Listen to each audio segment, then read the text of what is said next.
Okay. It's actually not too hot today, but we are back for another stream. Goal is I want to get the Haunter.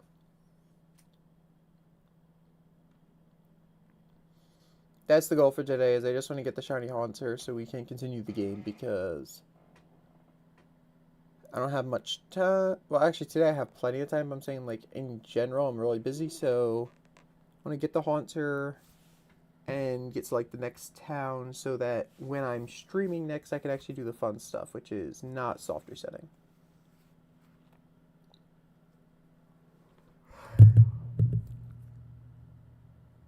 Cat's already trying to make her guest appearance. I fed her, but she is needy, I guess.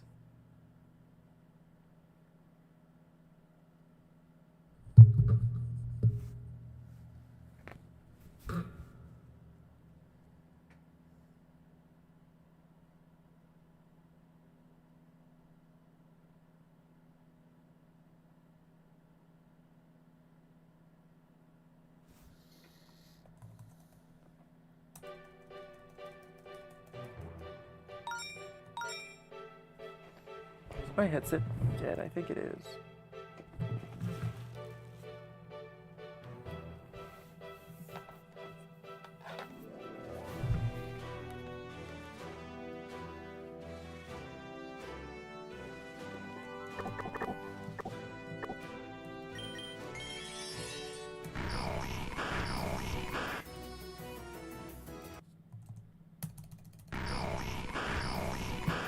There we go. Now we're in the groove.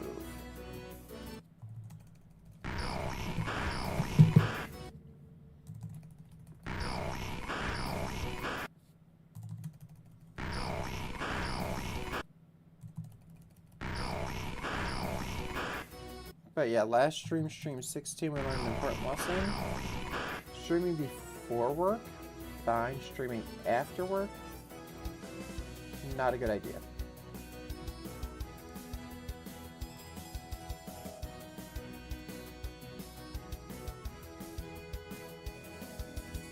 Because I was way too tired on that stream to do anything. And I just realized I accidentally closed it. I just tapped myself out of the game because I'm dumb. Whatever.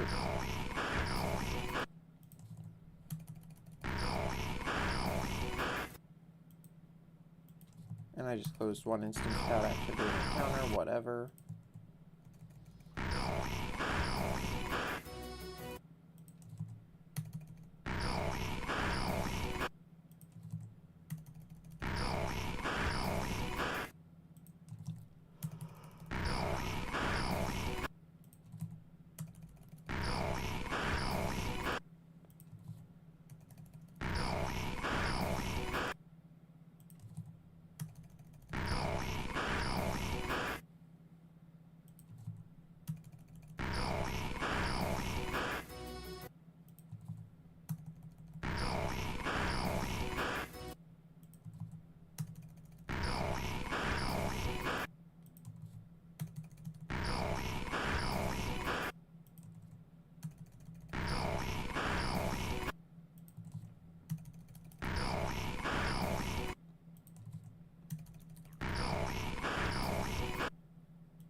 Batch 2 of the day. Let's get this all started. We're going to have a good time. We're going to get the shiny in no time.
Almost there. Trust. We're getting Haunter today. I feel it. You got to be in this next batch. He has to. There's no way that the game's going to not give me Haunter in this next batch here.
"30 encounters at a time."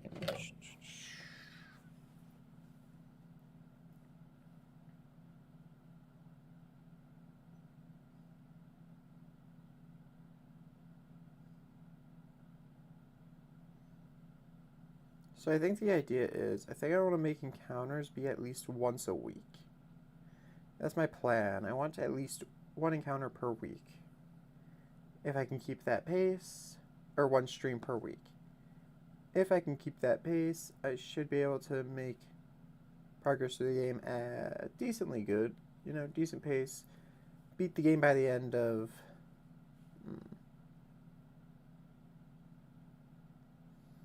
let's say, I don't know about beating the game by the end of this year. That seems like a bit hasty, considering that there is a lot of map to traverse and lots of huts.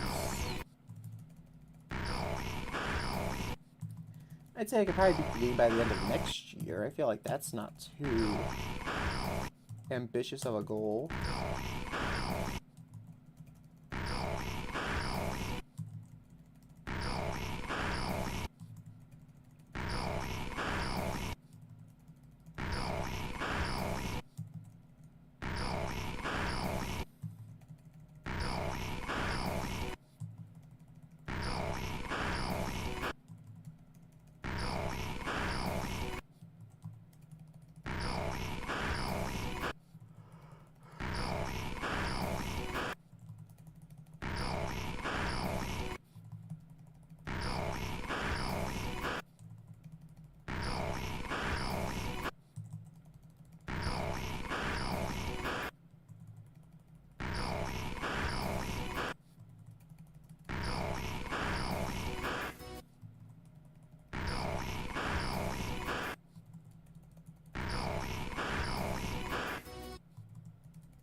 I let my dog in. She's at the door. I just heard her.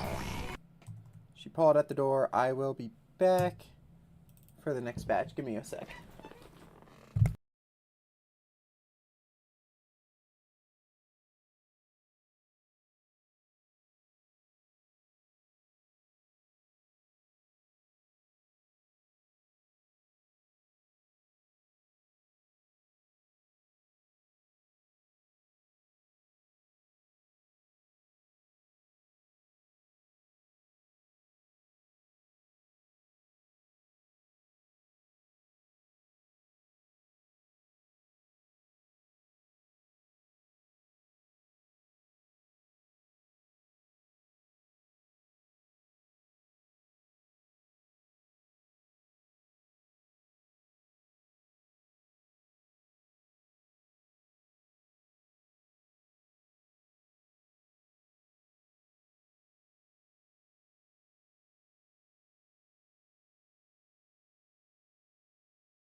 Why did I make it full screen? What was I doing with that one? Eh, whatever.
570.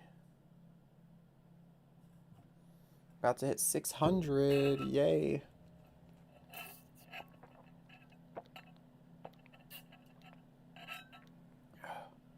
Had to grab my water while I put the dog, while I let the dog in, of course.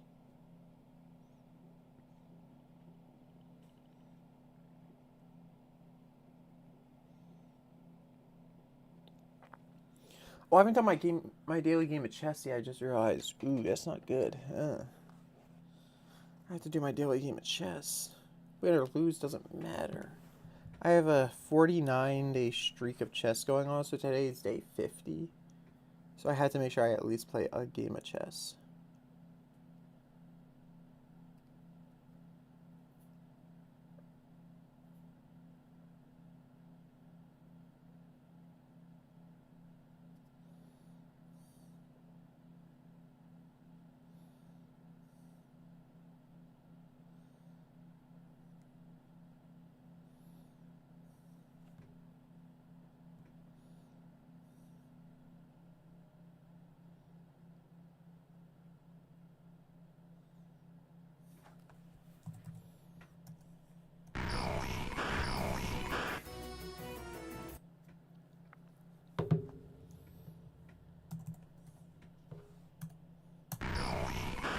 Let me finish this game of chess so I can actually focus on the game. Nothing protecting that.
Oh, I'm an idiot. I might just fumbled a bishop.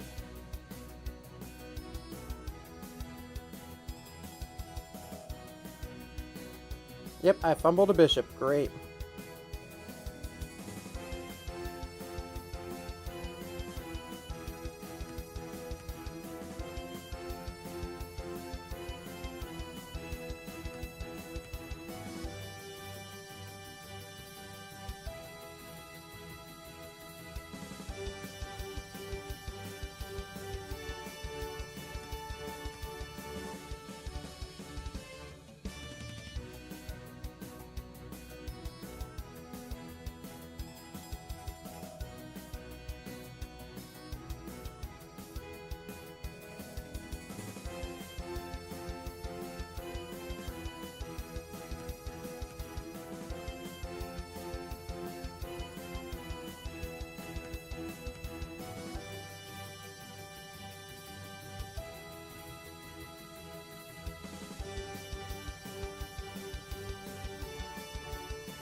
Well, that was my game of chess. Did not end well. Not sure I need to say that, though.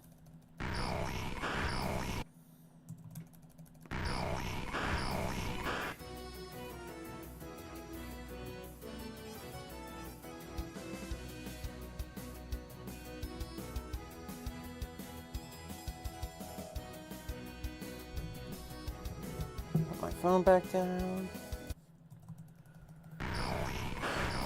Let's get the shiny haunter to make up for it.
$600 encounters, yay!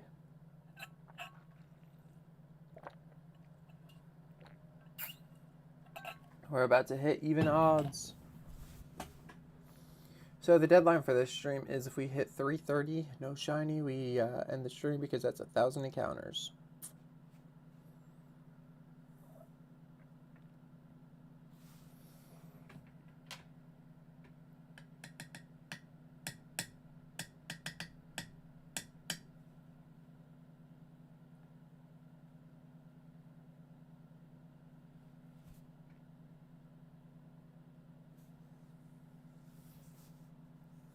Still mad about Dan, dude. That was such a stupid death. Because this game had less screens than I thought it would, and I could have kept him alive so easily, too. It's just a shame that I accidentally fumbled my man.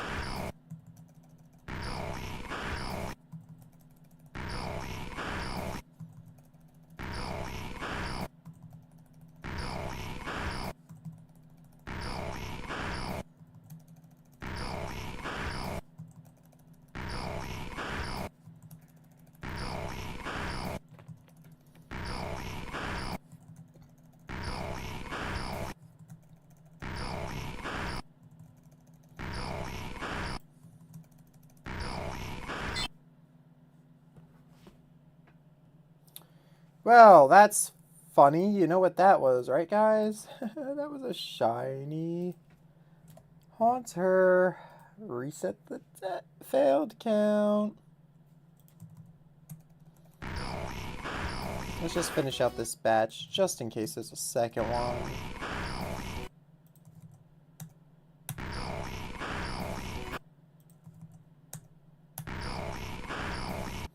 Four, 5,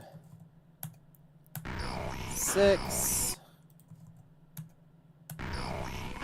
7, 8, 9, 10, 11, 12, 13, 14 encounters after the shiny, which means we were at 680, which means we were at 586 encounters for that shiny.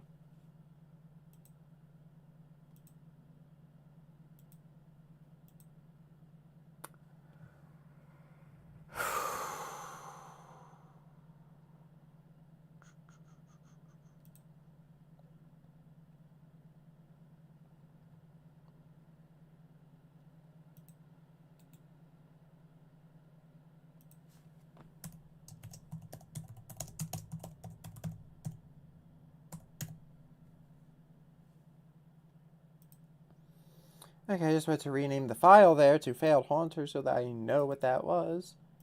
Okay.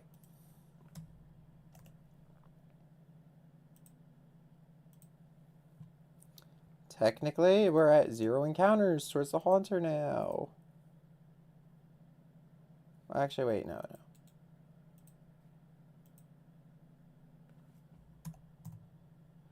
Technically, we're at 60 encounters towards since our last shiny now. Oh my god, I can't believe I just did that, dude. This is why I don't like soft resetting. It's the only type of hunt where I'll make the mistake of, oh, I just deleted the shiny out of existence because I got into a rhythm. But on the bright side, I know for a fact I'm going to redeem this shiny, unlike Raggenrola, because there's only one Pokemon that can be here. It is Haunter, and I was correct, there was going to be a shiny Haunter today. Too bad I, deleted him, but I was correct. There was a shiny Haunter today.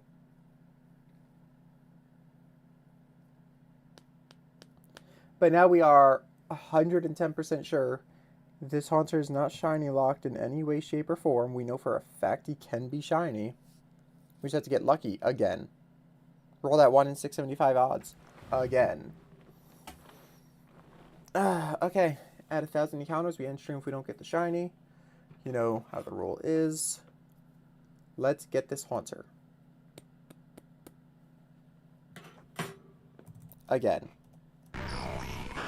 And this time, let's not delete him.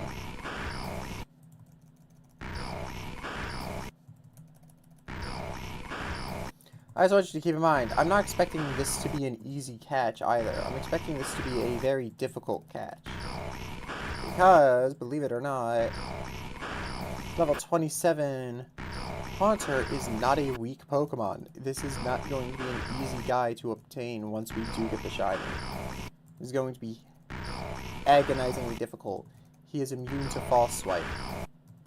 I can paralyze him, but anything beyond paralysis is not going to be easy to do to this guy.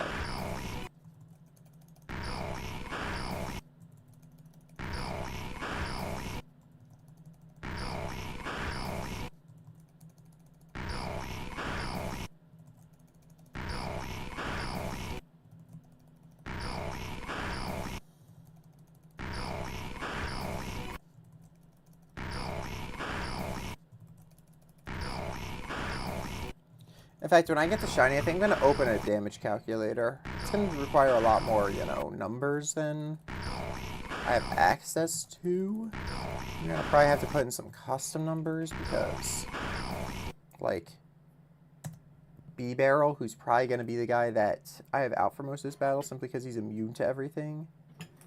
He's not a real Pokemon, so I'm going to have to, hope the damage calculator lets me actually go in enough to add custom Pokemon, pretty much. But we're going to have to calculate what the chances are that I accidentally kill this Haunter with every move I use.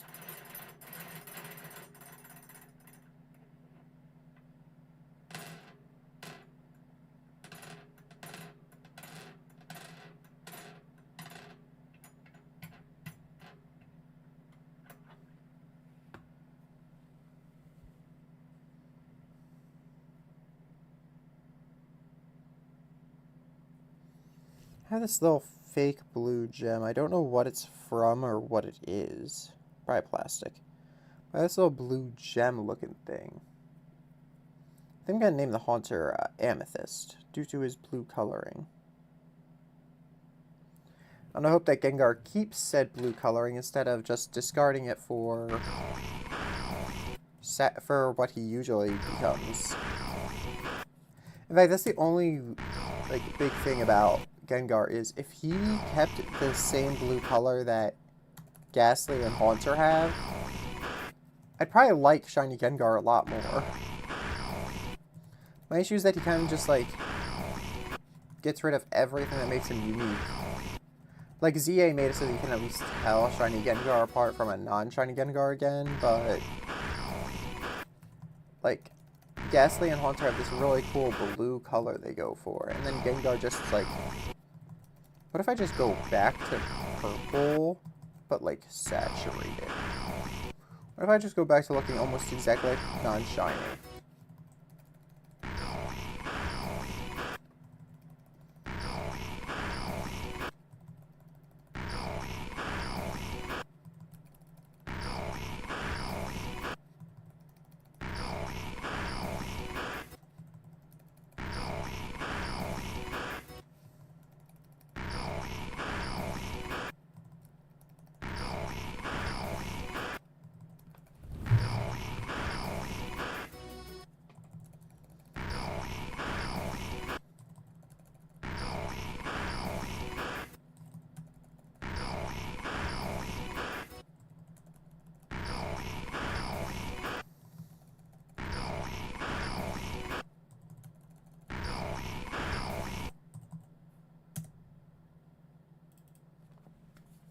$106.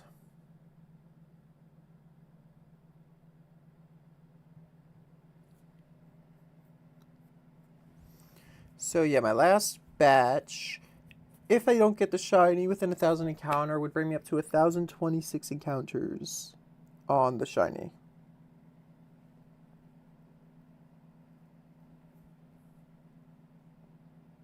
Oh no, it would be 1,006 because that's right. It counts to 30. Yeah, so 1,006 will be how high the last batch gets me if I don't get a shiny by 1,000.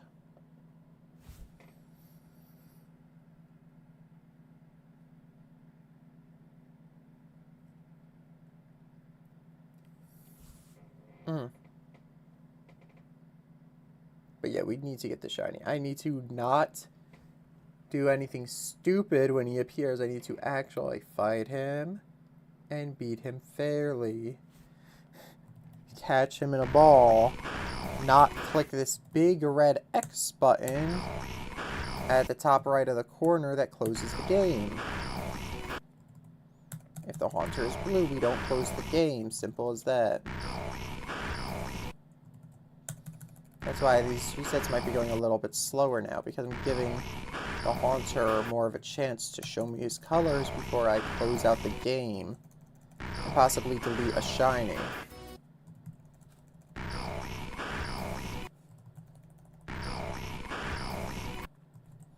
It's happened twice now in this run, where I deleted a shiny because I didn't notice it. Yes, because my muscle memory kicked in before my brain registered. Oh wait, that's a shiny. Let's not delete him.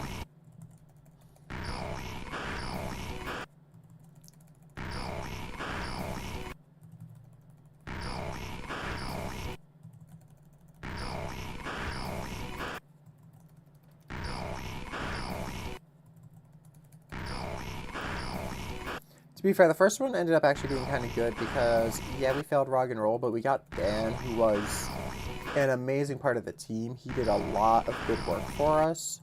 So, the first failed shiny wasn't that bad. Maybe we'll get, like, really good IVs when we finally get the Haunter. And this will also end up not being too bad of a situation.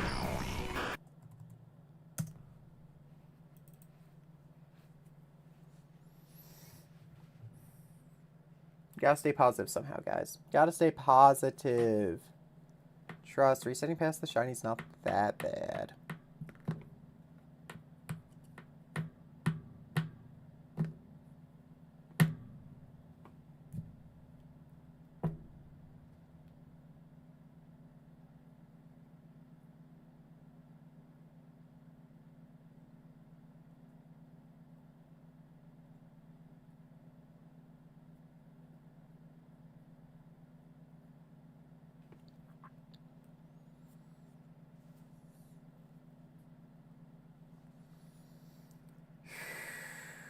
Keep a cool head.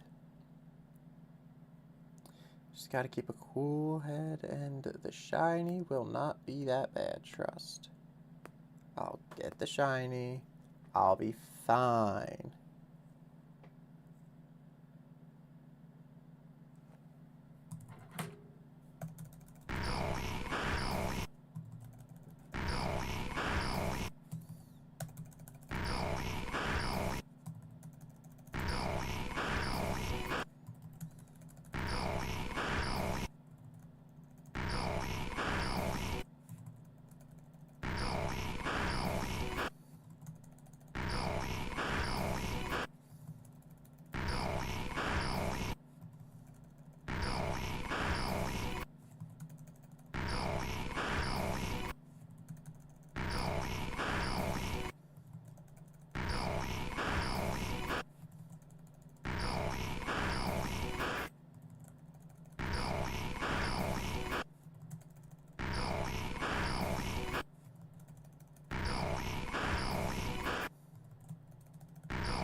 To be fair, I'm gonna be entirely real. I do still have that shiny potion, the one you're given at the very start of the game.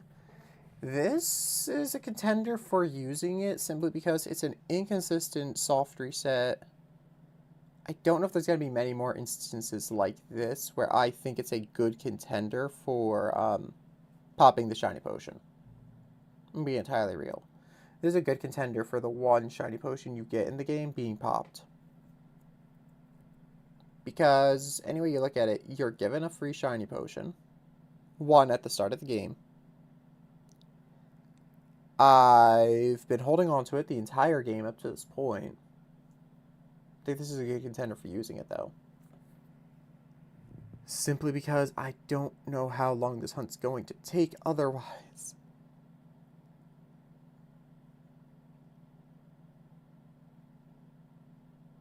Like, are there many other soft reset Pokemon in the game?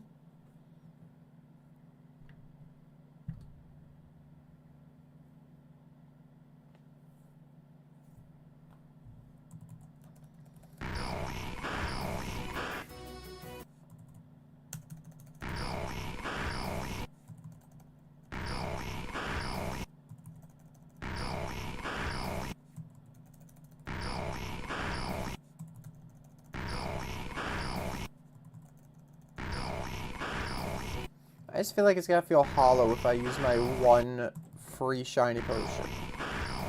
Whatever person I use that on is gonna feel like an unearned shiny, because it is, at that point, an unearned shiny, like...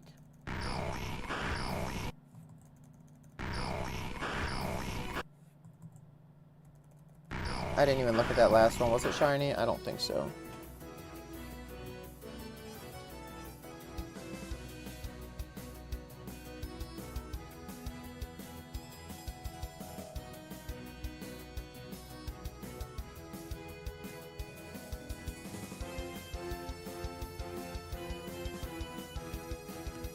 Okay, I looked at my stream replay. It was not shiny. Good.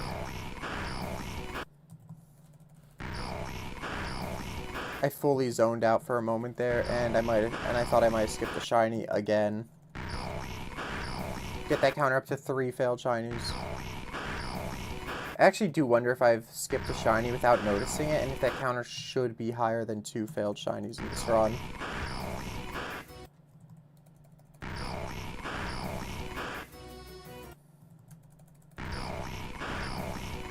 Because failing shinies is just something that happens when you do a run like this, where it's all about getting an exuberant amount of shiny Pokemon. Failing a couple is just kind of like part of the run, you know? Is it good? No, it's definitely not good. But is it something that happens? 100% it's something that happens.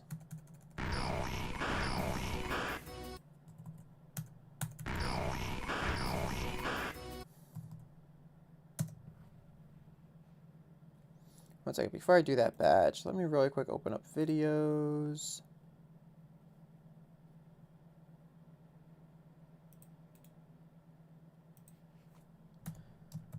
Fail. I want to also...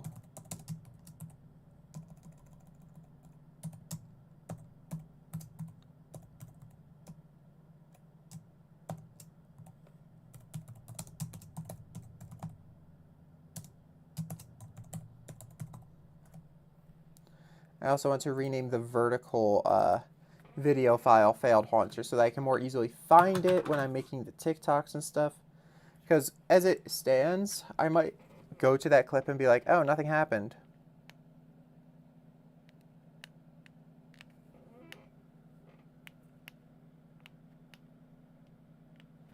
Bro, what is going on?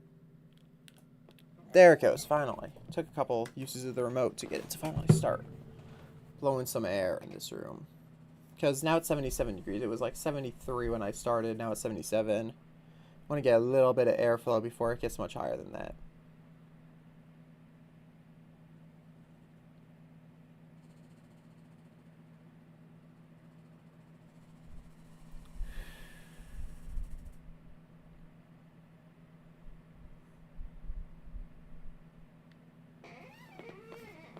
Why are there clothes on the cat tree? I just realized that there's a pile of clothes on the cat tree, dude.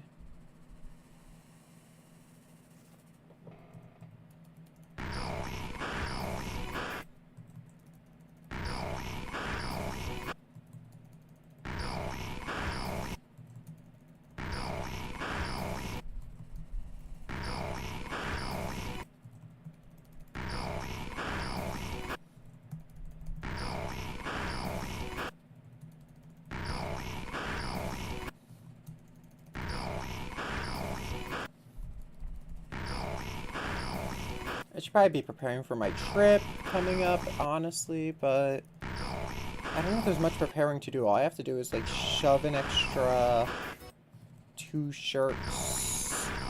All I have to do is shove an extra 2 or 3 shirts and 2 or 3 pairs of pants in my suitcase, and then I'm, like, good to go, honestly, so I should be preparing for the trip, but I really don't know if there's much preparing to be done for the trip.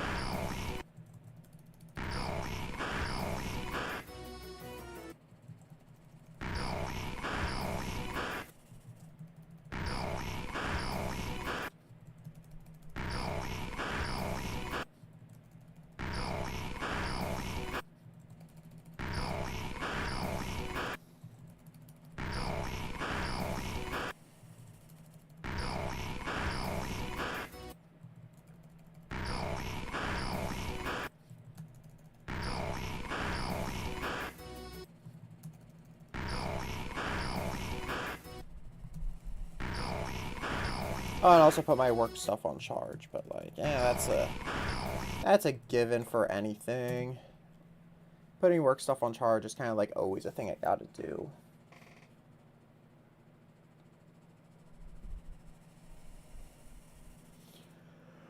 Hmm.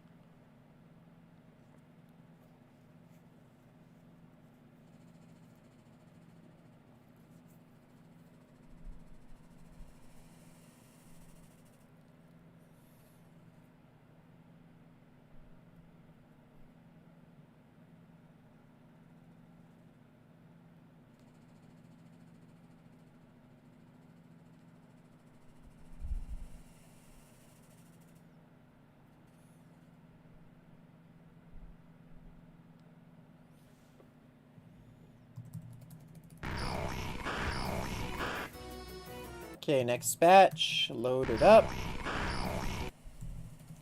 Can't wait to actually play the game instead of doing this. Just need another shiny haunter. Okay, here's my idea. If I hit 600, I'm popping the shiny charm. If I hit 600, I'm popping the shiny potion. My single-use shiny potion, I'll pop it if I hit the amount of resets I was at when I got the last one, which is 284. Or 584, I mean. At 584 resets, I will pop the shiny potion. My single-use shiny potion I'm only allowed to use once in the whole game. Pop it on this guy so that we can move on.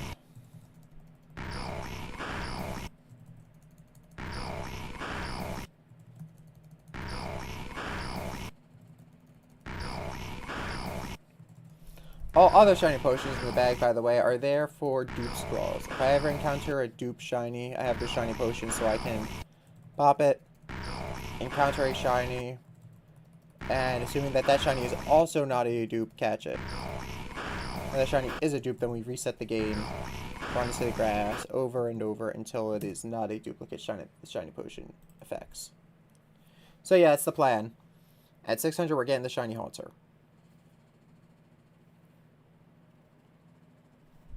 Because I'm not dealing with waiting too long for a shiny haunter because I forgot to, you know, pay attention to the game and deleted him out of existence.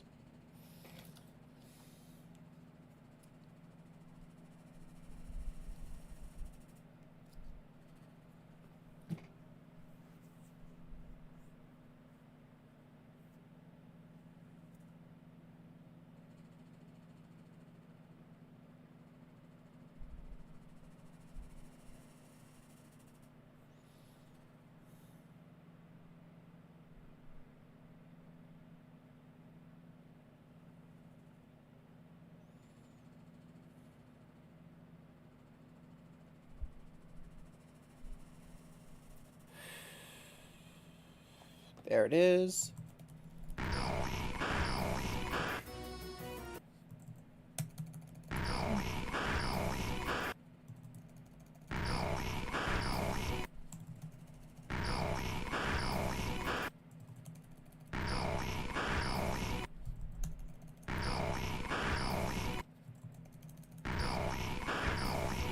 Come on, blue. Come on, be blue. Come on, Gasper, holding your Everstone, be blue. That's also a good name is Gasper and have him hold the Everstone. The most evil thing to ever happen in a Pokemon game. And you know what's funny about the whole Everstone Haunter trade in Diamond and Pearl? It's that technically every single day it gets more evil. As right now, if you were to actually be playing Diamond and Pearl on a DS at this exact moment, right? And you did that trade, and you got your Haunter holding an Everstone. How hard do you think it is now to find someone with a DS, with Diamond Pearl Platinum, Heart Gold, or Soul Silver, that is willing to trade with you to evolve him? Like, how hard do you think it is to actually evolve that Haunter now compared to back when it first came out? It was evil back then, but it's getting more evil by the day, because by the day it gets harder and harder to find anyone who would be willing to do the trade and help you not be stuck with it.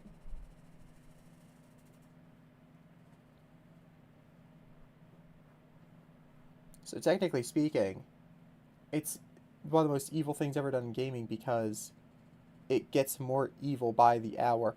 Oh my god, I forgot to log into Common Delta yesterday. I missed out on one of the 3 plushies. Fuck! Forgot. Shit, how did I... Forgot to get my free plush yesterday for community weekend. Because I was too tired after work to even think to log into Common Delta. Darn it. How do I forget something that important, dude? Doesn't matter.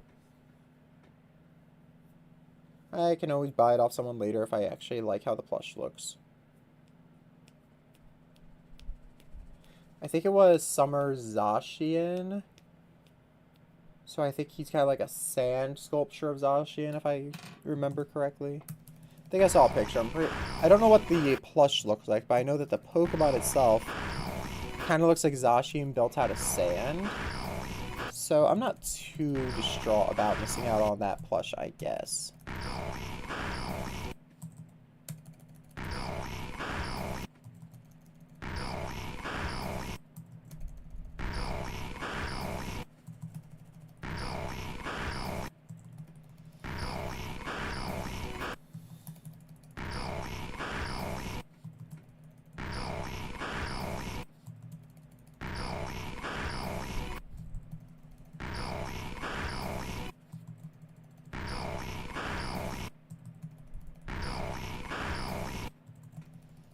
Come on, man. Come on, man. Come on, man. Come on, man. Come on, man. Come on, man. Come on, man. Wait, is it always a female? Did they set in stone that this Haunter is female? Oh, no. Okay, I was just getting a lot of females back to back. I was about to say, that's like a really weird part to set in stone. Set the species in stone makes sense. Set the level makes sense. If they set the gender in stone, that would be weird. And you know for a fact, if this was a actual Pokemon game made by Nintendo and the Pokemon Company, Game Freak, those guys, they would definitely shiny lock this guy. No reason, they just would. Because for some reason, the Pokemon Company hates shinies. Legendaries? Shiny locked. Static encounters? Shiny lock starter? Shiny lock... Like, I don't understand the point of shiny locking. Ever. I don't understand what they gain from doing it. It doesn't make any sense to me. It never will make any sense to me if I'm being entirely real with you. It just won't. Why would you shiny lock something? What do you gain from making a shiny Pokemon unobtainable without breeding?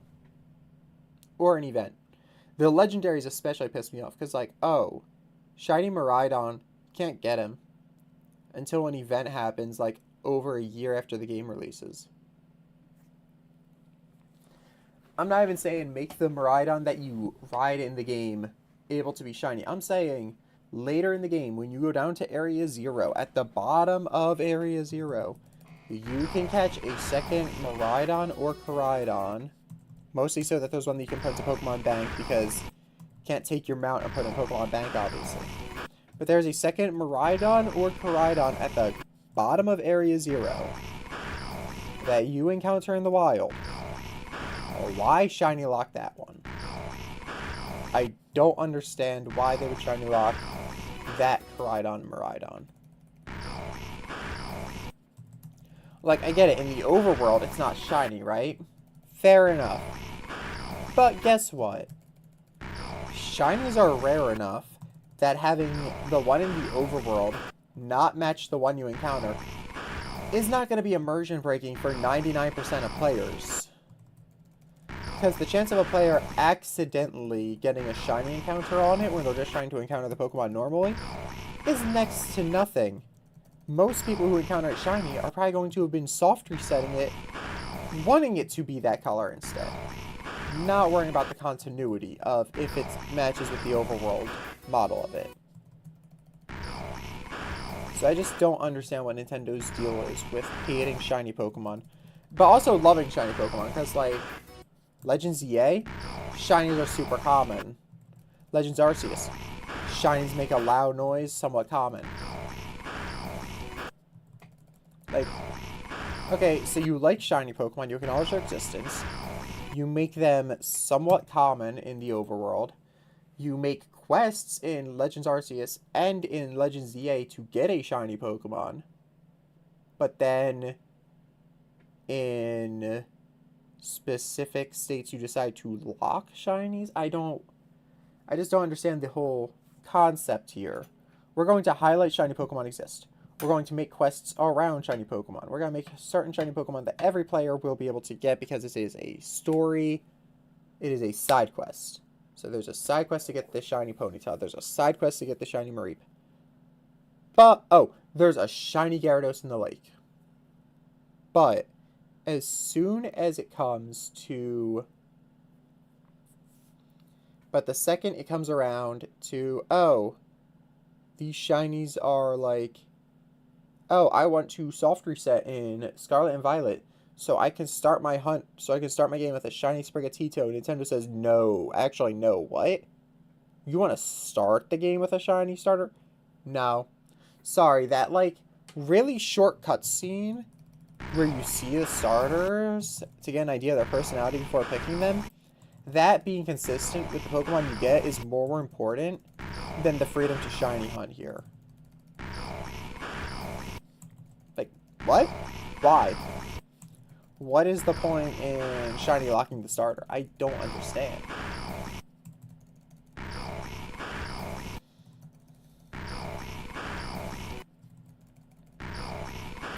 Oh, you're about to fight Groudon in Omega Ruby?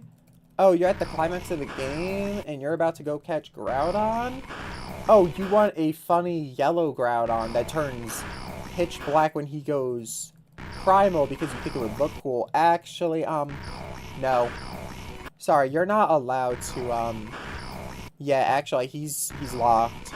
You're not allowed to get a cool-looking Groudon for the climax of the game. You're gonna have to go hunt him in another game and then transport him over through, like, Pokemon Bank or something. Sorry. Only way to get shiny Groudon is you have to go back to, like, Heart Gold and Soul Silver and, like, transport him through Pokemon Bank, Transporter, Pokemon Bank, all that stuff. Yeah, you just have to, like, do this long process to get a shiny Groudon in an older game, and then you have to go jump through hoops to transport him all the way up to Omega Ruby. Sorry. That's just how it is. Oh, Pokemon Bank is offline because the server shut down because it was too old for us to justify keeping up. Oh, yeah, yeah, it's actually impossible to get a shiny Groudon over to Pokemon Omega Ruby now. Sorry. Oh, you wanted shiny Groudon because you think it would look cool primal? Yeah, it's actually impossible to get. Why? Why do they play games like this? I don't understand Nintendo. Shiny locks are a net negative. There's actually no positive parts of shiny locks. it makes cutscenes consistent, but like shinies are rare enough that I don't think people would really care if a cutscene is inconsistent. Very rarely because they got the shiny.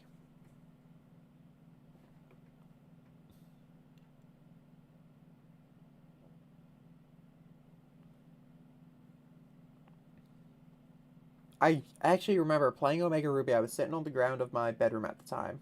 Different bedroom than I have now, right? But I was sitting on the ground, soft resetting, Primal Groudon, and after, God knows how long. Could have been 30 minutes, could have been a couple hours. I don't know. I'm really bad with track of time back then. But after however long I spent watching this Groudon cutscene over and over again, I decided to look it up. I don't even know what I looked it up on. Was it my phone? Probably was a phone. I think I had a phone back then. Right? Looked it up and I saw, oh, he's shiny locked.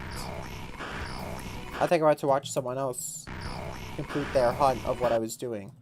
But then I found out, oh, this hunt is literally impossible. There is no world where this Groudon can be shiny. Like, I learned the exact rubber bands to put on your DS. I learned all the tricks to soft reset as fast and efficiently as possible for this in Omega Ruby and Alpha Sapphire.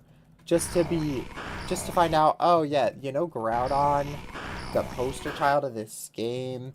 You know, like, the guy who represents this game entirely. Yeah, it's actually impossible. Shiny just doesn't exist. To get it, you have to go play a different game.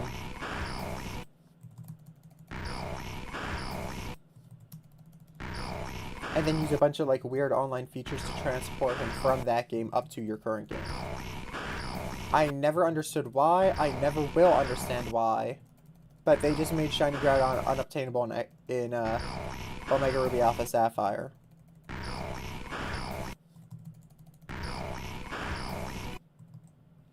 I actually do think Heart Gold and Soul Silver was the last game that Groudon was obtainable before Omega Ruby Alpha Sapphire, which is ridiculous when you think about it.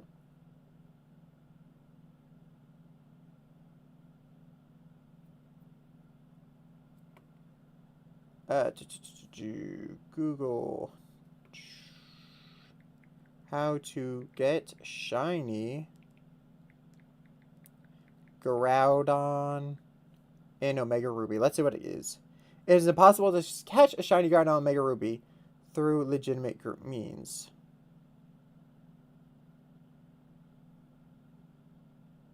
Transfer from older game. The most common legitimate method is to hunt a shiny Groudon in previous games such as Heart Gold on the Nintendo DS or Ultra Sun Ultra Moon.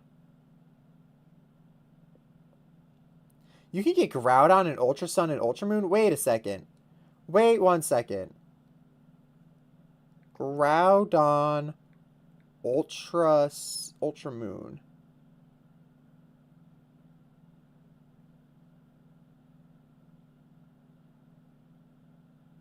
Oh, I forgot about the 2-ring Ultra Space thing. I completely forgot that existed. Yeah, dude, I forgot about the, like, Ultra Space jumping through ring minigame in Ultra Sun, Ultra Moon. How did I forget about that? That was, like, actually a really fun shiny hunt. It kind of probably devalued shiny legendaries a little bit because it had good shiny odds, and it was also how you got most legendaries, so it probably killed the value of some legendaries, but it was a fun shiny hunting method. It was also a fun way to get the legendaries. God, I need to go back to Ultra Sun, Ultra Moon eventually. And, like, start soft resetting legendaries there. It's rather that, or, if I can find people online, Dynamax Adventures. If I could get people together and do some Dynamax Adventures in Sun and Moon, that would actually be my preferred way to hunt shiny legendaries. Specifically Zygarde. I really want to get shiny Zygarde due to the fact he has a, spoilers, Mega in ZA. I kind of want to get a shiny Zygarde and bring him into ZA just so I can, like, have him there. I don't think I want to transport him out of Legends EA. I think I just want to keep him in Legends EA as, like, a trophy. And the best way to do that would be... I think, actually, Dynamax Adventures is the only way to shiny hunt Zygarde besides events right now. Besides going back and playing old events that have been long discontinued, I think the only way to get a shiny Zygarde at the moment is Dynamax Adventures. Huh. Interesting to think about that. And now I'm thinking about it, you can't even legitimately go back to old, can't even go back to old events anymore because they're not cartridges anymore. Now they are online and the internet moves on. So you can't even, like, cheat old events anymore. Because technically, if you ever want to get an event Pokemon from, like, Diamond and Pearl, all you have to do is find someone or own the little DS cartridge that holds the event on it. Because as much as Nintendo didn't want them to, those cartridges are out there and are being sold. But...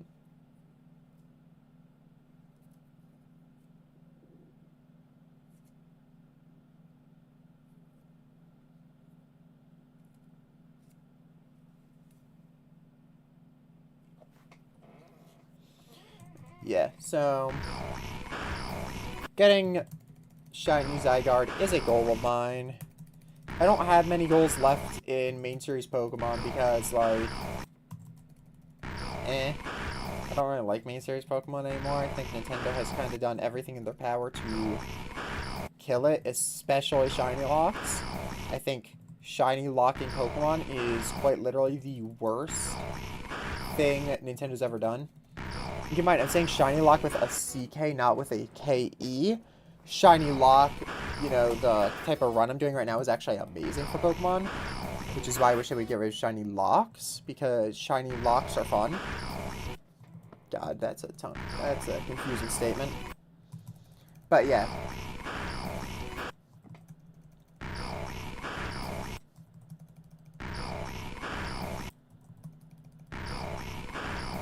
But yeah, I might eventually...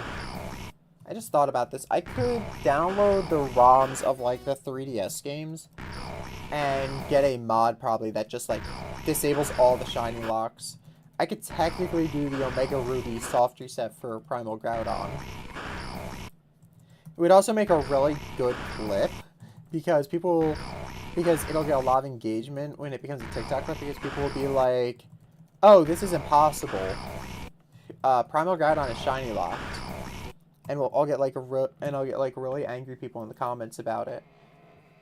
So it'll get a lot of engagement. I'll just be like, I downloaded a mod that disables shiny locks.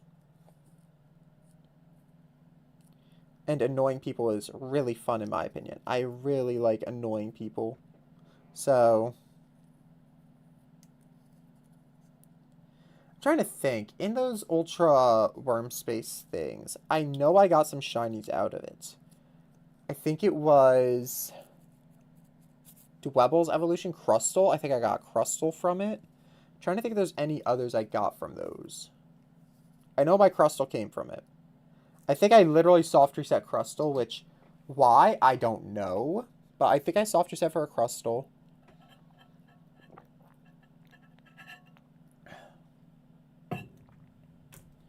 Don't know why I would soft reset Crustle when I could have just waited till I had a Legendary on the line to soft reset that instead.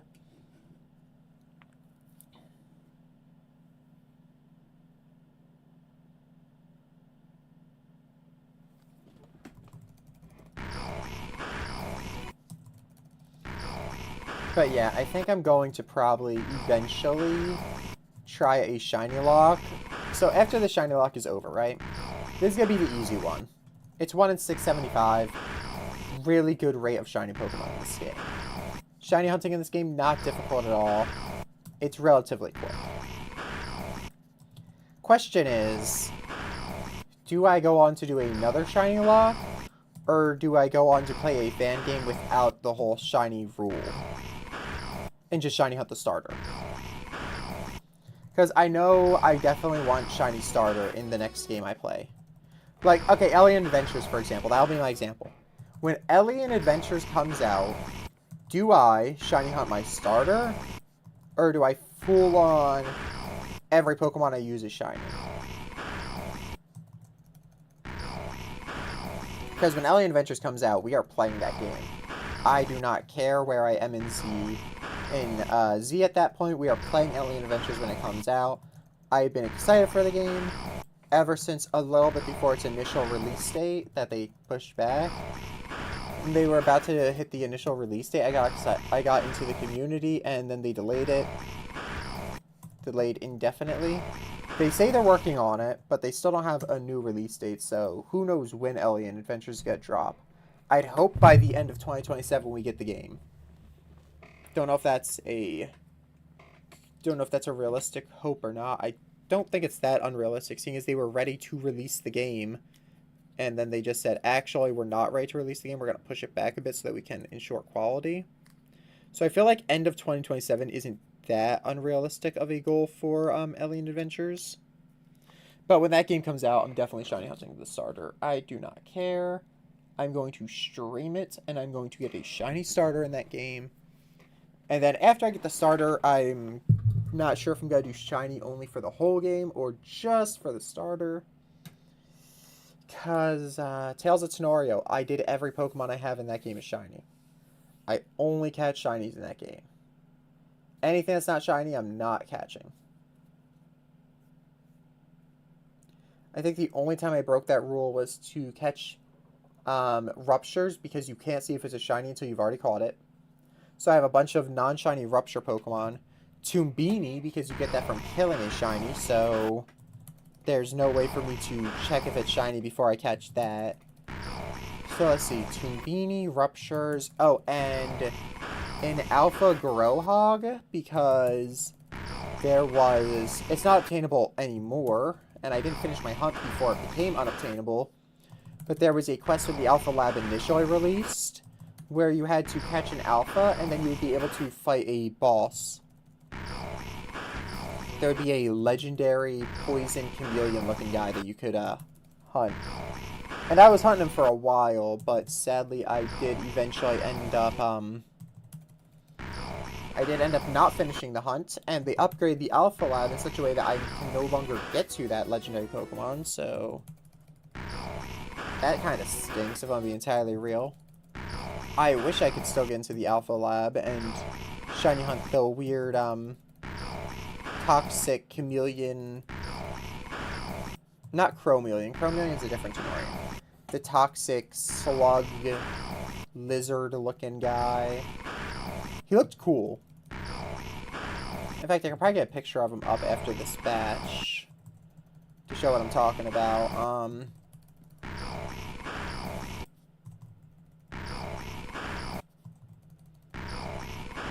Because there's a lot of shinies in the game. There's Flowwither is a shiny hunt that I don't think I'm ever going to undertake. Just because, like, how would I hunt Flowwither? It's like a 1 in 10,000 chance to encounter it. And the way you do shiny hunts in that game is you kill a Pokemon, you kill Tenorian over and over again.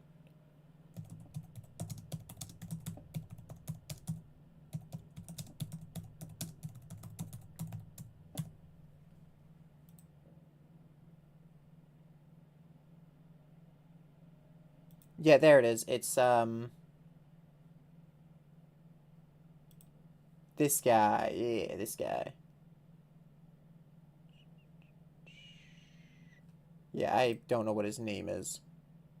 Did I press the plus button or not? I don't think I did. Okay, let's go back in.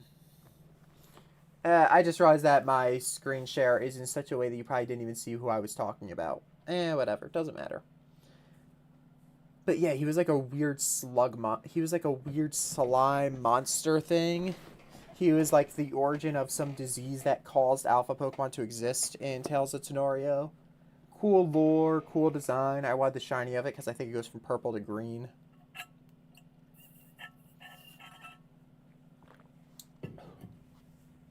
But yeah, I really wanted him, and I sadly did not get him, and now he's currently unobtainable. Somewhat. He's somewhat unobtainable. If, before the Alpha Lab updated, you defeated or caught him, he became a roaming legendary. So technically, he is still obtainable in the game, but only if you caught or killed him already in the Alpha Lab. Which I did not do because I was resetting him until he was shiny in there, because hunting him as a roaming shiny would be hell, because the way roamings work in that game is not, oh, they're in this area right now. No! Roamings and Tales of Tenoria work as, oh, you just have a 10,000 chance every time you encounter a wild Tenorian. There's a 1 in 10,000 chance that's a roaming legendary. Like, what? That's how you handle roamings? I actually liked roamings in, like, Heart Gold, Soul Silver.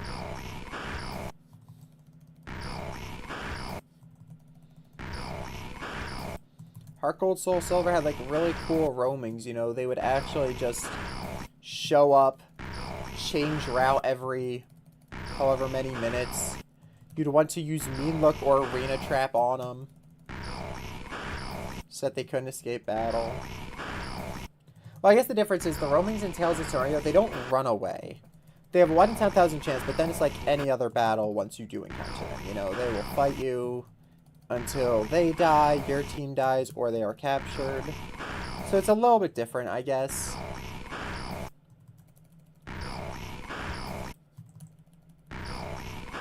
But still not as well as the, as Heart Gold Soul Silver did it. I noticed that issue with a lot of creature capturing Roblox games. They have roamings, but for some reason, most of them do that, like, 1 in 10,000 encounter rate method, instead of just making them, like, actual... Instead of making them the way that roamings were in actual Pokemon games.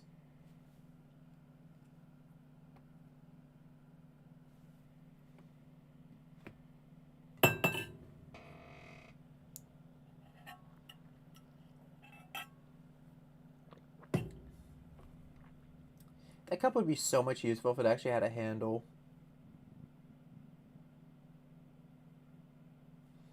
It's a collectible One Piece cup from its pop-up store, from its Miniso pop-up in Flushing, New York. I went there when I was on my way to the Otto concert in Newark one time. And all I've ever thought ever since I got this cup is, wow, this cup would be really cool if it had a handle on it, so I could hold it like this instead of having to grasp the entire cup.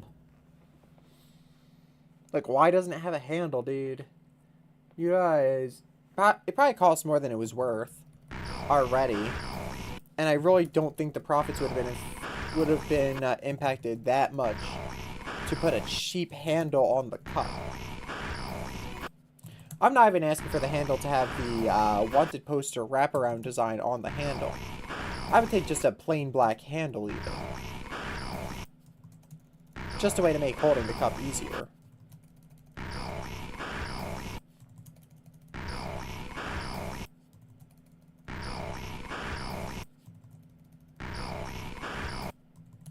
But yeah, it's my water cup for when I'm at home.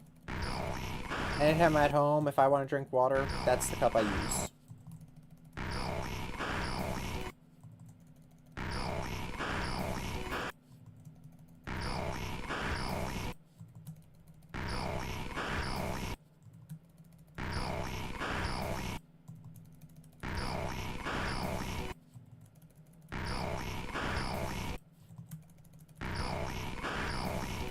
We're almost there.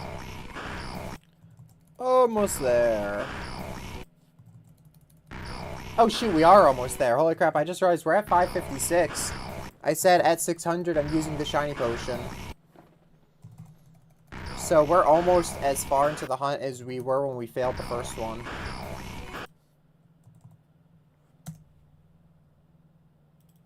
Oh, we are literally going to go 2 over when we got the last shiny with this batch. Question is, do I want to hold myself to using the shiny potion, or do I want to actually earn this shiny and wait on the shiny potion for, like, a legendary or something? So here's my deal about the shiny potion. Xerneas, Yveltal, and Zygarde are legendary Pokemon. We're probably going to encounter all 3 of them in the story. We're going to have to shiny hunt all 3 of them, right? That's a fact. We're going to have to shiny hunt all 3 of those legendary Pokemon. Almost 100% sure on that. If I was to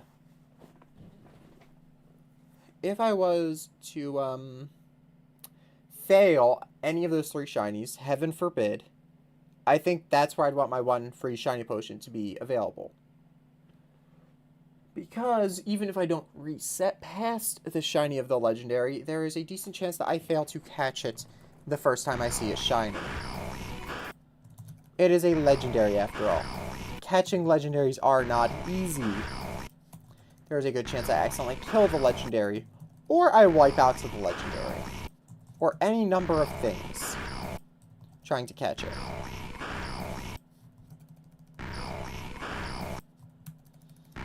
Do I then want to use my shiny potion on the legendary, or do I want to use my shiny potion now and just get past this annoying haunter that I already failed?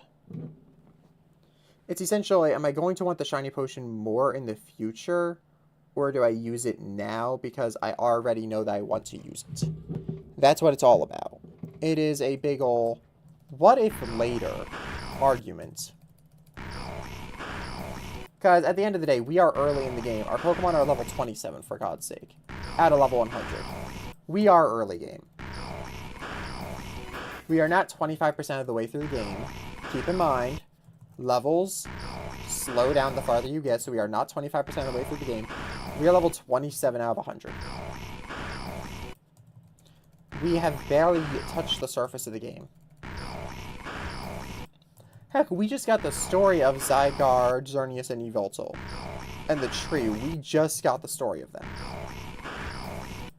And how, oh god, what was the king's name? What was the king's name? And how one of the ancient kings of, Kalos decided to try to, harness their power for evil deeds or something like that.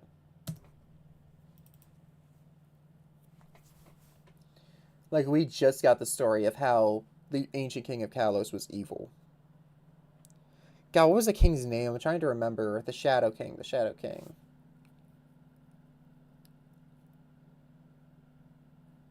He's one of the boss fights in the game. I had to fight him as a boss battle recently. What was his name? What was his name? Well, I had to fight an actor portraying him. I'm sure if the ancient king somehow comes back, like as a ghost or something, and we do have to fight him, he's going to be a lot harder than that, than the actor's battle was. That would actually be kind of cool, like, if the ghost of the ancient king comes back to fight me. Oh, what if, hear me out, what if because we know ghosts exist in the game due to the old library. We know ghosts are a thing that exists in this game now. What if, when we get to Shallower City, you know, the city that's locked off because it's where the golden tree was, where the cocoons of the legendaries are probably, right? What if Shallower City, to enter, we have to defeat that ancient king's ghost in a Pokemon battle?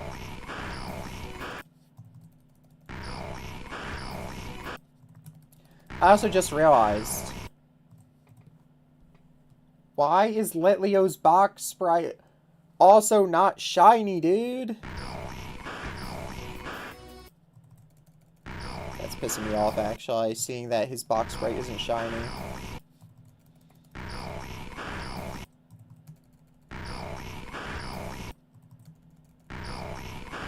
I gotta figure out how to fix box sprites, because that is now going to infuriate me next time I do a softer set.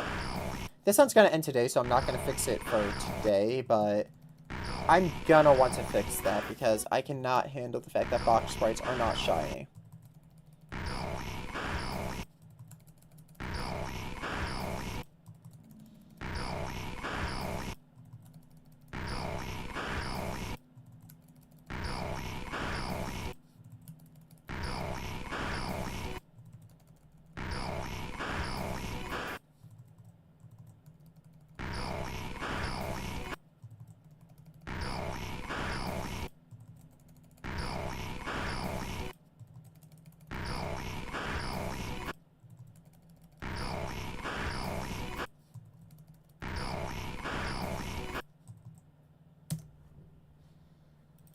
$646. I think I'm gonna save the shiny potion for a legendary.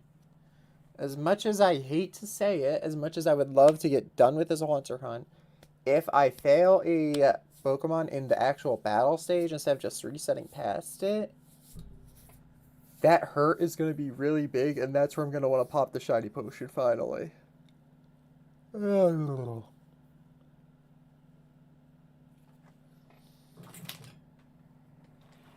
I also learned recently from my coworker who was looking at this game, because he was interested when I mentioned that I was playing a Pokemon fan game. So he was looking through the custom Pokemon. Apparently, we are going to have to breed hunt a Pokemon. Probably. So Eevee apparently doesn't just have Royolion. Apparently there's another custom Evo. I already forgot its name. I think my coworker said it, and I said, bro, don't tell me, I don't want to know. But apparently he did mention that Eevee has two custom evolutions. So that kind of stinks for me. It means when I get shiny Eevee and evolve it to Royolion, or the other one, I don't know which one I'm going to get first. But when I evolve shiny Eevee, I'm going to have to get a second shiny Eevee. And unless Eevee's a wild encounter in this game, which might be, that would be kind of cool if it was. Unless Eevee is a wild encounter, that means I'm going to have to breed a second shiny Eevee. So, good thing I have Ditto. Ditto is not touching my team because he has a very important job to play now. As I now have to get two shiny Eevees, apparently, for Royolion and whatever the other one is. And the only reason I know Royolion's name is because a NPC in one of the early towns said it. Now, if I had to take my guess, I'm going to take a big guess here, right? There's two evolutions that are custom. We are in Kalos. Kalos added the fairy type.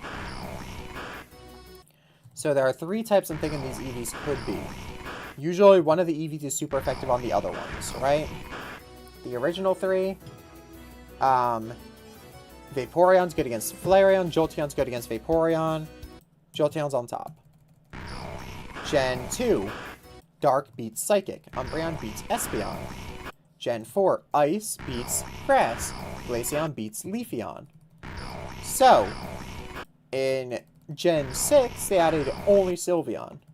Which means there are three types these Eevees could be.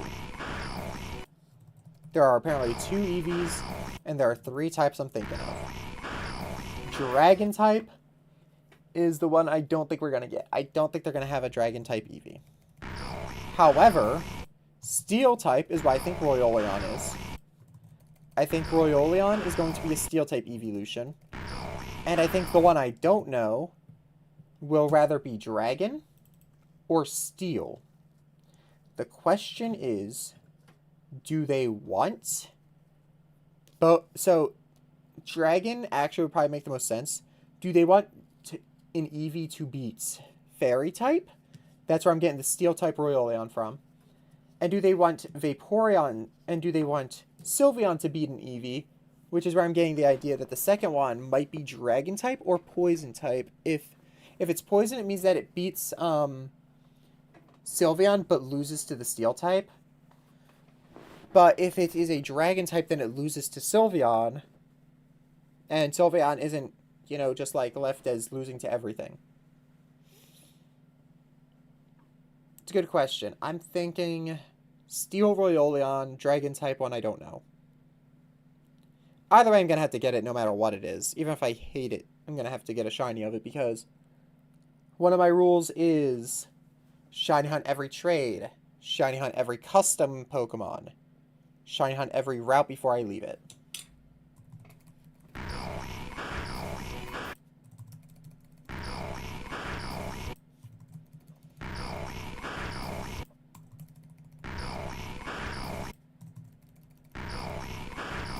I'm really hoping I don't hit 1,000 encounters on this, dude, because, like, after failing the shiny, I'm really hoping that I don't go 1,000 encounters deep without the second shiny Haunter appearing. Because that would stink if I go 1,000 deep for a guy I already saw and accidentally deleted. I technically have seen shiny Haunter twice, but the first time I used a shiny potion just to make sure that he wasn't shiny locked, so technically I've seen two shiny Haunters, but only one of them actually counted.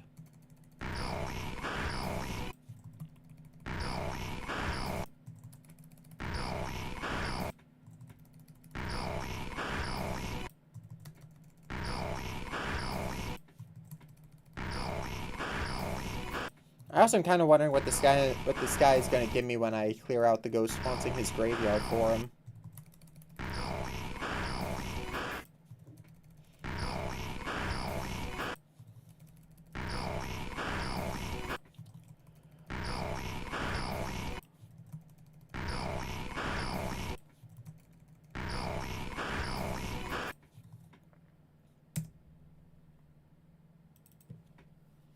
Oh, I just remembered. Once we hit level 30, I also have to go and get Hone Edge. I just remembered that. That's going to be so annoying. I completely forgot that I have a shiny Hone Edge hunt also waiting. That's going to be softer set. At least I really like Hone Edge's shiny all the way through the entire evolution line. So it's going to be a little bit better than this because this guy, like, Shiny Haunter is cool.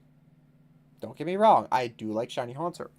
He is actually sick looking. My issue is he's a little bit less sick looking once he becomes a Gengar, which is probably gonna be like level 42 probably, because I think that's when Kadabra evolves, and also when my beautiful Dan was going to evolve as level 42. So probably level 42, but at least until then he'll look cool. Him and Spoons will be best buddies. Gen 1 trade Evos that evolve by level up in this game.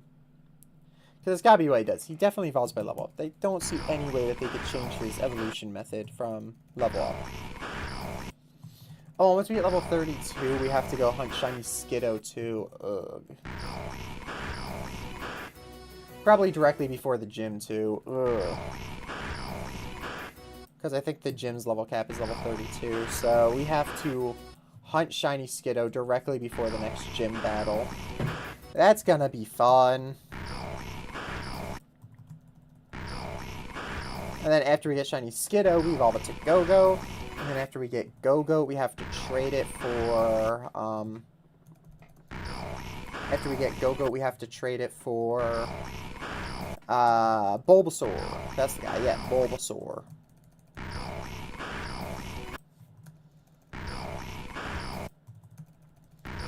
But yeah, after stream tonight, I think I'm finally going to hold myself to it. I'm going to edit all the footage I have into videos so I can delete all those video files that I have clogging up my PC right now, because I have a lot of them. And the only video files I won't be able to delete are the horizontal captures of this route so far.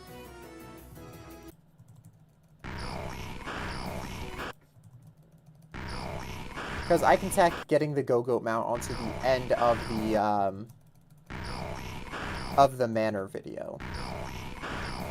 This route, however, will be the start of the next video, which means I can't delete the exploration of this route or the failed Haunter clip of this route. I have to keep those two clips on my PC. But the rest of my footage, everything from the gym to the Manor to all that stuff, my shiny verticals, every vertical actually, every single vertical can be turned into a TikTok already.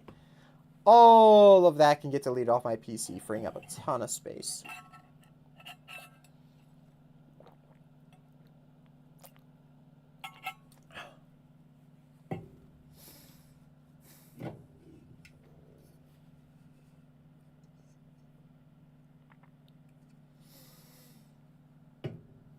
Okay.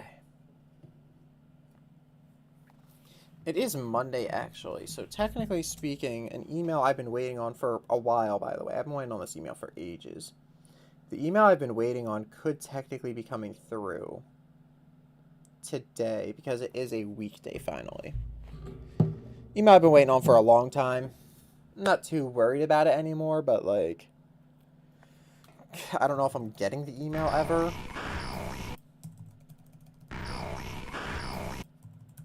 I don't know, my supervisor might have forgotten to send the email, but it doesn't matter too much. In fact, the email not being sent is probably one of the better results, because I don't actually want the email.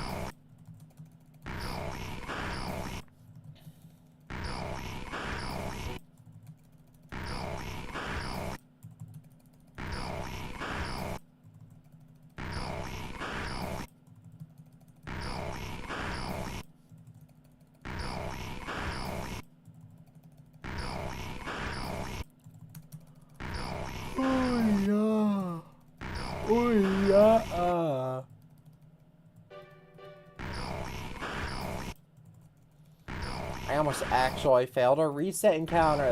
That would have been crazy, failing to actually encounter the haunter. It's been a while since I had that mistake happen.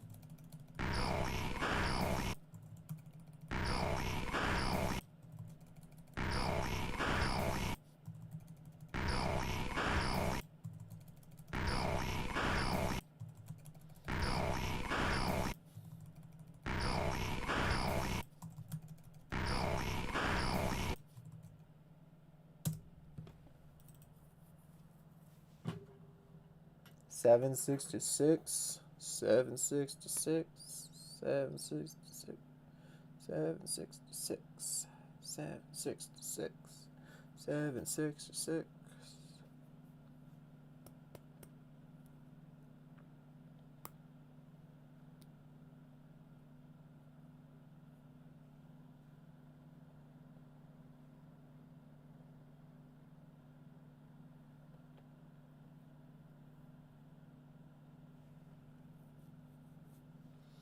Doing that just reminded me of when my cat got her claw, grabbed a hair, and yanked it out. Just thinking about that annoys me. That was really painful when my cat did that. Where did she go, actually? She was on my lap for a while, and now she's just, like, gone. Oh, she's on the ground right there. Curled up in a ball. Sleeping like a baby.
Oh, I just realized I do have to actually buy some stuff before next month.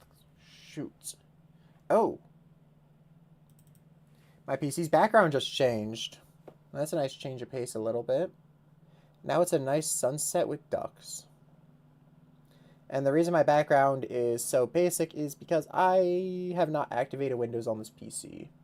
So whatever the default wallpapers are what I get stuck with. After I changed...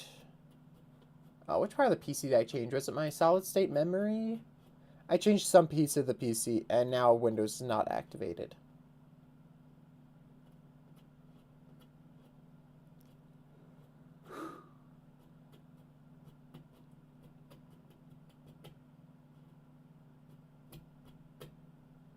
Because the only real advantage of activating Windows is you get rid of this little watermark in the bottom corner of your screen that says Activate Windows, and you get to change and you get to customize your wallpaper. That is the only benefits to activating Windows, which means I see no reason to activate Windows.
Danny, the game thinks I played 27 hours. I'm actually kind of interested to know how long I've actually played the game. Because I've had a decent amount of soft reset hunts. So if it thinks I've played 27 hours and 21 minutes, I want to know how long I've actually played.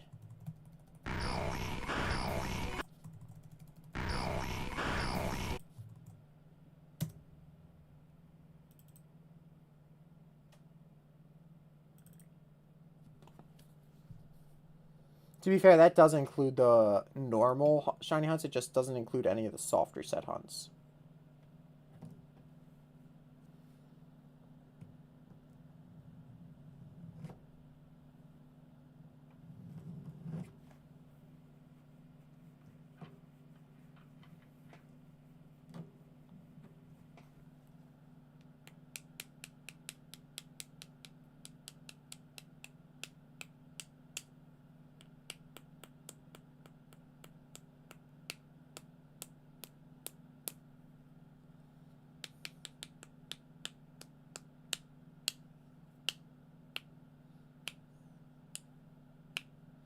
And of course, that count of how long I've played won't even include the starter shiny hunt, since I did that before I started doing the streams. Which, I will admit, I do regret a little bit that I didn't show the starter shiny hunt. I don't know if it would have made good stream content. It probably wouldn't have even been that long of a hunt with the methods I developed during it. Because now they have this soft reset method, honestly, I don't think shiny hunting a starter would take that long.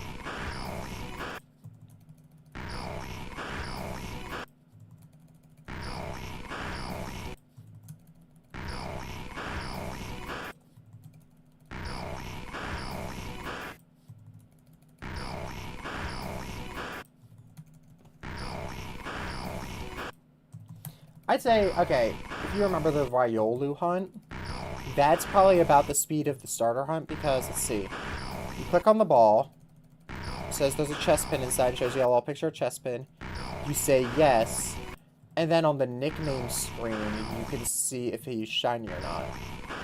So, pretty much, the Riolu hunt is probably the most accurate to how the chest pin hunt would have gone.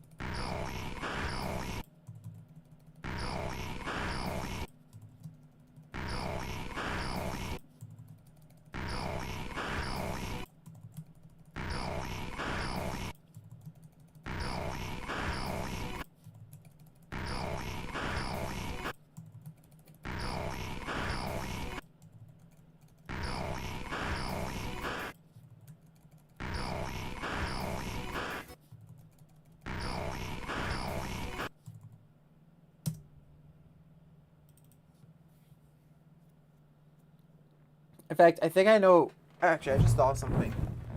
I just thought of how I'm going to deal with the next Protege hunt. So, I already mentioned that I have to get 2 shiny Eevees, right? You can't tell if an egg is shiny until it hatches. I'm just going to use one of those dud Eevees as the Protege trade, because Eevee's base stat total is similar to a starter. And of course, when I'm talking to the Proteges, what I would want is to get Froakie or Fennekin. That is the best case scenario, is I get Froakie or Fennekin from the Protege, because I want both of them shiny. I also have no idea when the next Protege is. I know that they are rare. I do not know when I'm going to see a Protege again. I know there is more than one in the game. No clue how far into the game, though.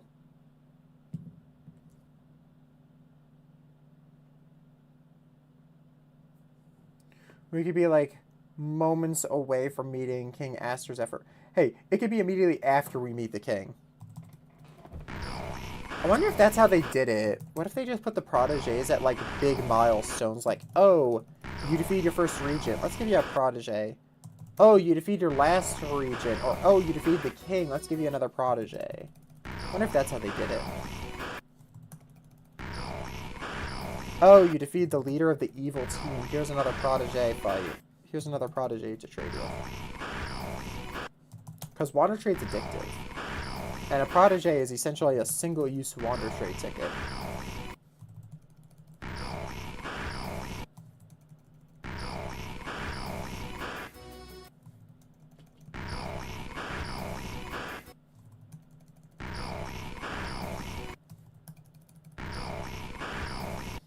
Oh, also, I would like to mention, so for Infinite Fusion, I know I streamed a little bit of Infinite Fusion Hoenn.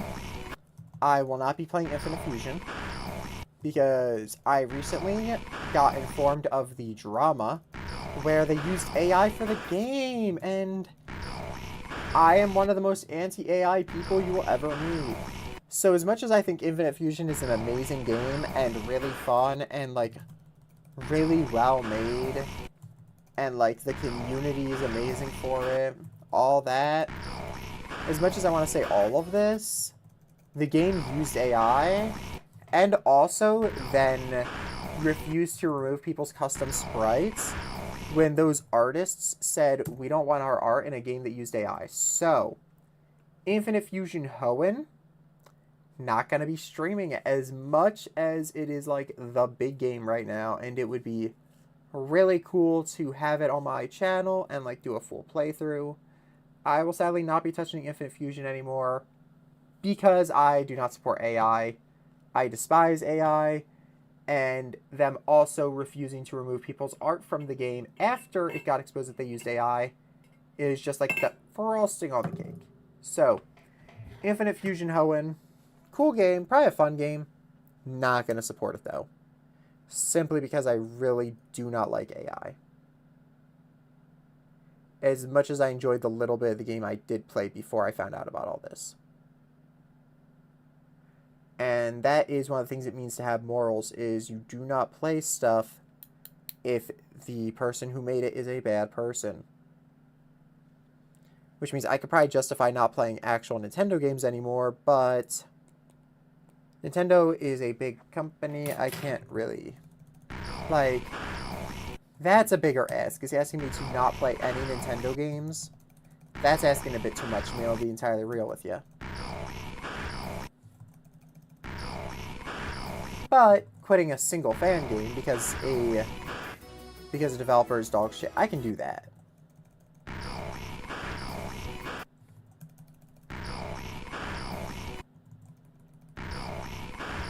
Like, I still want to check out Winds and Waves and see what new Pokemon we get.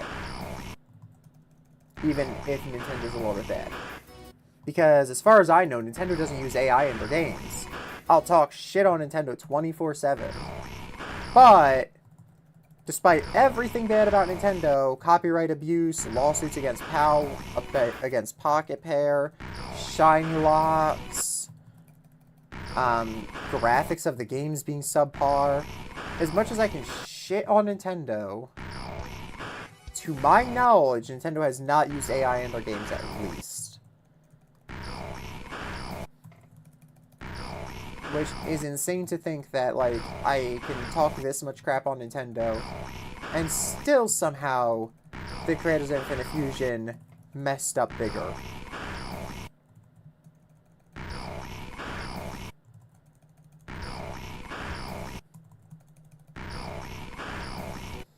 And also, the devs of Infinite Fusion, what have they done for us? Like, what have they done? Oh, they created a really fun fan game on a cool fan concept that's existed for a while.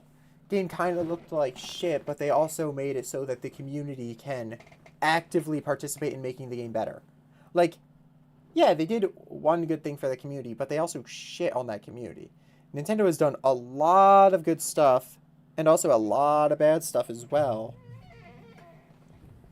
But the good Nintendo has done is they created the entire brand of Pokemon. So, like, I don't support Nintendo, but I can give a pass to playing Nintendo games. I cannot, however, give a pass to using AI and actively killing our planet when the only good you've done is creating one decently fun fan game. Not even that fun of a fan game. I'm not even gonna lie. Like, the fan game's kind of... The fact that they reused the Kanto region is honestly a huge complaint I have about Infinite Fusion. If they made a custom region, I'd at least be able to somewhat understand. I'd actually be able to somewhat support them. Or hey, if their first game was Hoenn instead of Kanto, I'd be able to somewhat support the Infinite Fusion devs, but they used AI, dude. Like, there's nothing I can say. They used AI. There's no defense you can do for a company, for a group of developers using AI in their game. There is no defense.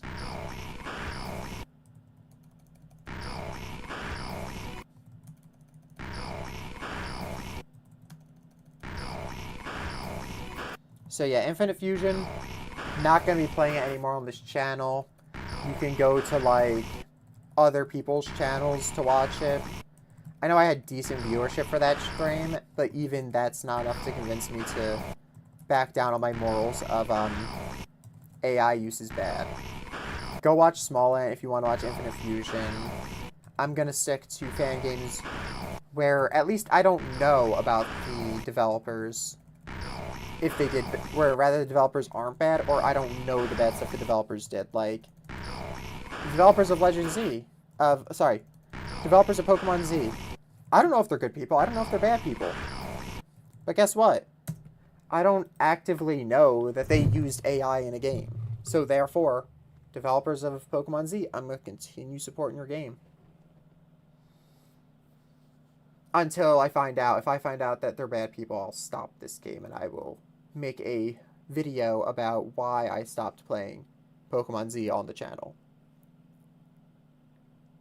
But as far as I know, the developers of Pokemon Z are fine fellows.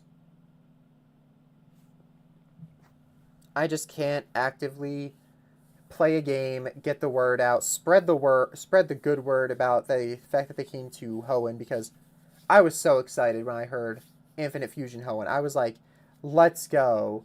One of the best regions, one of the best concept fan games, great stuff. I was so excited, and then I had to find out that developers are AI using pieces of shit.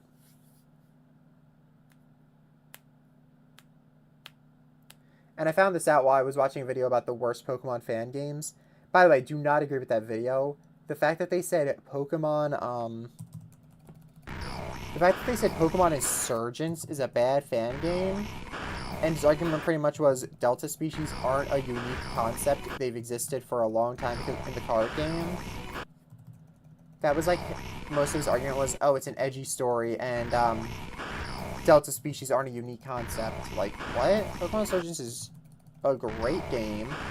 Keep in mind, I haven't beaten Pokemon Insurgence. It's been a while since I played it. I actually don't remember how far I made it, because I had it on I had a knockoff handheld PC that came out because I heard about the Steam Deck and I wanted it, but the Steam Deck wasn't out yet. So I bought a knockoff one, and it sadly stopped working, and that's where my Pokemon Insurgence save file was, so needless to say, I don't exactly have access to my Pokemon Insurgence save file. I know I didn't make it very far in the game, so I could always come back to it later. You know, start from scratch.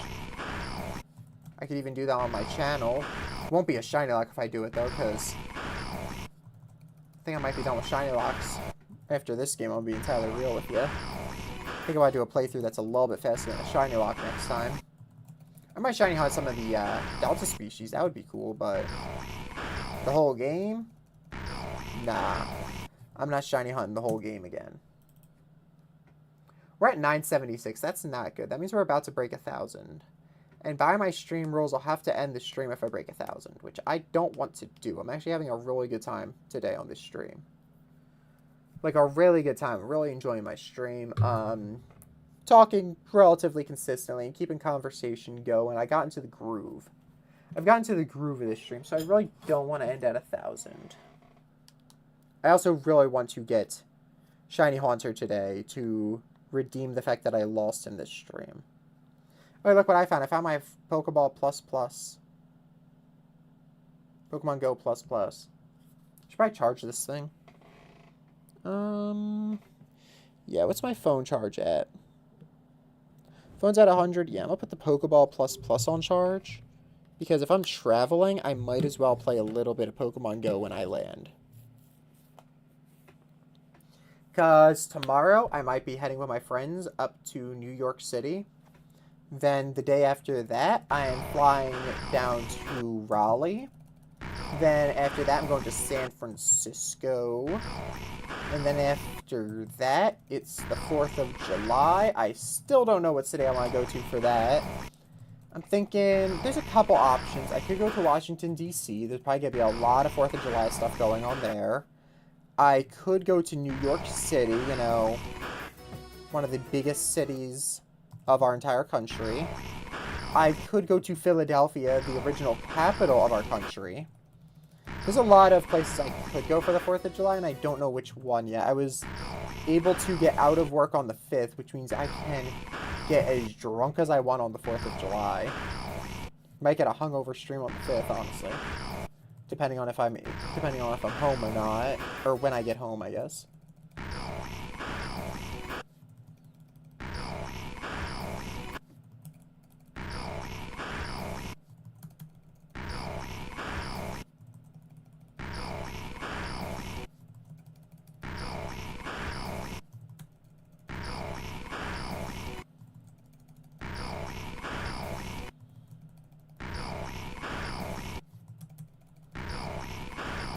I am a little bit worried about the 1st of July, though, because I'm going to have to commute to work for the first time. I just got a transfer, which means the airport I now work out of is not the one that is closest to me. So I'm going to have to go up to a gate and list standby to get to my base, which means I'm going to have to pray that these planes aren't full on the 1st of July so that I can get to my base so I can work my flights. I pray I'm able to do that easily.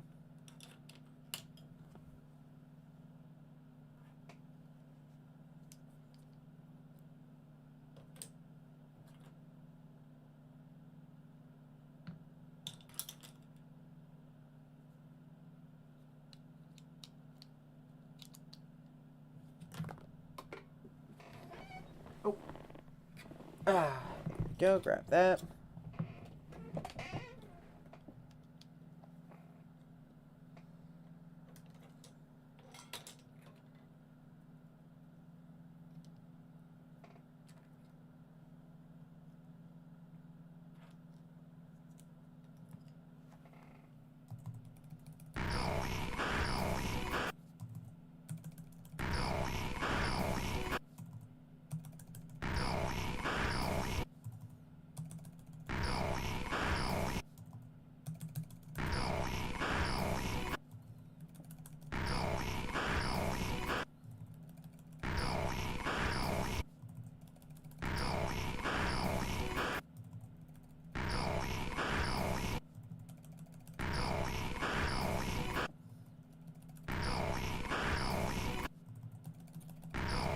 Okay, guys, we're about to break 1,000 encounters.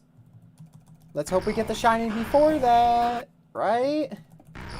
Right, game?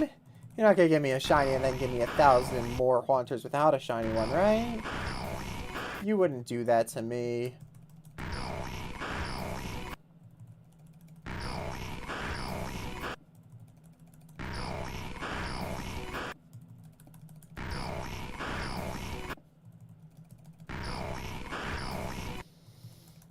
Come on. You wouldn't do that, would you, game?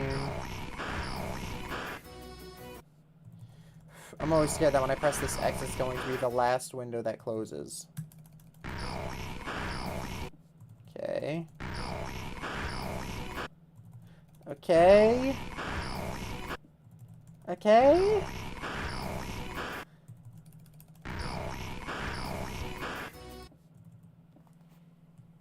That's 1,000 encounters deep. Ugh. Do I hold myself to the rule or do I make an exception because I'm not really tired? In fact, I want to check something really quick. So.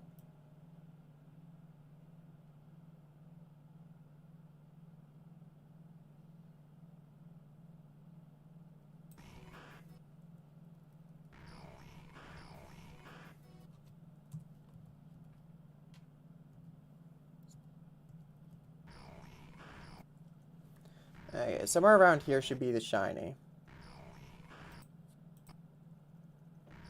Yeah, I was resetting way too fast, dude. Holy crap. Did you see how fast I reset past that? 1 second. Let me just rewind a bit. Okay. So. Okay. Here's the clip. You ready?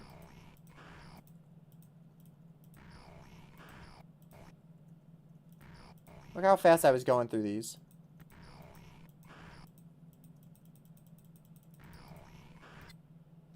Yeah, look. So, he appears. He's gone. I was resetting so fast. I kind of deserved to lose that one. I'm not even gonna lie. That was so bad, dude. Yeah, I 100% kind of deserve to lose that one. I'm not even gonna lie.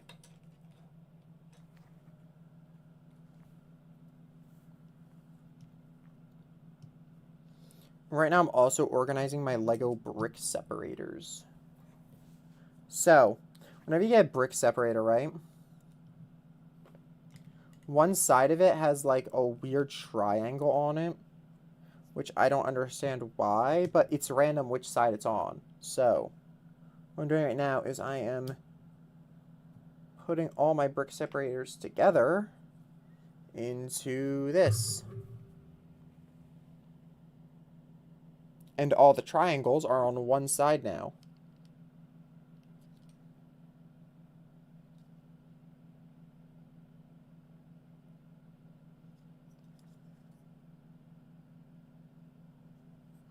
That's weird. Wait a second. Two of these are different. Two of them don't have a triangle on either side.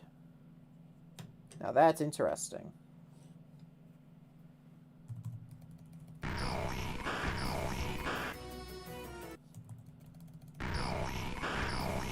But yeah, we're going to get more brick separators soon. I have 2 sets that are coming for the 1st of August.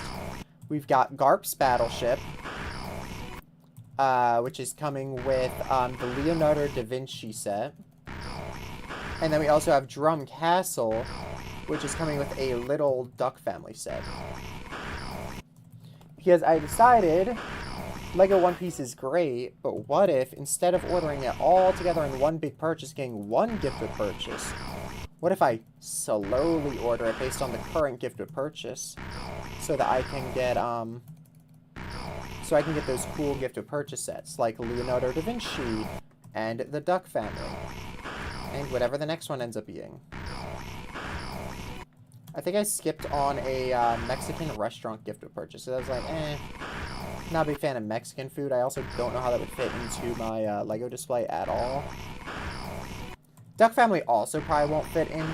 Actually, wait, no, I have ships. Duck Family will fit in perfectly. I just put it next to one of the ships.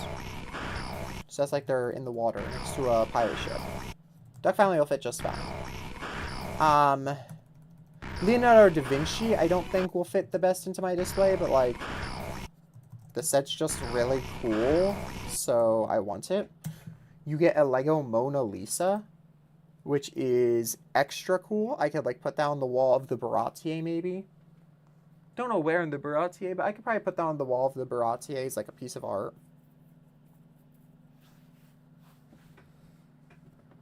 You know, custom.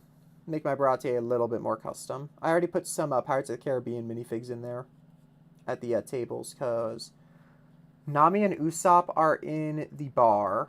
Zoro and Mihawk are on the dock in front of it. Luffy's standing behind Zoro. Helmeppo and Kobe are up on the roof with Garp. And then Sanji and Zeph are on the little side deck outside of the door with Sanji's Jolly Roger on it. By the way, Sanji's Jolly Roger being a sticker is so cool.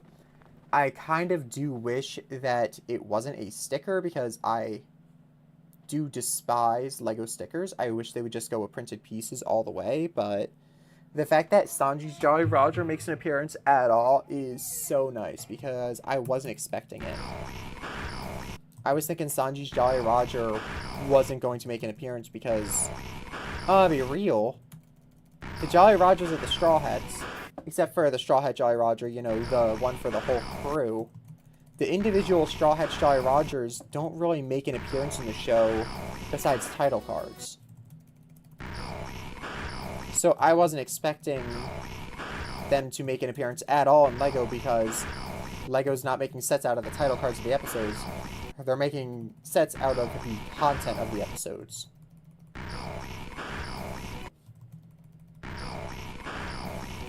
I also wish that Lego One Piece would be a big enough success to show Lego, hey, maybe we should start looking at anime. Maybe we should bring back the Avatar sets we had. Like, come on, guys. Start giving anime a proper representation in Lego, even if Avatar is technically a kid's cartoon in America. Take out the styled anime. It's based off of Asian culture that, like, I'd say it qualifies. It shows that we want anime sets. Give them to us. Give us Lego One Piece sets that are based off of the anime instead of the live action. That's a big one. Give us Lego One Piece sets of stuff that is anime content, not the, not just the live action. Give us Longnose Usopp, for God's sake.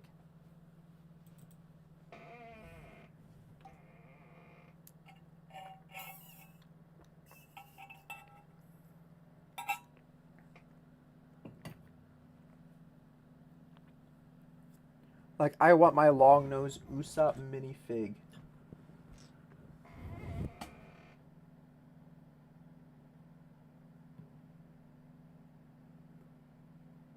Oh, that's one of the reasons I got the Leonardo da Vinci set, though. It's because it comes with one of these pieces. Let me get that really close to the camera. So, it comes with one of these pieces. It's a little trophy of a minifig. Yes, it's a little sculpted minifigure trophy.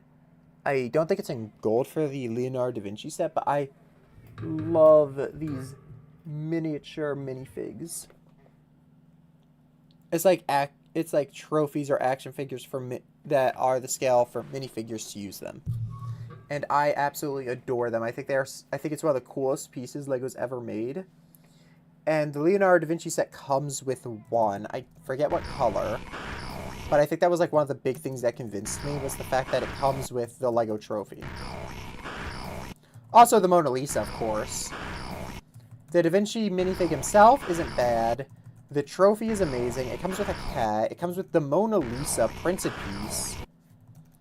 At least, I'm praying that's a printed piece. If that's a sticker piece, I'm actually gonna be kind of pissed. I think it's a printed piece, though.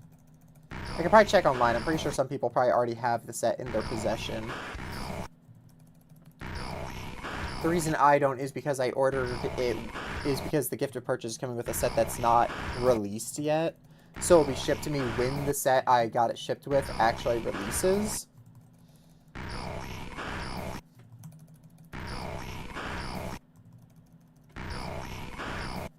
My Da Vinci set. I'm surprised. I sat there for so long. I really thought that was going to be a failed reset.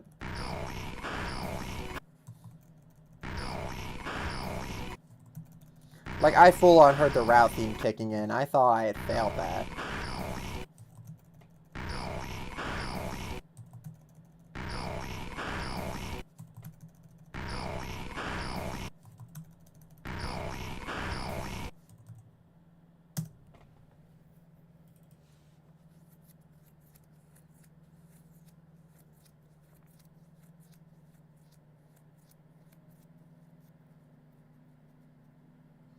So yeah, 584 was the first shiny Haunter.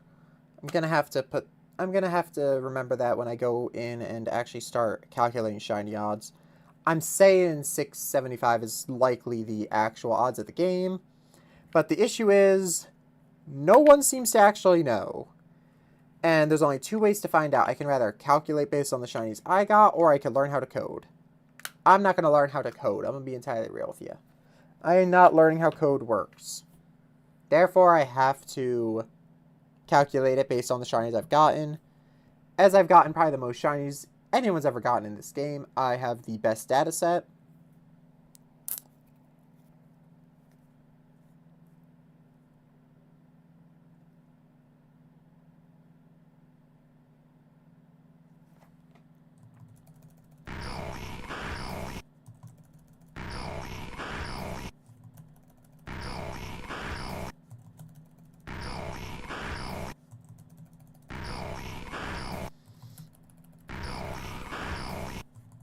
But yeah, I do want to be the first person to complete this game.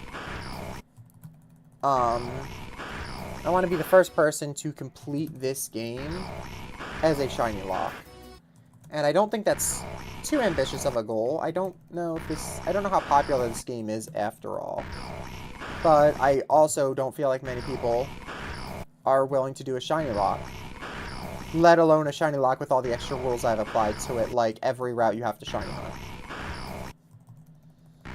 Because other people who do shiny locks, typically they have a team planned out, and they know exactly what team they want, and they go and shiny hunt that team, and they just, like, they'll do the first gym, and then they'll do, like, one more shiny before the second gym. I'm not doing that. I'm getting every route will have representation on this run. Which, by the way, it's a shame that this route has a softer set hunt, because there's a shiny I would much rather have than Haunter. It is, oh god, what's his name? He's from Scarlet and Violet. He's a little ghost dog. Graveyard. Graveyard, yes. This route has a Graveyard encounter, and I would much rather get a Graveyard than a Haunter. But softer set hunt. Static encounters, I think, are a little bit cooler to shiny hunt than a random little dog. As much as I want Graveyard, and I think he is one of the coolest ghost types we've gotten in Pokemon, I think doing a softer set hunt has more value to, I think doing a softer set hunt gives more value to, like, fully exploring the game. So, Graveyard, love to have you on the team, I would, but it's got to be Haunter. Simply due to diversity and, like, showing everything the game has to offer. Because one way or another, we have to fight this Haunter for the quest. And if I'm going to fight the Haunter for the quest, I might as well make it a shiny.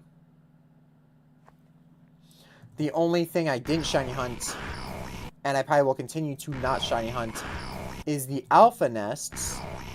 Simply because you're not allowed to catch the Pokemon from the Alpha Nests. And I don't feel like doing a shiny hunt of something that I'm forced to kill. I highly doubt they're shiny locked. I'd say there's a good chance that they aren't shiny locked and you can shiny hunt the Alpha Nests. But I kind of don't want to shiny hunt something where the end goal is to murder it. Because why would I want to have to kill a shiny? Why would I want an uncatchable shiny? That's like shiny hunting the Starly at the beginning of Diamond and Pearl. Like, yeah, you probably are going to get some shiny Starlies when you're softer setting your starter, but you don't want shiny Starlies. You don't gain anything from those shiny Starlies. Your only real option is beat them to continue the game, or more likely reset past them because you're trying to get a starter. Or the Poochyena in Gen 3. You don't want that Poochyena to be shiny. But that's also why I'm so against shiny locks. Funny moments like that, like, oh, the Poochyena, the very first battle in the game, is against a shiny that you can't catch. It's like a funny moment that can't happen because of shiny locks. And that's why Nintendo should remove all shiny locks. Like, the fact that shiny lock exists in the first place is so stupid. Like, what made them decide to shiny lock Pokemon in the first place? Actually, I'm gonna look this up. Where did shiny locks first appear?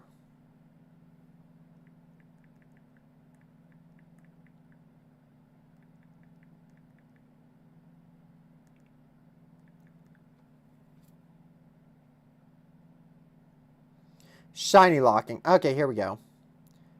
Okay, so shiny locking has been a thing for a while now. If you somehow don't know what that is, shiny locking is when Game Freak and the Pokemon Company decide that some Pokemon will never be able to be shiny no matter how many times you reset your game, or how many times you encounter a certain Pokemon.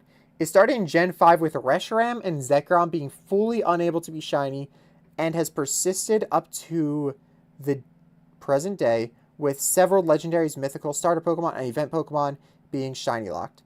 The concept is something that I would give a cursory thought to every now and then, but never really examined. So it started in Gen 5 with Reshiram and Zekrom, which is a high point of the story and has a cutscene tied to it. So I'm thinking the shiny locking started with cutscenes.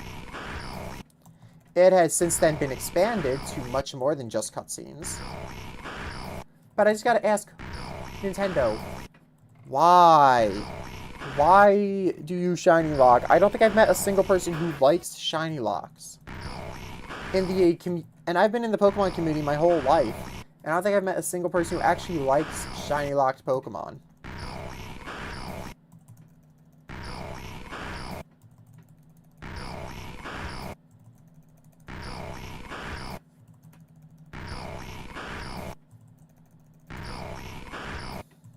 And that also stinks for people who are like doing a shiny only run of Gen 5. You're not allowed to use your cover legendary because he physically can't be shiny? Really? Your Zekrom can't be a weird greenish color and your Reshiram can't have gold rings on him? Like, dang, those legendaries don't even have that good of shinies. Why are they locked? Like, it's such an annoying thing. I really don't like shiny locks, dude. They are obnoxious. In fact, technically, Scarlet and Violet, you can't beat it with only shinies because, one, your starter can't be shiny, so you have to use your starter in the very first battle. And then in the final battle is essentially a cutscene battle with Miraidon or Koraidon, also shiny locked, so there's 2 required battle. Does anybody like shiny locks?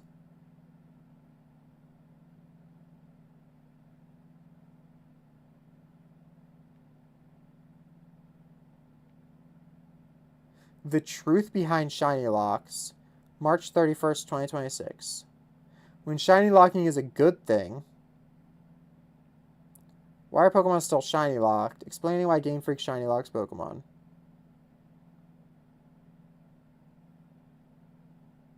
While developers implement them to preserve story continuity, players generally find them deeply frustrating. So it seems that the general idea is it's for story continuity, but like, shinies are so rare, I really don't understand why continuity matters when the chance of getting a shiny that you didn't hunt for is already so low.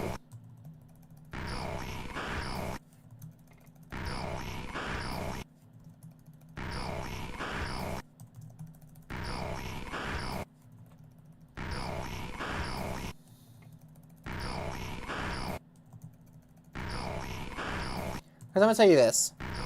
If you watch the cutscene of Reshiram, right, where it bursts into the castle and chooses you, right? You are now the trainer of Reshiram. Reshiram chose you. Reshiram thinks you are worthy to command it in battle, right? If you watch that cutscene, and then the battle with Reshiram begins, where you are supposed to catch it, and its rings are gold instead of silver, who's gonna get mad about that? Who would actually get mad that the rings are a different color?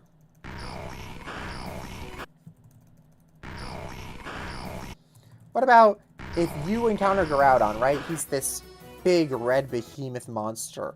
He goes primal, and he gains these cool marks throughout him. Are you going to be mad if you then encounter him, and instead of being red with those cool lava-like lines through him, instead he's, you know, black with those cool lava lines through him? I don't think so. I don't think anyone would get mad about that. I don't understand why Nintendo's so big on shiny locks. I just think shiny locks should be removed entirely. Done away with. Nintendo, take the code you used to shiny lock stuff, throw it in the dumpster. No one wants it. Get it out of here. But they don't. They keep it around. And also, the way they shiny lock makes no sense. Arven isn't shiny locked. You know those Titan fights you do where you fight the Titans throughout Paldea with Arven? So when Arven joins you and battles alongside you, his Pokemon can be shiny for some reason. It won't have sparkles, but it will be the color of a shiny. Why is that not shiny locked? Or did they just mess up the shiny lock and accidentally made Arven not shiny locked? Like, Trainers are the one thing where I'm like, okay, yeah, shiny lock trainers. I'm fine with that. I do not care. I don't care if youngster Joey's Rattata can be yellow or not. I actually think trainers probably are shiny locked. Like, I don't care if a trainer has a... I don't care if a trainer can have a shiny Pokemon or not. That's fine. Or, oh, this one trainer has a shiny Execute guaranteed in Alola. Whatever. Trainers, shiny lock them all you want. But Pokemon I get to catch and I get to use, don't shiny lock it. I want my Pokemon to be a funny color. Like Breloom. I'm gonna be entirely honest. I don't like Breloom's design that much. I don't like how he looks normally. Shiny Breloom, I love it. I think red really suits him a lot better than the green did. Shiny single-handedly saved his design. If they shiny lock a Shroomish in a future game, I'm gonna be pissed because I'm gonna be like, wait, why is my Shroomish not able to be red?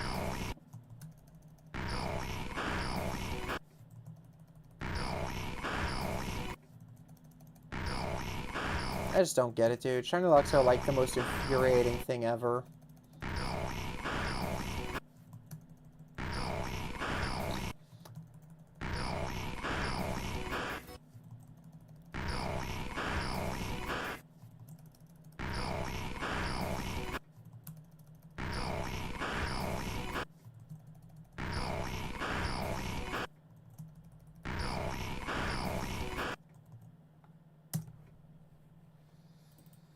$1,276. We're almost double odds on a shiny that we failed. About to hit double odds because we failed the shiny when we originally encountered it. I want that to be, like, a known thing. That we're about to hit double odds on a shiny we already got. But we failed it. Yay, I love this game. My cat looks so cute right there. Oh my god, she's adorable. I might want to pause stream to go buy, like, snacks and eat lunch somewhat soon. I don't know when exactly, because it is 12:11 p.m. at the moment. Oh, I gave away my time zone. Oh, no. So it's a little bit after noon, which means I kind of am thinking that I might want to go buy some food or make a lunch here or something. Some sort of way to eat. Ugh. We're also 2.5 hours deep in stream.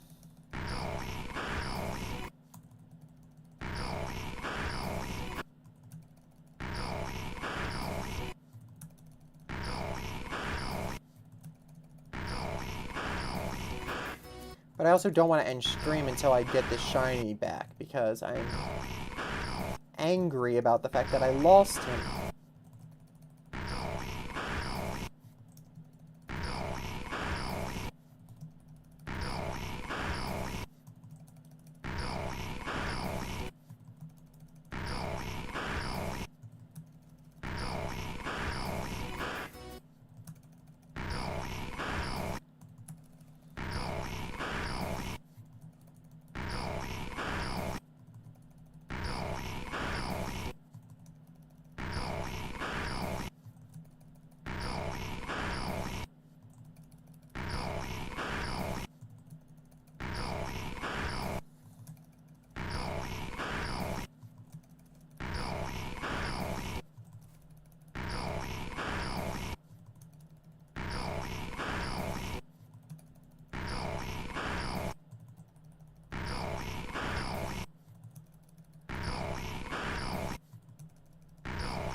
$1,300.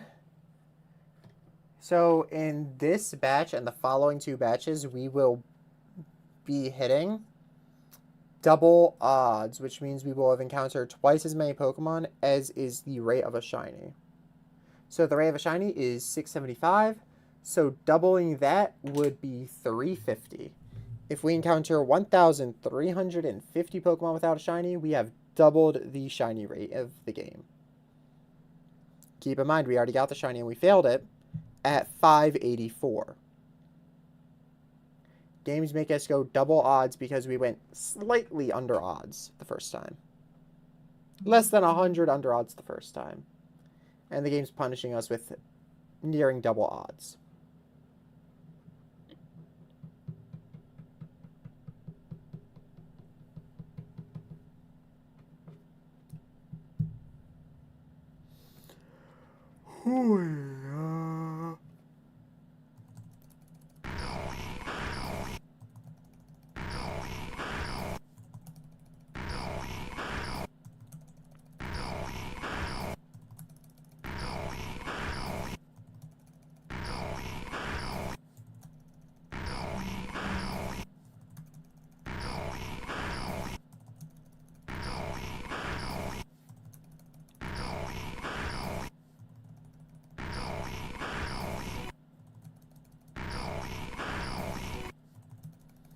I don't know why, but I really feel like the shiny's almost here.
Okay.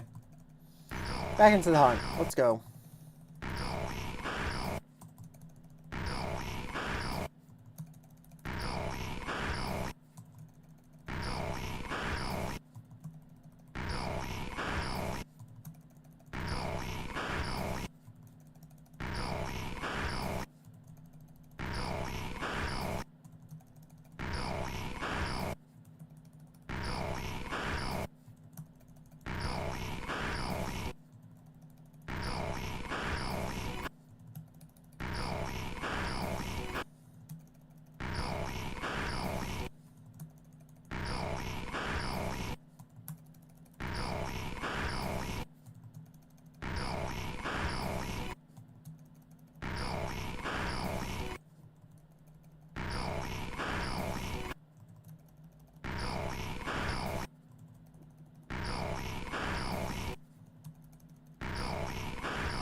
Okay, this is the last batch.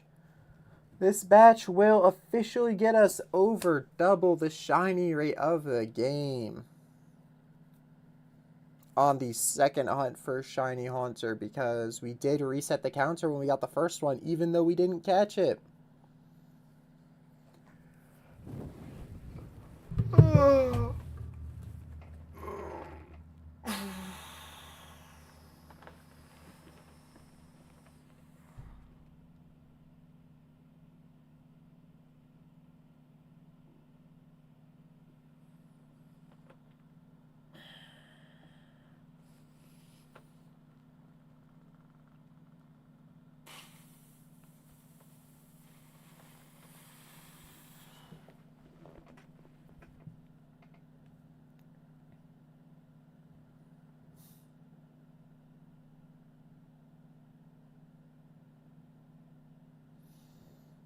Are we going to get the shiny here, or are we going to actually reach those double odds that the counter is showing?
Bro, we are over double odds. Are you serious?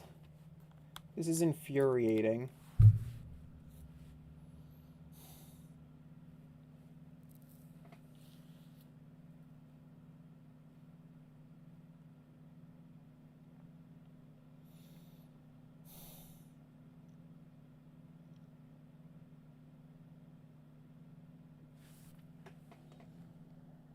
Okay, I'm always checking my phone for notifications just in case something important came in. Like, let's see. I got an email from a company I haven't bought from in years. I can ignore that.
Come on, man. It's getting rough.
So, my plan is this.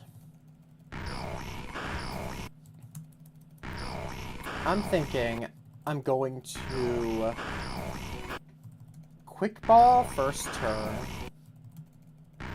then go for Stun Spore. Once Breloom gets low on HP, though, we're gonna have to switch him out. We have to switch out Breloom relatively quickly if he gets low on HP, though.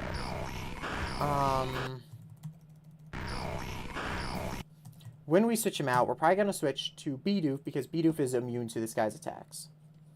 This Haunter can't hurt Bidoof because his only attacking moves are Ghost. He does have Confuse Ray, which can confuse Bidoof, but Bidoof can't. As long as Bidoof doesn't smack himself, Bidoof will not take any damage in this fight.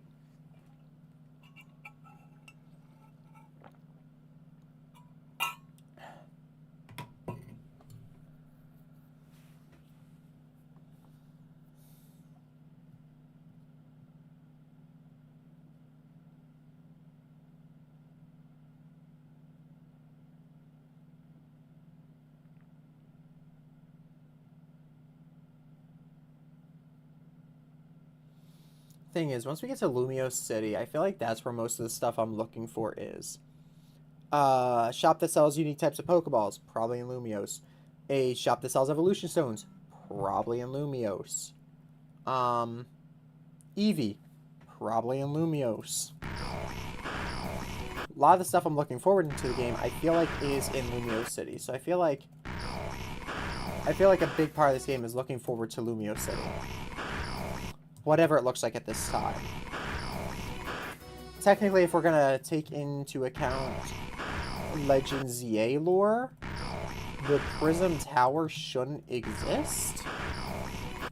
But I guess we'll find out if that exists.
$1,486 encounters deep.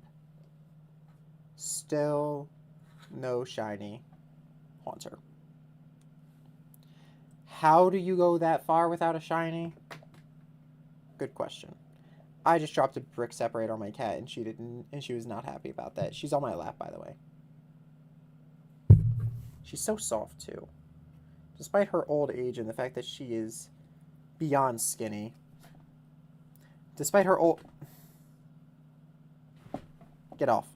Get off. You tried to bite me 2 times, you're getting off. Despite the fact that she is very old and beyond skinny, she's always been a skinny cat, she is still very soft. Her fur has not lost its softness. I know the other cat I had, as she got old, her fur got, like, less soft. But, like, this cat, still soft fur, even though she's, I think, 18 years old. Her fur is still as soft as ever. We actually don't know her exact birthday. Why did I make it full screen? I gotta, like, stop doing that.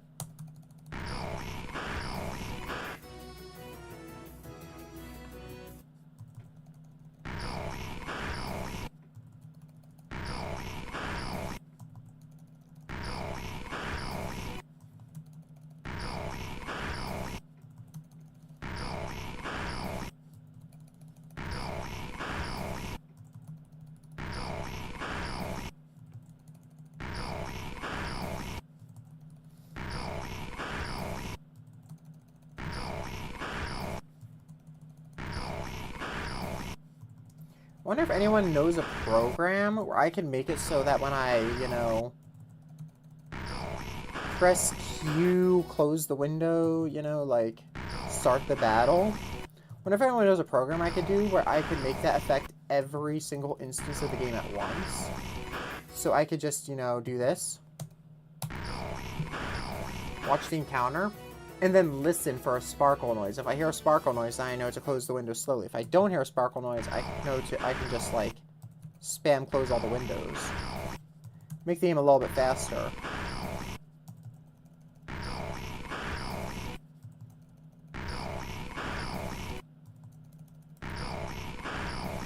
It would also make it really hard to fail a shiny because, like, oh, it's gotta listen. I hear a sparkle noise. Okay, I close the window slowly. I don't hear a sparkle noise. Okay, I spam click this close button until all the windows are gone.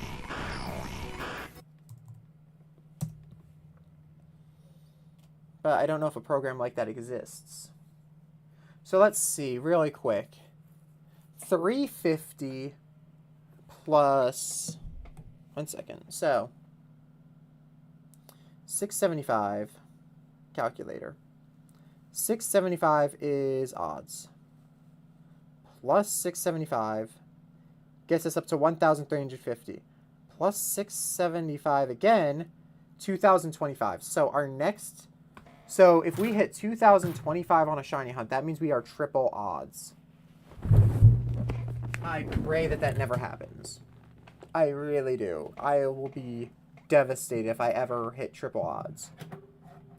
I just want to know where they are. Since I've broken double odds in this run, I really want to know when I will have hit triple odds, if it ever happens.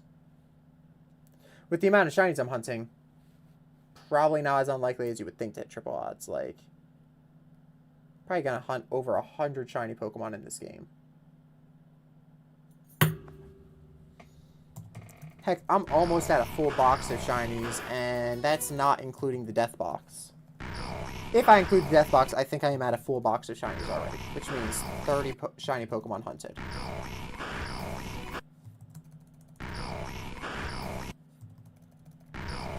We're not going to count the dupes box because whenever I get a dupe Pokemon, what I do is I pop a shiny potion, and the next Pokemon I encounter, and then I soft reset the game, and then I save the game, and then the first wild Pokemon I encounter, if I encounter a Pokemon I already have, I will close the game and soft reset it, but I will continually do that until the wild Pokemon I encounter is something I do not have shiny yet. So Dupe Squalls does not count towards the amount of total shinies.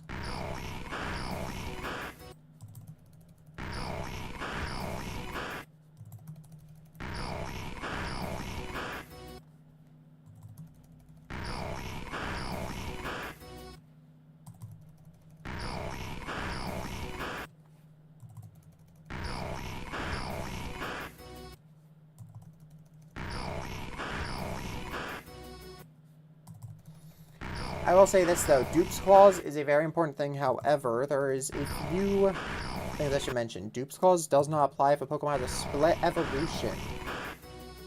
Dupe's Claws does apply to the entire evolution chain, but if a Pokemon splits its evolutionary chain and there is a way I can choose to evolve it differently, Dupe's Claws will not apply. That rule exists almost purely because of Eevee, I'm going to be entirely real with you. If there are major gender differences, like Meowstic. Esper, if I get another shiny Esper, I'm keeping it.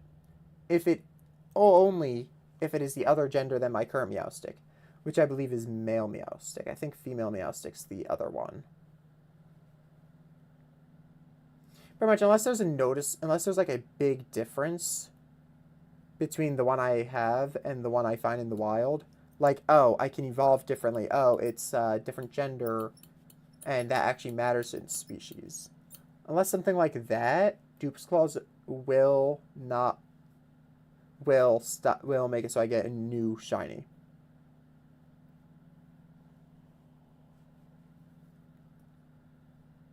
I will say this though. So the game gave me an incubator, right? It said so you can hatch eggs without it taking a spot in your party. My question is this. Am I still allowed to have eggs in my party? Because I'd like to have a full 6 eggs going at once. If I can. If I can have a full 6 Pokemon incubating at once, when I have to do the egg hunt, because I'm assuming Eevee's probably a gift Pokemon. I don't think Eevee's going to be in the wild, which means I'm going to have to breed for the second shiny Eevee. I want to know if I can have 6 incubating Eevees or only the 1 in the incubator.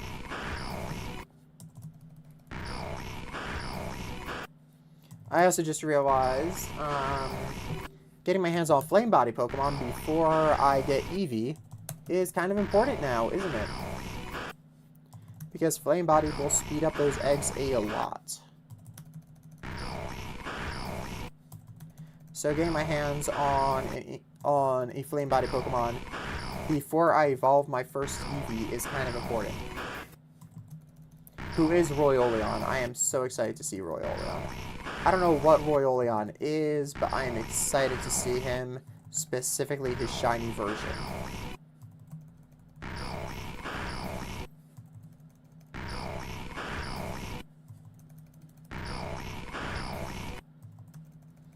If I think about this for a second, what are the custom Pokemon? We have a custom evolution to Cherim.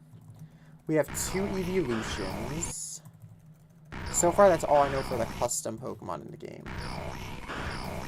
Because we're not going to count regional variants as custom Pokemon. Oh, guys, we made a mistake.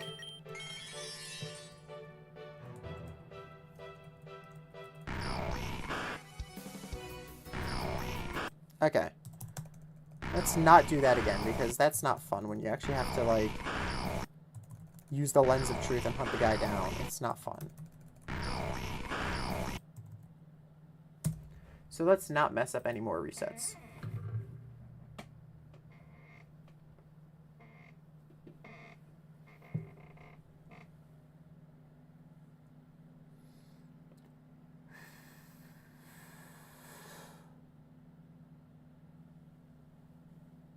About 3 hours deep in stream, still no shiny. Well, we did technically get a shiny, but whatever. That's besides the point. 3 hours deep and we're still doing the same thing we were doing at the start. That's what I should say.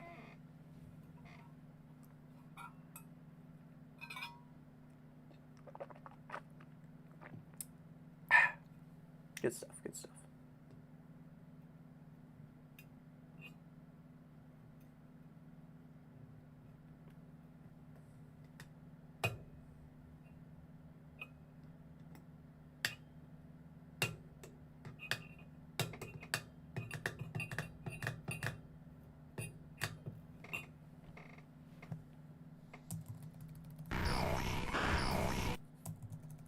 Come on, man. I'm getting tired of this.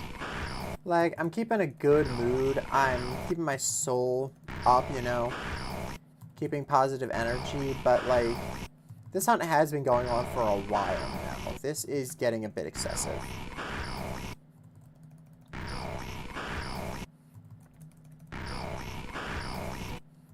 I'll have to check Esper, but I think this might... Actually, wait, the Esper TikTok is right here. Let's see. Hour and a half into stream with no shinies. Keep in mind, I have been distracted by Grow Guard. 1,509? Yeah, we're about to... Yeah, we've broken Esper's number for the longest shiny hunt in this game.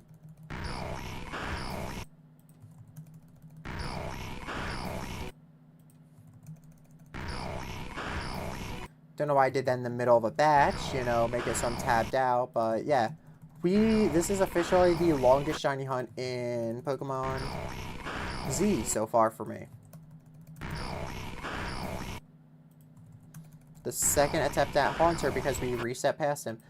Keep in mind, this is only happening because I accidentally reset past him. If I didn't reset past him, I would not be stuck on this hunt. That's like the worst part about it, is that this was a fully avoidable hunt too.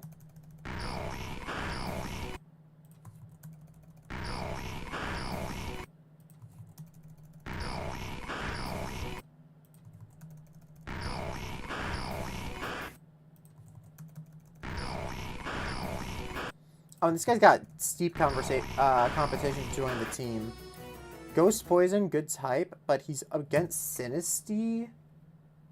Do I have any other ghost types, or is it just Sinisty? It might just be Sinisty now that I'm thinking about it. But, like, he's up against Sinisty for a spot on the team, and Sinisty's not bad at all. I do like Sinisty. I've never used it, and I kind of want to. So he's got pretty decent competition for joining the team as well. If I even end up using a ghost type, like, my team right now doesn't have a ghost type.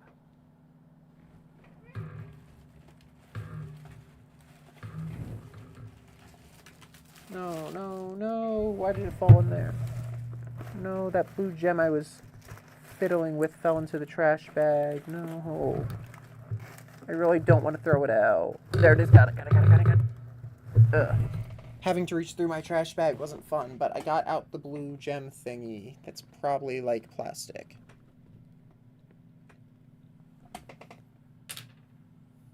Still don't know what it is, but I kind of like it, so I didn't want to lose it to a trash bag. And there's nothing too gross in that trash bag.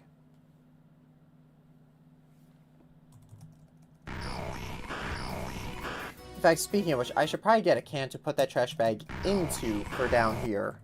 I have a trash can in my bedroom that I keep the trash bag in, but down here next to my PC, there's no can that the bag is in. It's just a bag sitting on the floor. Should probably get a can for that.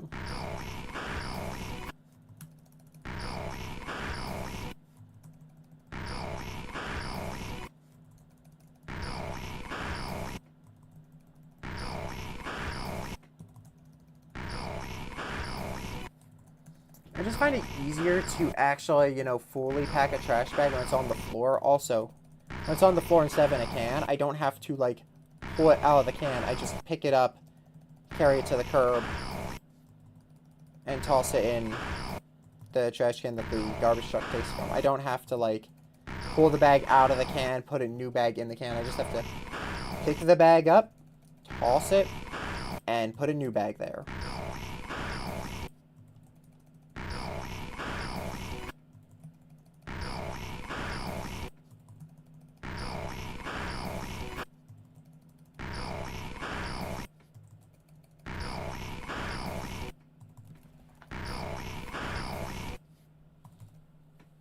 That's another 30 down. Dang, we're over 1,600. Didn't think I was gonna see this. Like, ever. We're pushing this number higher than I thought I'd see it go during this run.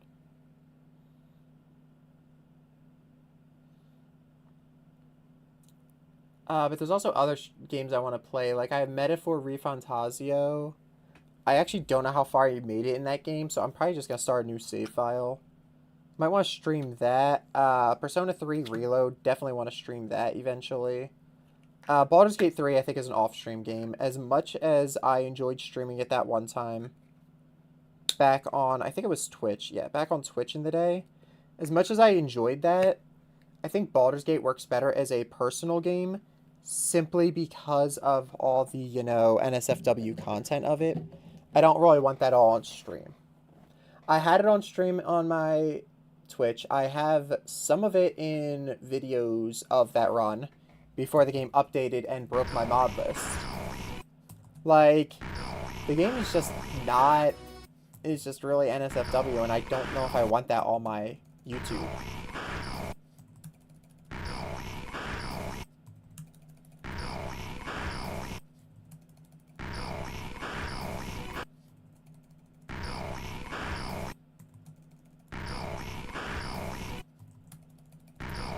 Like, Baldur's Gate is an amazing game, don't get me wrong. I think it is the best game of the decade. 2020 to 2030, I think it will reign as the best game of the decade. But it does have straight up pornographic scenes.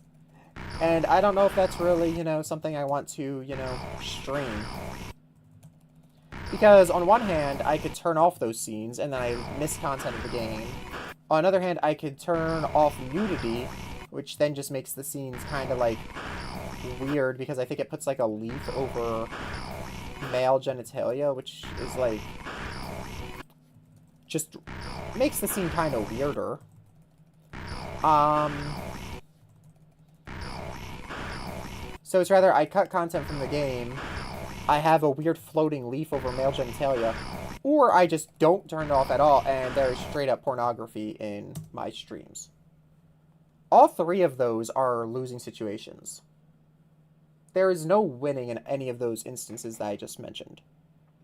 So, I think we're just not going to stream it. Baldur's Gate 3 is just going to be one of those things that sits back, does not work, and doesn't concern itself.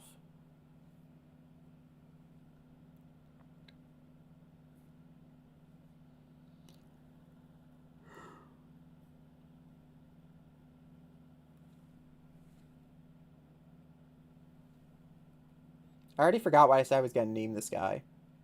I know I mentioned earlier that I had a name picked out. I've already forgotten what that was. I know Gasper would be a good name because it's a reference to the evil girl in Snow Peak, I think. What was the city called in Sinnoh? Was it Snow Peak? Whatever the city was in Sinnoh, it would be a reference to her. I think hers was named Gasper. Actually, if I look up on Google, Pokemon Gasper. The infamous Haunter nicknamed by the NPC Mindy in Pokemon Diamond, Pearl, and Platinum. The fact I remember his name is crazy. You know why I remember the name? My save file. So I don't know if it was me or my brother. I think it was me. My brother got Pokemon Diamond as a gift.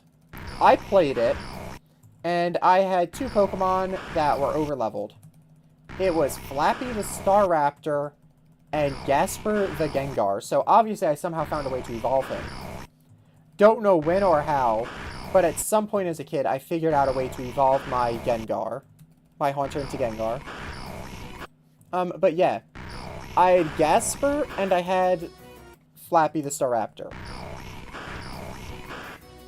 I discovered these guys when in middle school, a bunch of kids at my summer camp were really into Pokemon. Pokemon cards, Pokemon games, all that stuff. So we were playing Pokemon games, and I was like, oh, I think I have this game called Pokemon Diamond. Booted it up, beat the game. I don't remember my name in the game. I don't remember much. I beat the game really late one night. I was tired, and I was able to finally get my Staraptor to level 100. I felt super achieved. My first level 100 Pokemon ever. But yeah, so I remember that I had Gaspar on the team.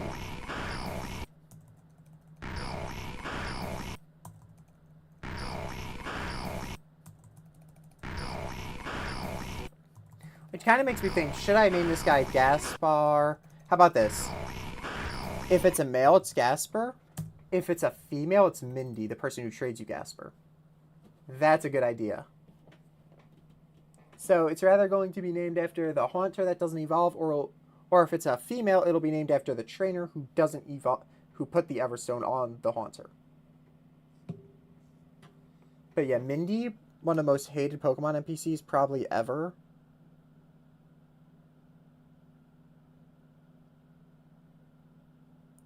Gasper was my first level 100 Pokemon. When I was a kid, I thought every Pokemon evolved by level up, and I loved Gengar, so I ran through the entire game with Gasper the Haunter to get him to evolve. I didn't end up trading Gasper until after he had already reached level 100, and because Diamond was my first Pokemon game, my first level 100 was wasted on a Pokemon that wasn't fully evolved. Thanks a lot, Mindy.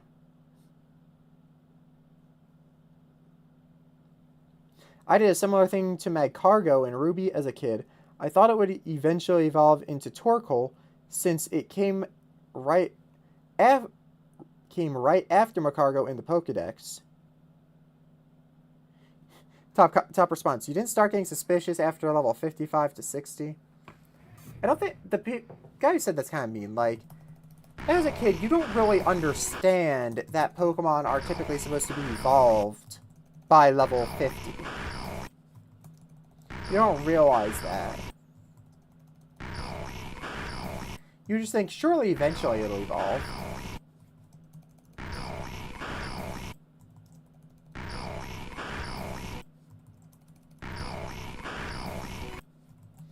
But yeah, Mindy, very well-known person in the Pokemon community. Very widely hated person as well. No one seems to really like Mindy because of the whole Gasper thing.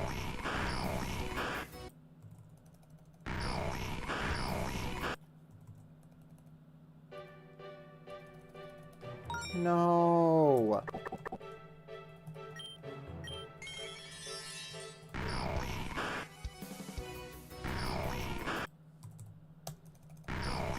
It would have been funny if that one was a shiny, you know? The one that tried to run away from me ended up actually being the shiny one. That would have been kind of cool.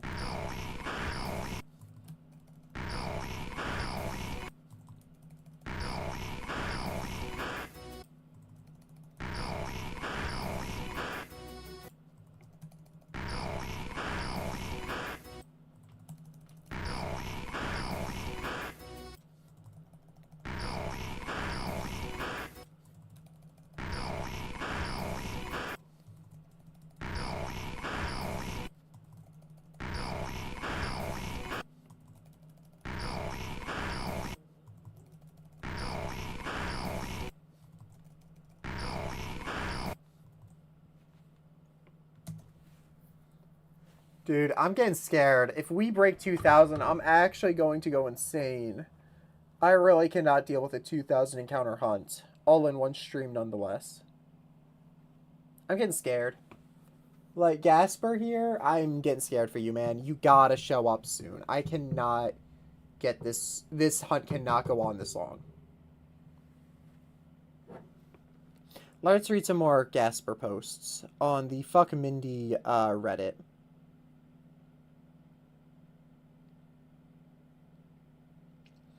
"15 hours ago, I had to be reminded of what Mindy did to me almost 16 years ago. Oh my god. Gasper, level 49 Haunter, no item, so he obviously took the Everstone off. Hasty Nature, July 17th, 2010. Link trade, arrived at level 49. Proud of its power, likes sweet food." 15 hours ago, a guy posted to the Fuck Mindy Reddit. That's actually insane.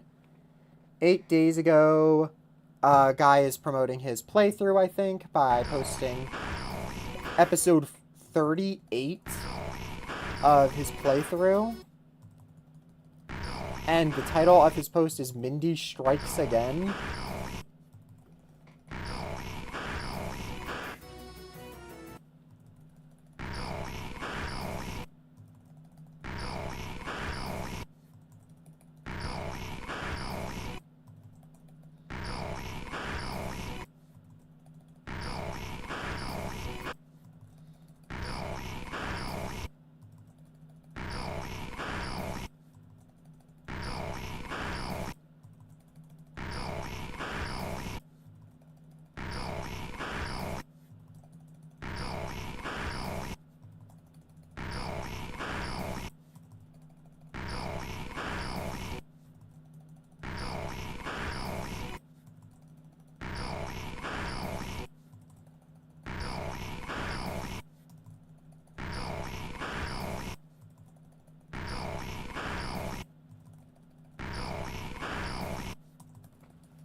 Okay, we open up the next batch and we continue scrolling. 20 hour ago, Jason Page is basically Mindy IRL. Instead of giving out Haunters with Everstones, he trades fake cards with his autograph for real Gengar cards. He is just like Mindy. Send him fake Metachams. Jason Page did nothing wrong. Jason.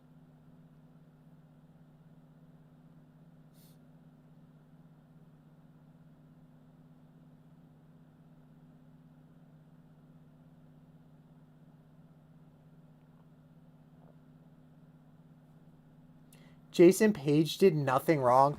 Wait a second. The fact that this is an actual post on r/unpopular opinions, that's insane. I have to read this.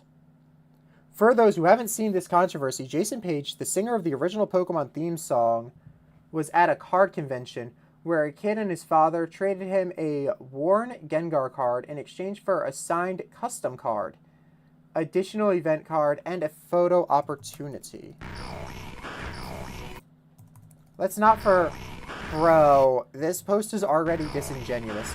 Not only... Okay, so instead of saying a fake Gengar card, he's saying a signed custom card. Custom card is it? Custom's an interesting word to substitute the word fake for.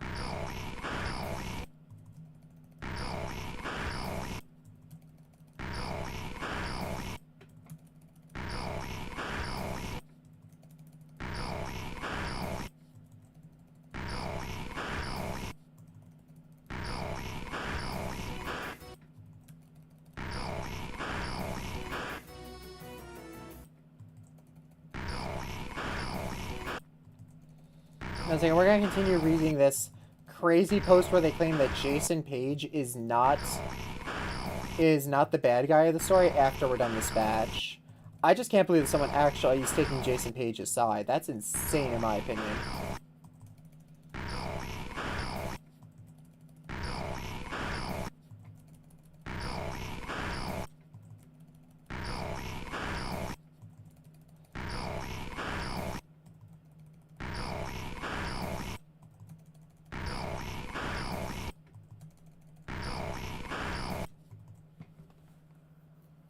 Okay, press the plus, open the batch. Okay, let's continue.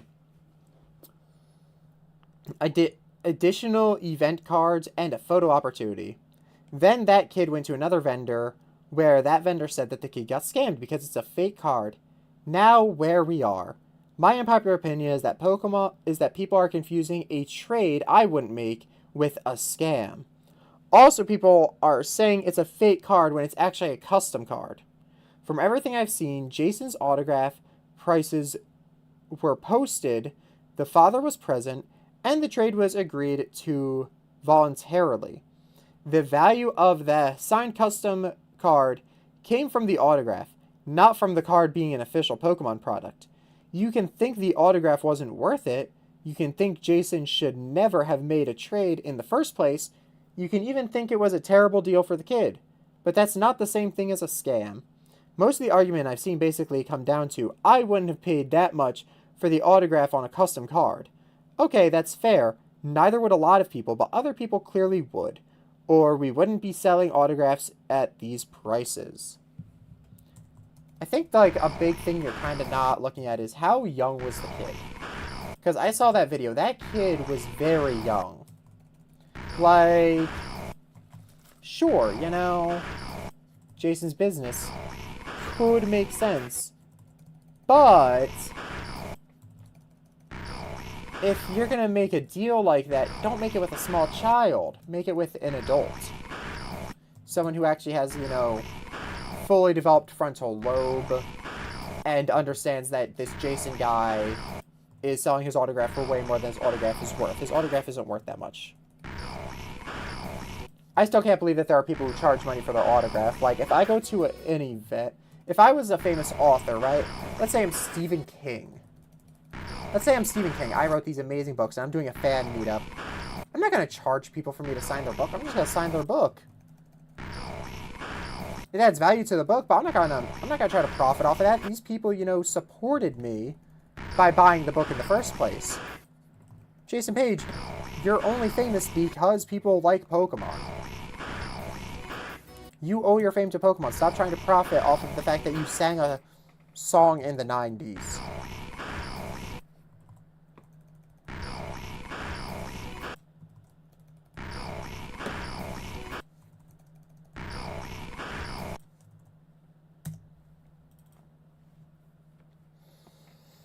I don't think Jason did anything wrong by posting his prices of his signature, explaining how it's a custom card and the father and son agreed to the trade.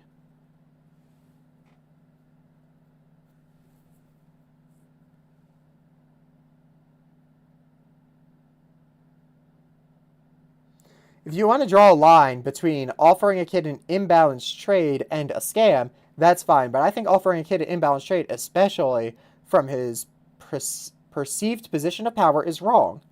And this is all incredibly lame. Imagine any real artist getting embroiled in controversy because they also flip the merch they're associated with. Lame. You assume the trade was actually imbalanced. Dude, this OP is like riding hard for Jason Page. So 20 days ago, a guy said Jason Page is basically Mindy IRL. 27 days ago, I took Gasper all the way to Pokemon Champions and evolved him just so I could get a win on the ladder with him and to spite Mindy. Screw her. That's great. Guy brought Gasper all the way to Pokemon Champions so that he could win with a Mega Gengar.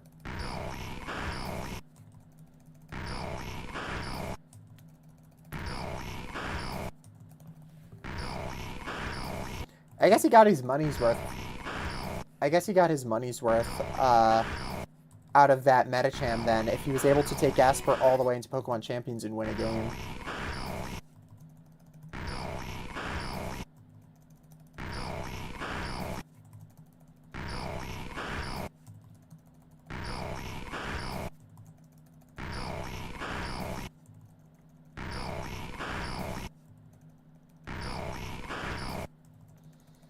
I also haven't checked because I don't want to get spoiled, but I do hope that my starter has a Mega Form, because Mega Chestnut, the official Mega Chestnut, is cool.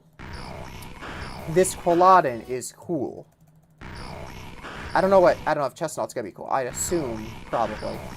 I really want to see what Mega Chestnut Z would look like if it does exist. So I'm hoping he exists.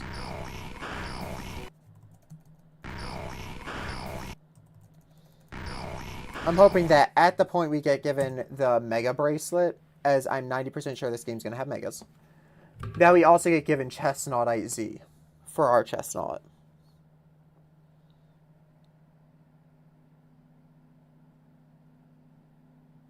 It's so cute to name your Pokemon like this. Keep the hate mail coming. I love seeing them. Mindy, probably. F you, Mindy, the Medicham.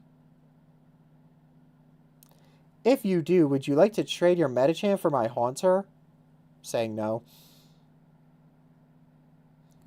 Explore 1800 Celsius ink for effective office. Why is that in the fuck you, Mindy page? Best Battle Frontier Gold with Gasper. Let's see, he had Gasper, Tyranitar, and Garchomp on the team, and he was able to beat Regigigas, God, what's its name? Cresselia, and Heatran. Then he had Garchomp, Suicune, Gasper, beat Entei, and Empoleon, Gallade. Gasper, Latios, Garchomp, beat Togekiss, Zapdos, Blaziken, and that's all the posts.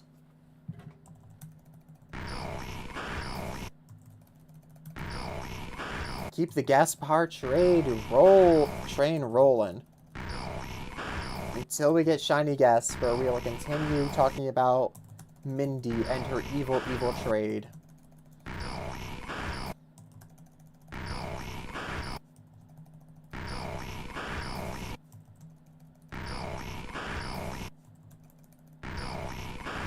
Kind of said my Meditite died, because I could, for the memes, be leading Medicham into this fight, but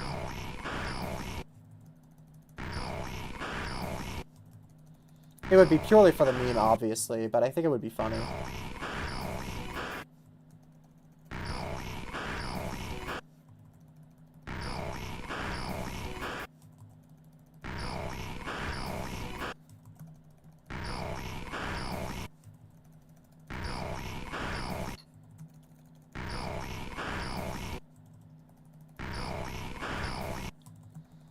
I wonder, do you think Gasper was just a way of the game teaching you how an Everstone works, and it just backfired horribly?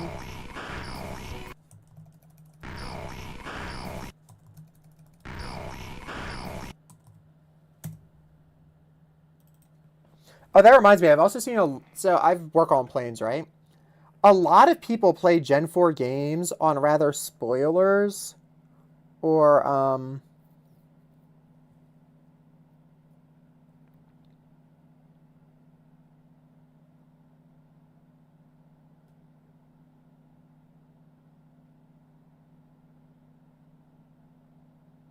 a few years ago, during the month of October, I wander traded some pumpkaboos holding Everstones just to mess with random people.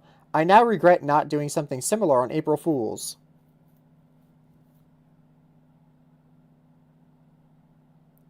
Guys, I think I can finally forgive Mindy. What is this?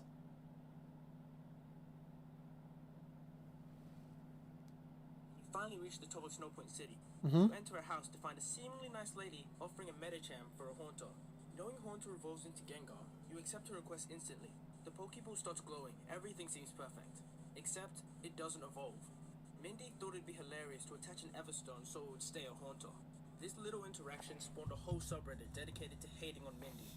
Game Freak must have seen this because they finally redeemed themselves with another NPC that finally gave a actually evolved into a Gengar 15 years later.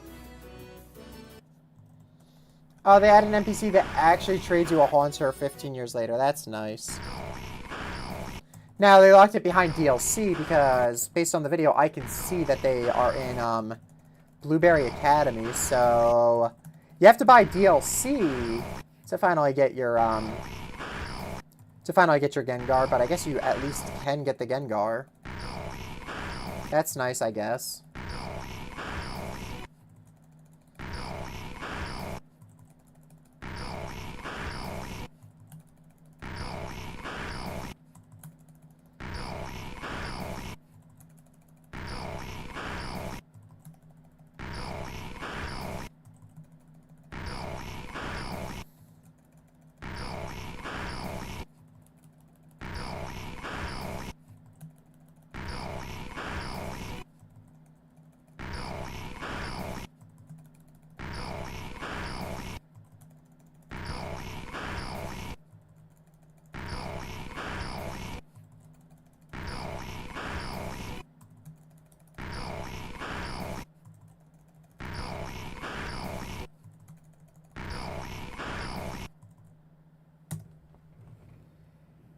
$1,900 encounters.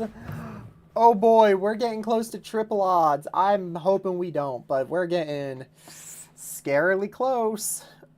Please don't. Please don't, game. I really don't want to hit triple odds. I really don't want to do that. That's not fun.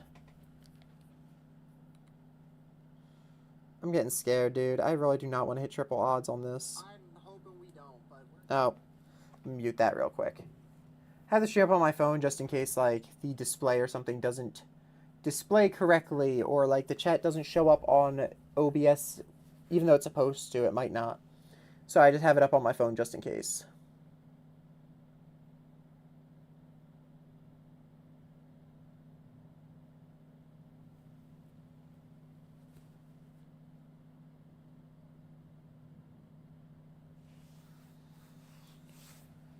Someone just messaged me. Who is that?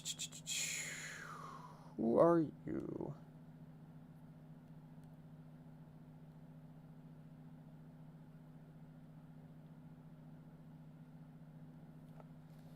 Nothing important.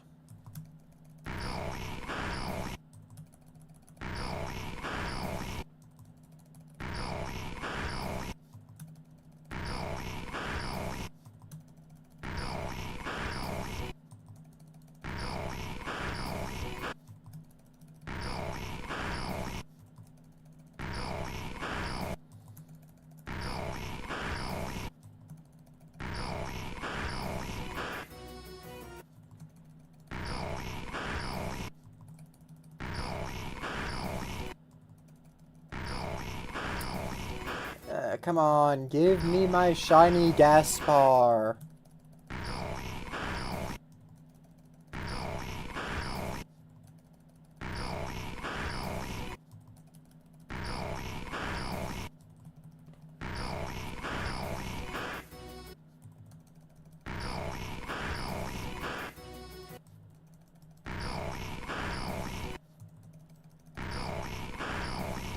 And that's also why I'm kind of happy that some of the newer games added the link cable item. Because honestly, trade evolutions have the one major flaw of they're really hard to get after a game hits a certain age. So I'm kind of happy that they finally added the link cable item to like Legends Arceus and stuff so you don't have to find people to trade with. If Legends Arceus even has trading, it might not. But I'm happy that they're like actually putting in work to try to make it easier to get these trade Evo Pokemon that are honestly unobtainable if you don't have friends that have the games. Or are unobtainable if you don't have real life friends who have the games because the online servers are gone for X and Y. So if you want to find someone to trade with in X and Y, you have to be near them.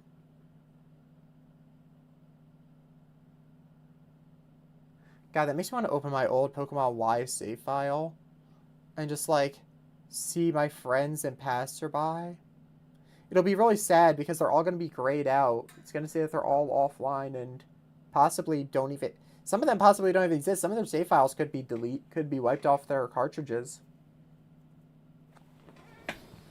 It'll be like a really sad sight to see because of the online not existing in X and Y anymore. I know there were people acting similarly when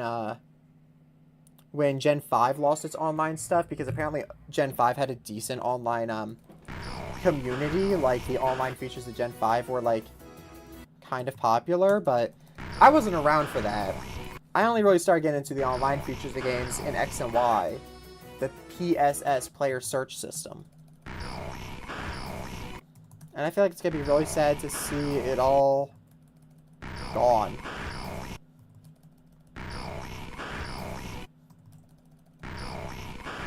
Like, I'll still have all their friend safaris, but it's still not going to be the same with all the players just not existing. They're all gone.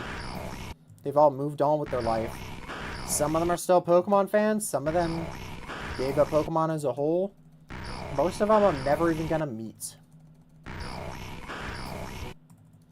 One of them's the little brother of one of my, one of them's the little brother of my sister's ex-boyfriend, even.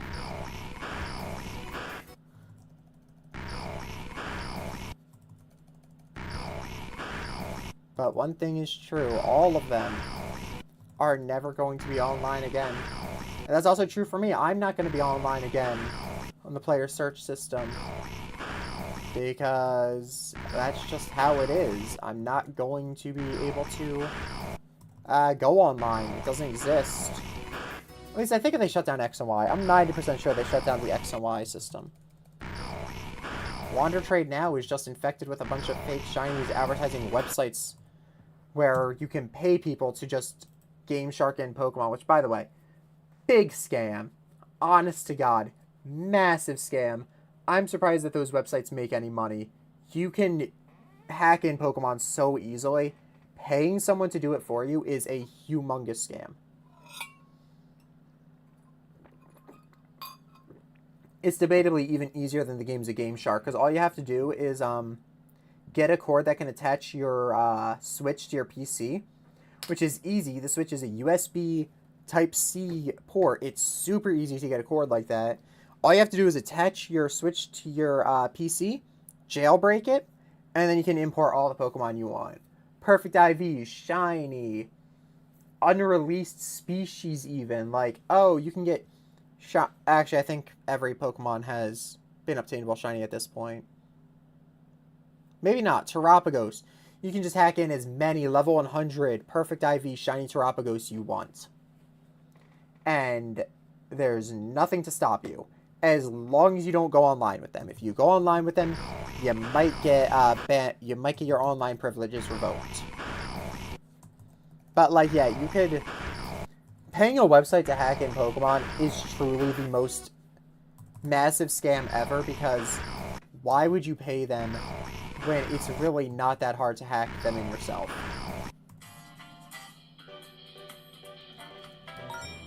One second.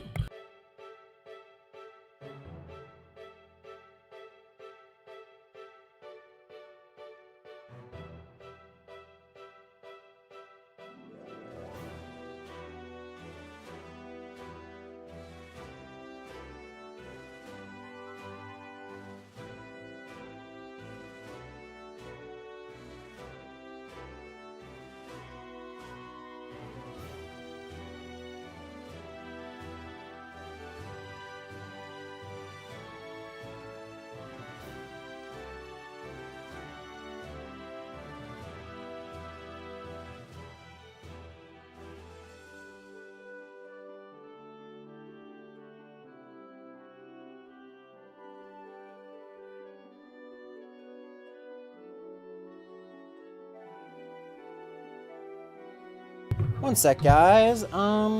Yeah, let me really quick. I'm gonna... We're gonna finish this batch, and then I have to check something for work. Apparently, they just said that they modified one of my flights, and I have to make sure its report time is still late in the day because I can't... I'm commuting to work. I cannot, you know... If they made the report time earlier, I physically can't do that. That's not a thing I can do.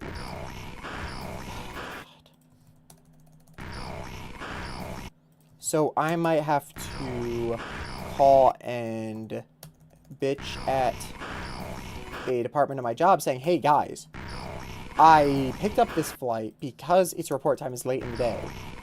If they made its report time earlier, I physically can't make that flight. I don't want to have to fly out and then sleep at the airport just so I'm there in time for my flight.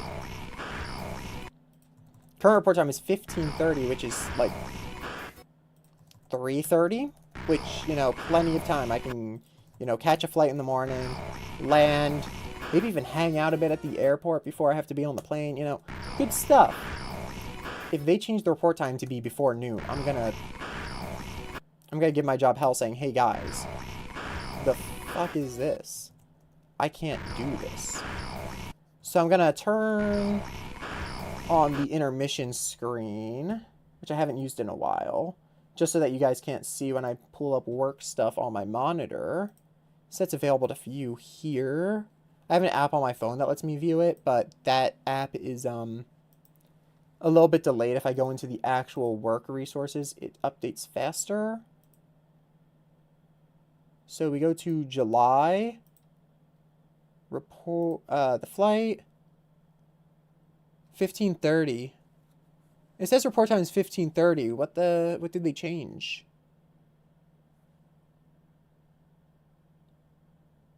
Was it originally like 15:40 maybe?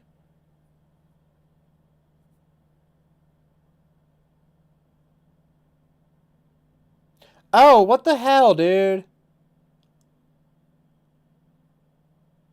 Oh, they delayed the first leg of it. One sec, I'm calling work. I'll be back.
And I'm back. Sorry about that. That was urgent work stuff. You know how it is. Okay, I also restarted the recordings because it is, because that recording was getting over 3 hours long of nothing. Whoa, nothing happened. Crazy. So yeah, I restarted the recording. I got my job thing fixed up.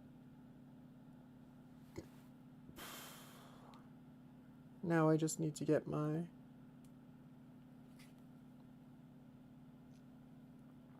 I'm very sorry about that intermission. I did not want to take it, but on the bright side, now we can get the shiny and continue the game after a unplanned intermission.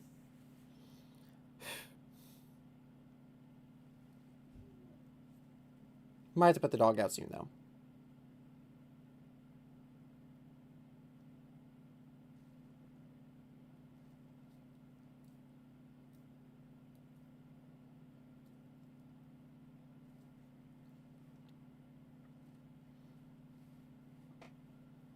Come on, game, load up. I'm excited. I want to get into these. Let me actually turn that down a bit. My headset's really loud. I don't know if it was earlier or if, like, it got bumped and turned up the volume, but that was loud, dude.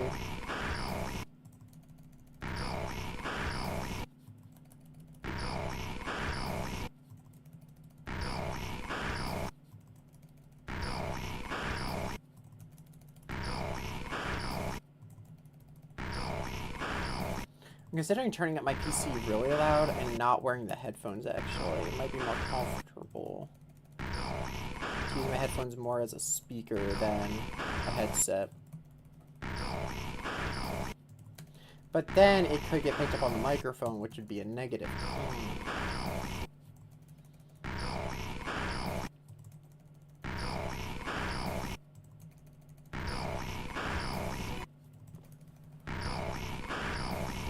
Keep in mind, the only reason we're still doing this is because I failed the shiny last time.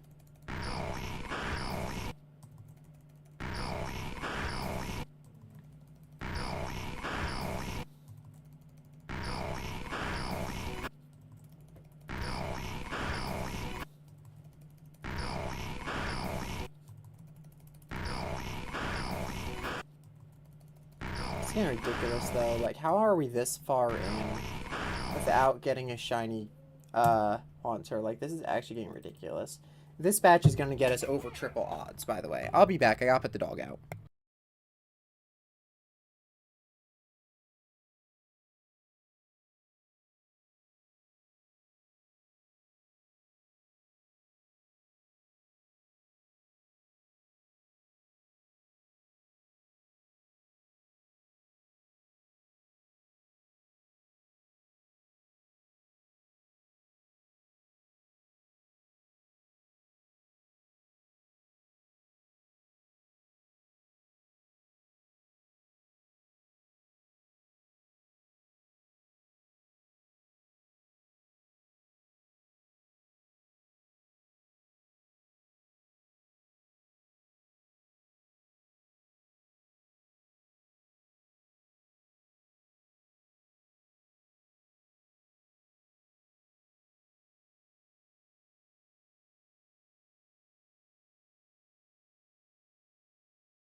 Oh, it looks like the game is up. Let's get the shiny, right, guys? Surely this batch will be the shiny. 3 times odds. 3 times the shiny rate.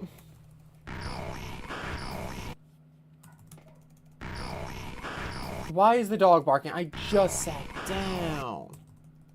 I'm at least finishing this batch before I go grab her, dude.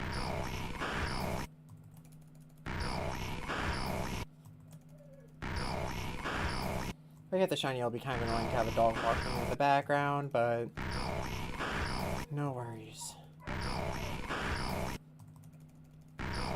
Like, you could go back in the stream. I just put her out. I put her out, did a quick, and ran right back. It's not even like I stopped to grab water or anything this time.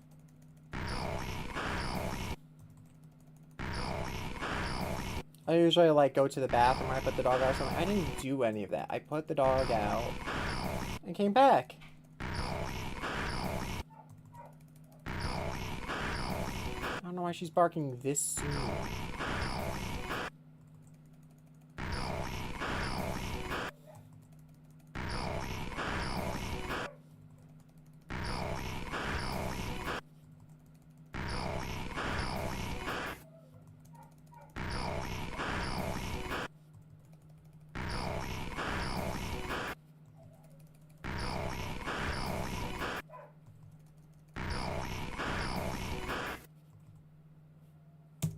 We're over triple odds, dude. What the fuck is going on? I gotta go bring that dog back in. I will be back, I swear.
Okay, I'm back again.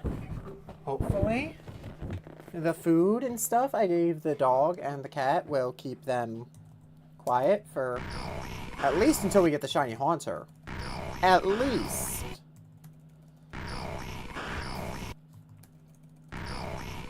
Because apparently shiny haunter is like the hardest shiny to get in this entire game, but also not because I technically got it already, but I failed it. But apparently he's like the rarest shiny ever. For some reason.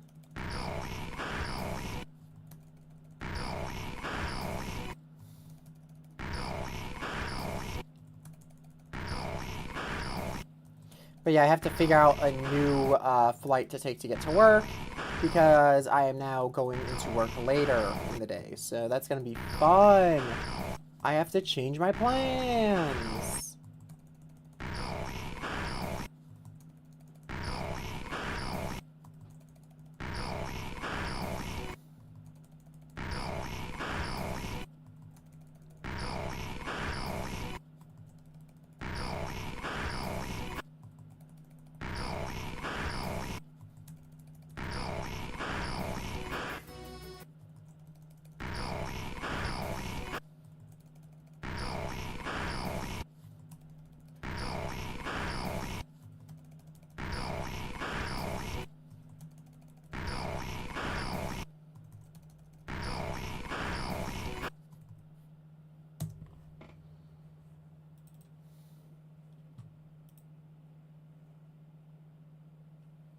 Does I have to stay tabbed in? Oh, I was gonna look at my. I was gonna start looking at flights. Okay. Do.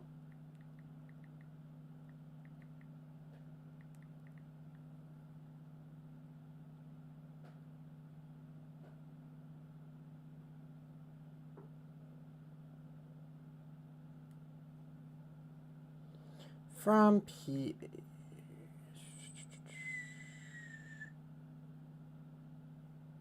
From that one to that one. Search. Oh, I have to change the day as well. How do I change the day on here?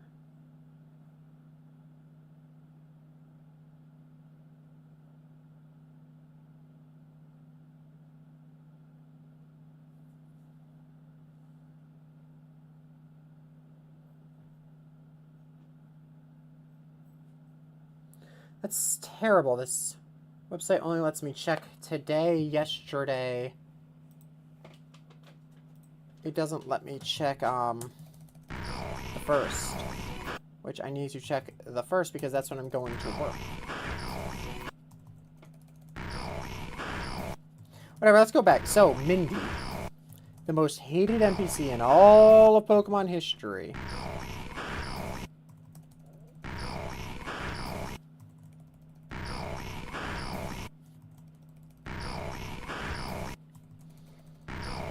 Is essentially going to be the idea for this guy. We're gonna name him Gasper or Mindy if it's a girl, if it's a she.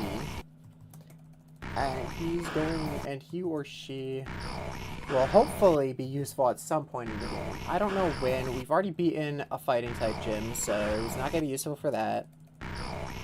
Maybe a normal type gym. Maybe a fairy type gym. Poison is good against fairy types. We already did a ghost type gym, so he's not gonna be useful for that. I'm not sure if he would be good against the ghost type gym either, because he's weak to it and super effective on it, you know. But yeah, I don't know if he's gonna really make it on the team because there is Yamask Z, who I'm probably going to use whenever I get them. I don't know when I get them, but surely I have to get Yamask Z at some point, seeing as they were in the gym. And based on the fact that there's a graveyard here, and there was a forbidden library under the mansion, we're getting into lots of ghost-type areas. So Yamask Z surely is somewhere nearby. The cat just broke a claw off of my Blastoise for no reason. Blastoise claw. God damn it, cat. Why do you do stuff like that, cat? Why do you do stuff like that? Why do you like causing me trouble and breaking my Lego sets, huh?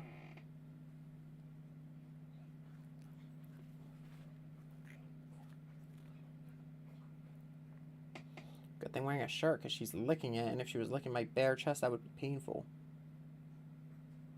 Because cats' tongues are like sandpaper. We have to do something when I leave for my trips with these Lego sets, because if I don't, they are going to be destroyed when I get back. Every small little piece that can get knocked off by her will be. I gotta move them. I'm thinking that shelf back there with the auto banner on it, I think I'm just gonna move all the clothes off of the bottom shelf of that and just like put the Lego sets there. Baratier, the Pokemon, the Going Merry, Arlong Park, just all of them. Or at least most of them. I might keep the Dungeons & Dragons set over here on the side of my PC. But most of my Lego sets should probably go back there.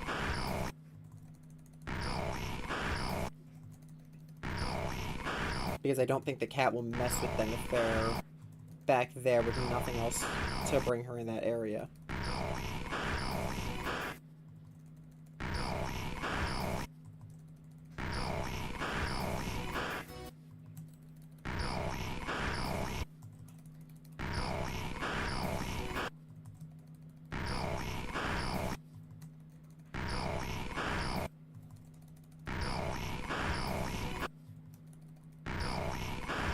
And then when I eventually move out and I'm packing everything up, I might finally find some of those small pieces that are missing because of her already.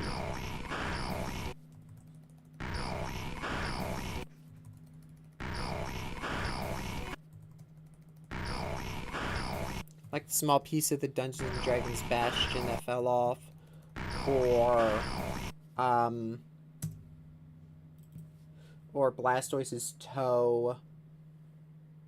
Or the, what's that thing on the front of a ship called? The thing on the front of the Baratier that's supposed to be sticking up. That's gone. Which was a cone piece and a rod. I was able to find another rod, but I was not able to find another cone piece that's in the right color.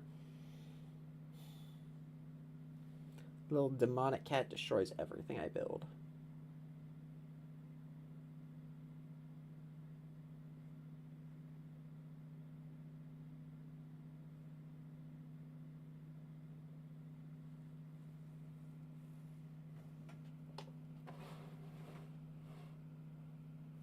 I realized I have no idea where Usopp is. He was sitting up in the crow's nest last I saw him, but he's not up there anymore. I'm guessing the cat must have knocked him down.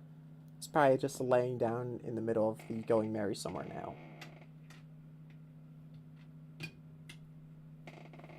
Because Usopp is not up there anymore. Watching the seas to see where they're heading towards and all that. Luffy's still in his spot on Going Merry's head. Zoro is on the front deck, laying down with his swords. Sanji's looking over the side of it.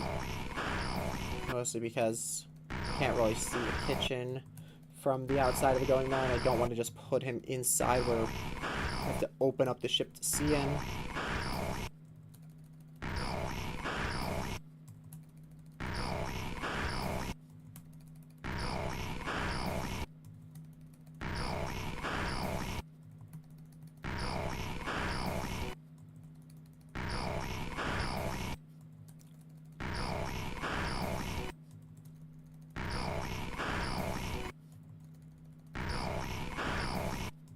But yeah, I probably should move these sets also to make room for, like, plates and stuff I might want to use when I'm building the next sets. You know, some way to organize the pieces. Some people use, like, little dishes. I'm thinking I might use plates. I'll have a big plate for, like, the main bag, and then smaller plates for the smaller bags within the big bag, maybe. Because I'm not doing the whole thing where I organize it by color and where I like organize every individual type of piece apart from each other, but I'm at least somewhat going to organize it to make it a little bit easier to build. A little bit less likely to lose pieces, you know?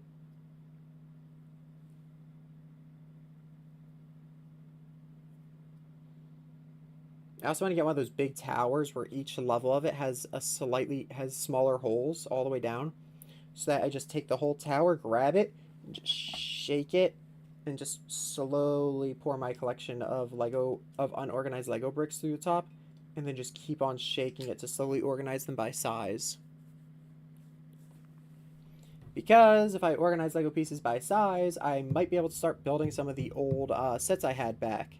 I can find all the instruction manuals online, I just need to, you know, be able to find the pieces. And if I organize them by size, finding those pieces should be a lot easier. The pet store, I would want to rebuild the pet store. I'd want to rebuild the shopping mall, the haunted mansion. Everyone liked the haunted mansion. In fact, they made a 3-in-1 inspired by the haunted mansion because of how big of a hit it was. So I have the haunted mansion. I could rebuild that if I'm able to get all the pieces together for it. Which I'm pretty sure is a relatively, you know, popular set. Getting all the minifigs and stuff together for it might be difficult. Like, rebuilding all the minifigs might not be the easiest thing. But I can at least build the mansion itself and worry about minifigures later.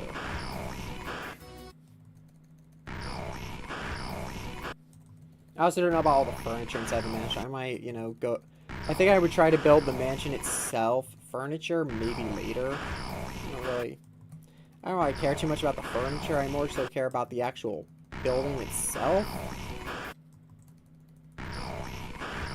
because it is one of the coolest Lego sets ever made, was the Haunted Mansion from Monster Fighters. But yeah, I think I want to, like, bring back my old collection a lot. Not all of it. I'm not going to bring back every single set I owned. But the Haunted Mansion, the shopping mall, the pet shop, you know, like, just some of the bigger things. The bigger sets I had, I think, are the ones I want to bring back. Smaller sets, whatever, they can stay unbuilt in the bin. You know, stuff for, like, if inspiration ever hits and I want to build something that's not an actual set, but at least the big stuff I want to rebuild. Because I have a lot of stuff built around here. I got the Nightmare Before Christmas. I have 2 custom Eevee builds. 2 of them. I got the Death Star. I don't know if it's the 2012 or 2016 one. I got Arlong Park, the Going Merry, the Blastoise Venusaur Charizard, Buggy's Circus, Dungeons and Dragons, Windmill Village, Baratier. Everything. I got an Attack on Titan statue, though. That's not Lego.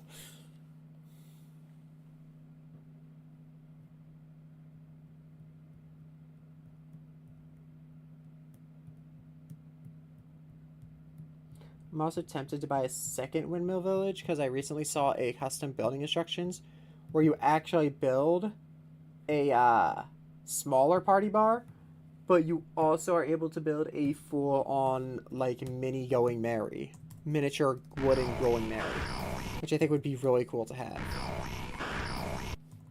It's like okay, so if the Going Merry wasn't a ship and was like an actual person, it'd be like the younger one that eventually grew into the current Going Merry. And also Kid Luffy on top of the younger, smaller looking Going Merry would be cool.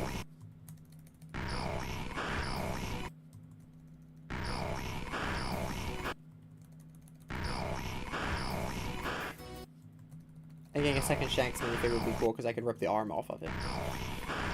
And have accurate Shanks. No, the Shanks that's missing an arm.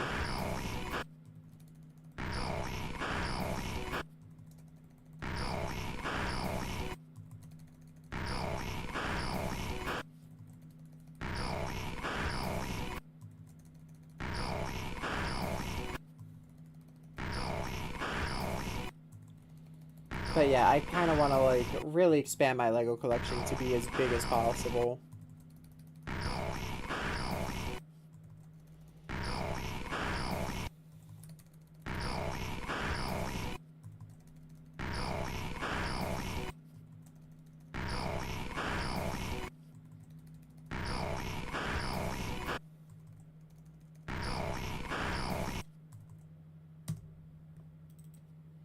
Bro, this hunt's going on for a long time. I don't know what's going on here. This is actually getting ridiculous.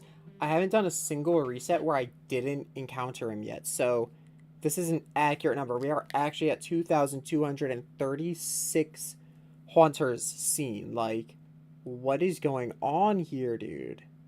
What am I doing wrong is the question.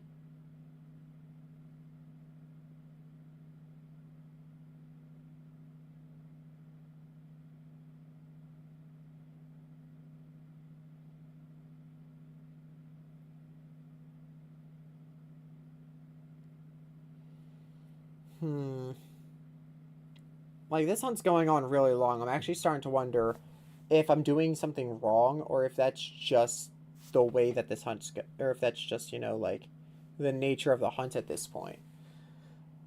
Because I got a shiny of him. I reset past it because I was really tired and not paying attention enough. Which I won't do again, but, like, where is he, though? Like, what is going on with the shiny rate, dude? I'm so tempted to just pop my one-use shiny potion, but at the same time, I put all this time in. Do I really just want to, you know,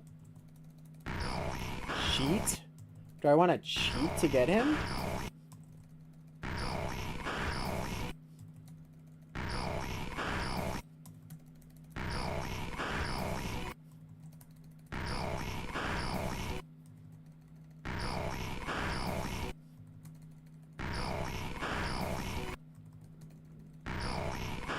Like, if I use all the numbers of all the shiny hunts I've done, right?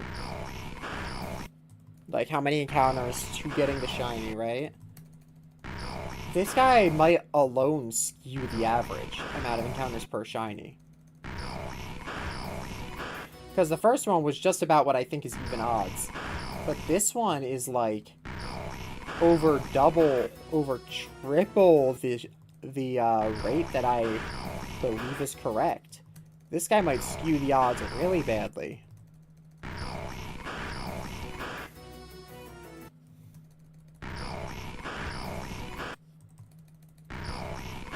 Like, this guy better have some perfect IVs by the time I get to him at this rate. If he's going to keep me waiting this long, he better be like perfect 6 IV Pokemon. Because this is getting insane.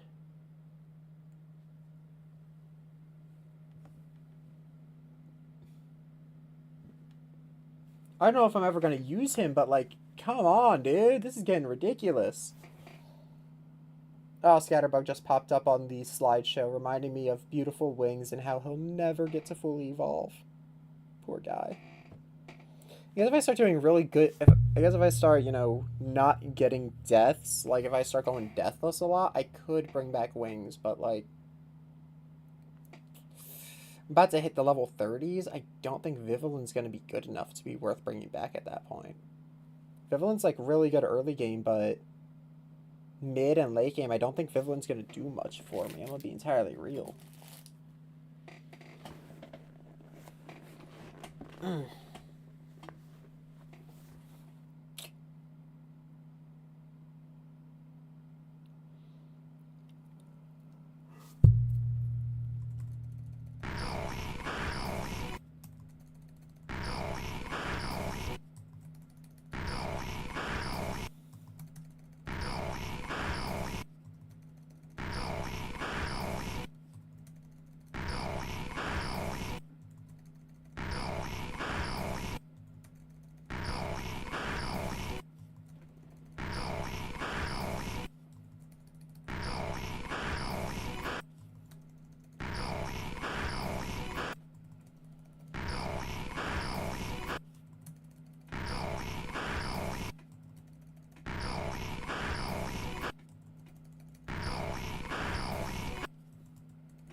Bro, this is like actually getting insane. Like, I know, I reset past the shiny, okay? I get that, that was my fault. 100% that was my fault. I made the mistake. But this is insane that I still haven't gotten another one. Like, is Haunter punishing me for accidentally resetting past him? Is this my punishment for accidentally deleting him out of existence?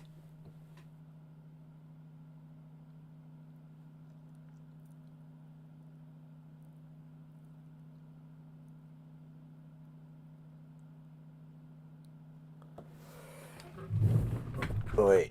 Oi. Oi.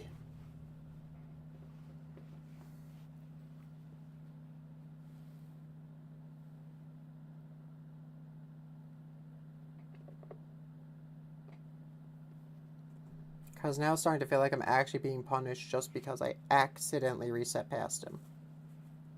Like, it was an accident, man. Come on.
This guy is getting on my nerves so much. Like, come on, Haunter. Seriously, come on. I'm literally struggling to find anything to talk about. Because I've been hunting you for that long. I've gone through the Fuck Mindy subreddit. I've had an intermission to talk about work. I've done so much in the span of this 4-hour, 24-minute stream. Like, yes, I accidentally skipped past a shiny one of you. Yes, that was my mistake. But come on, dude. This is getting ridiculous. I've been hunting you for so long, man.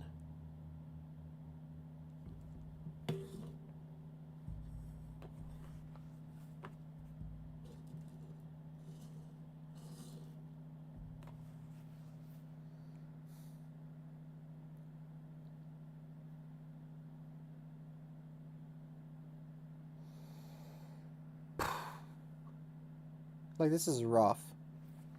This is a rough hunt, dude.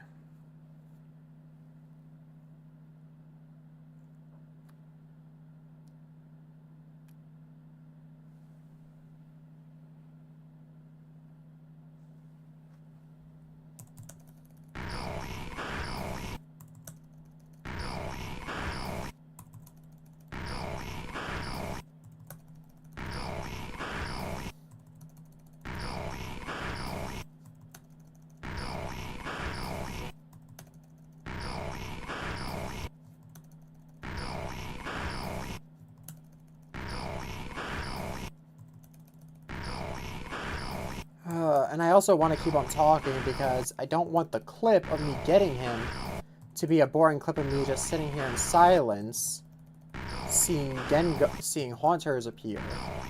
I want to have an entertaining clip, but like, I'm running out of things to say. Like, how can it take this long? I'm honestly confuzzled by this. We're about to hit. We are getting close to 4 times over odds. I'd barely broken 2 times over odds in fast hunts. And we're looking at 4 times over odds as like a real possibility. Like, what?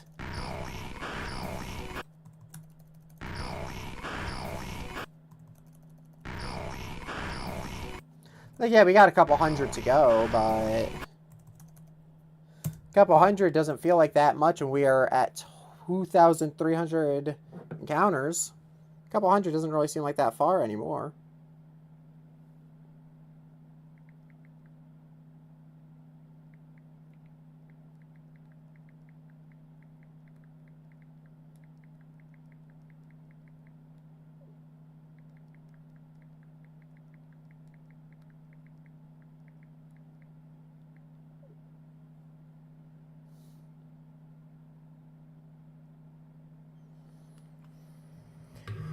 And my friend saying, I don't know yet, lol, when I ask what we're doing tomorrow is scaring me because it means my plans for tomorrow might not actually happen.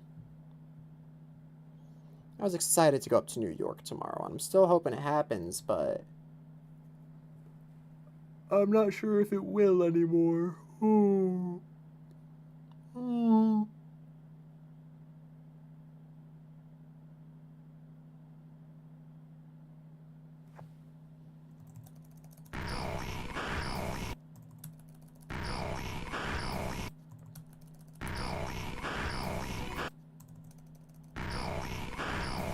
Come on, man. Be blue, daboo dee daboo die.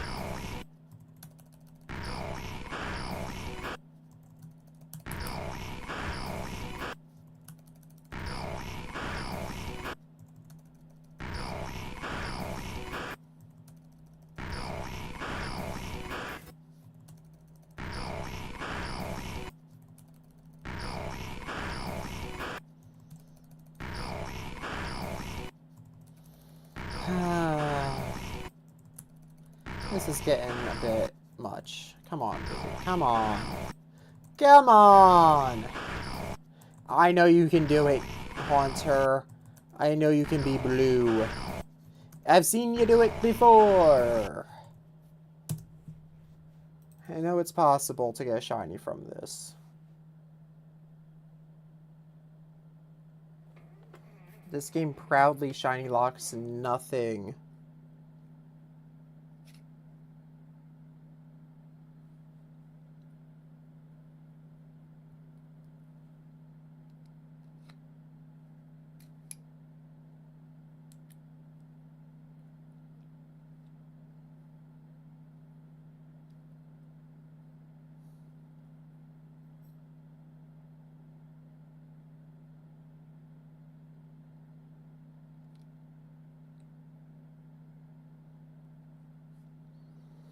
Also, is Shallow City a real place in Pokemon X and Y? I just realized.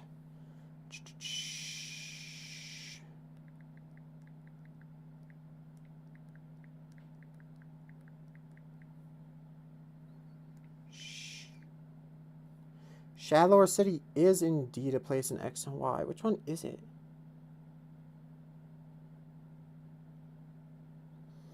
Oh, is... Wait. Oh, I think that's the place where you get your, Mega Ring. I think that was Shallow City. Looking at the picture of it on Google, at least. I think that's, the place here. They see that long stretch of, sand.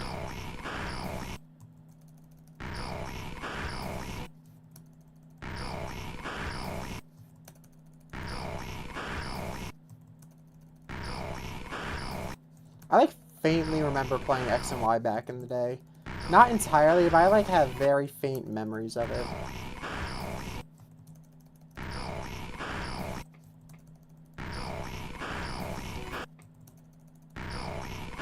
The art style was a little bit whack, but, like, it was good for the first game in 3D.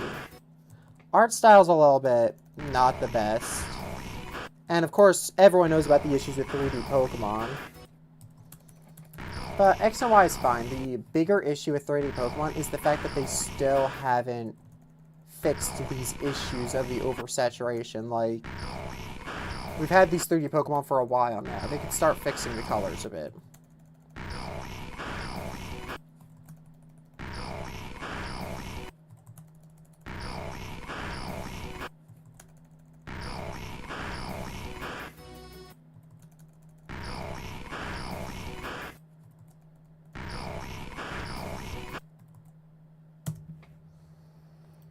$2,416.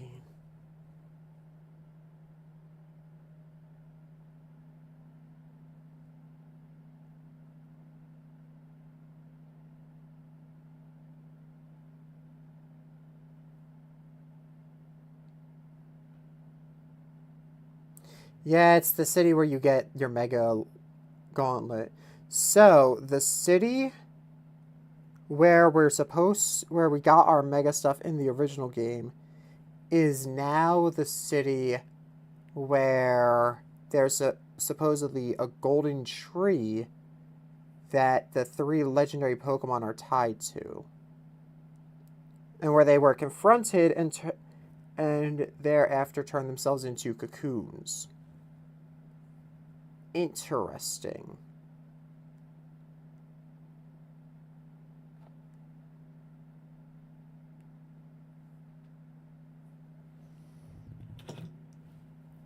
I'm trying to think of how the story's gonna work for that.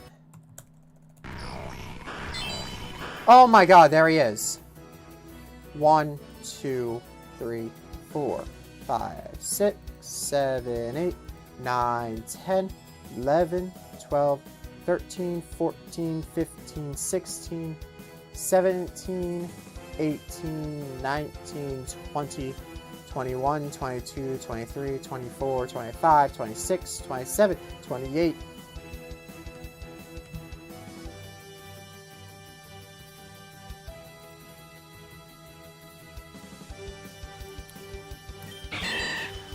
Okay, really quick, before I do this fight, we have to subtract 28 from this.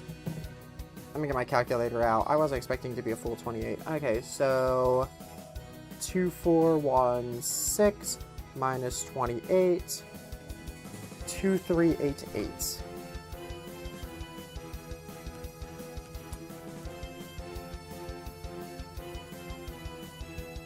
Okay, turn off the speed up. First things first, stun spore this guy. We need him paralyzed. Hits me with a hex, I have to switch out. Okay, great. I love that, that's amazing. He can't do anything now. He can't hurt us.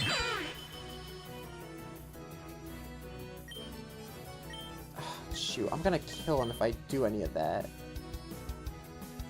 Should have done a quick ball, honestly. Great ball. Oh, that was really easy, actually. Gaspar, welcome to my collection. Gaspar. Yes, put him in the party. 100% put this guy in the party.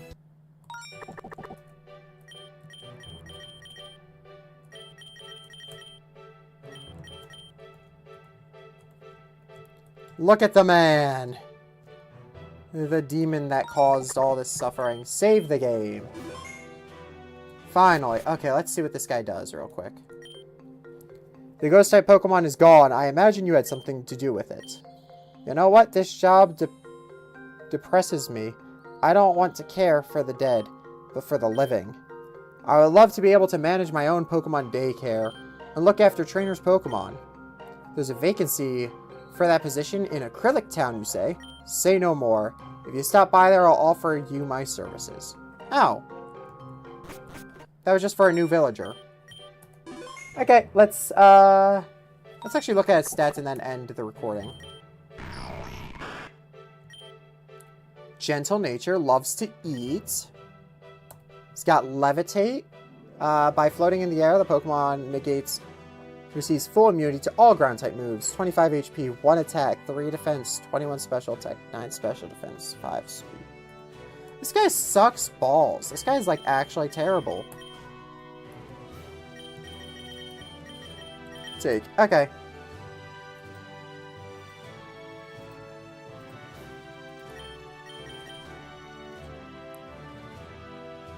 Gengar at level 45. Okay. Let's go put this guy in the PC. He kind of stinks. He's dookie. He's going to the PC. He can hang out with spoons all day.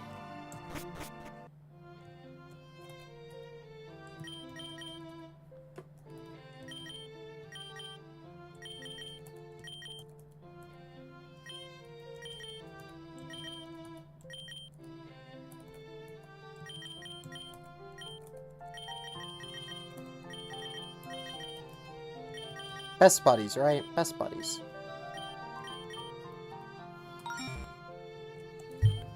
Holy crap. That was an experience. I can say that much for sure. That was an experience. Okay. Whole team's level 27. Let's continue on to the second half of the route, guys. The thing we've been putting off for so long because we were busy hunting this guy. Yeah! I have to remember what the route name is. I think it's Route 5, but I'm not entirely sure. Let's get back up to it. Route 6. Okay, Control F. Route 6.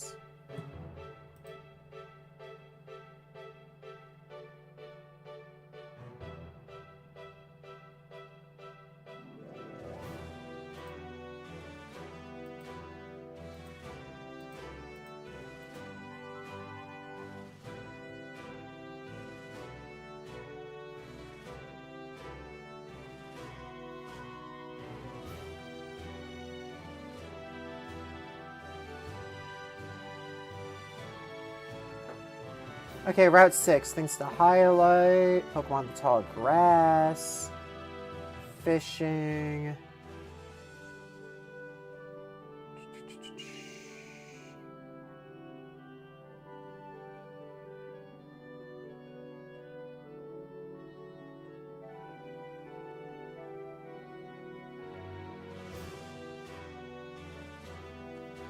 Okay. Route 6. Onwards.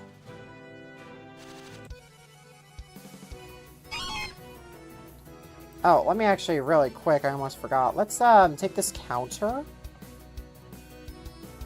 edit it all the way back down to 1 and make the increments 1. And wabam, the counter's now accurate.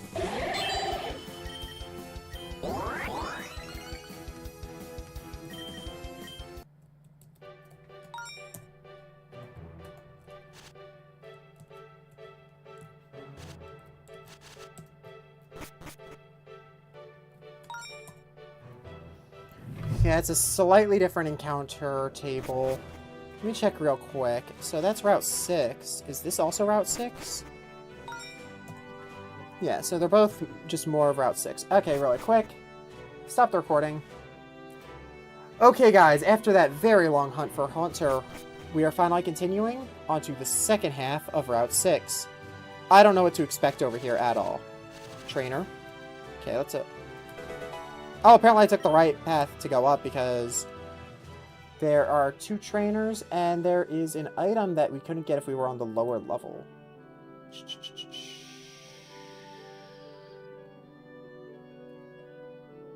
It's saying that the highest level Pokemon are still 25, which means we are fairly leveled for it. But yeah, so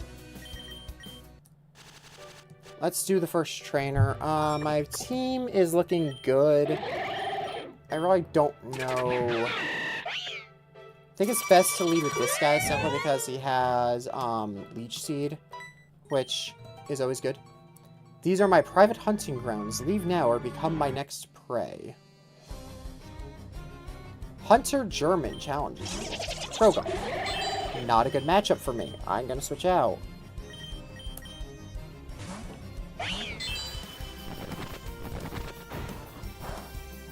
I didn't even do anything. Why are you using Revenge?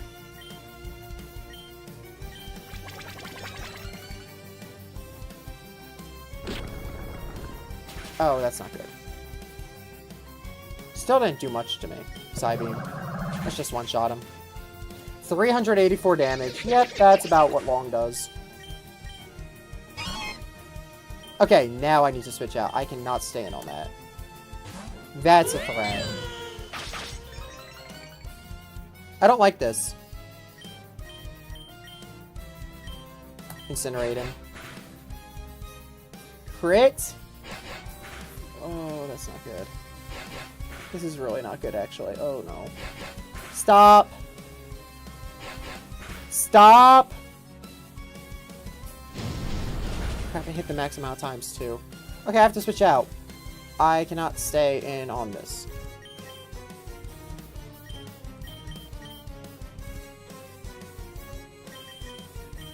Probably gotta use Fury Attack again. Yeah. Or Fury Swipes, not Fury Attack.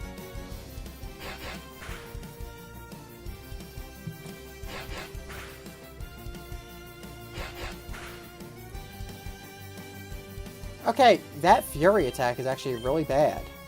Ice Fang. Oh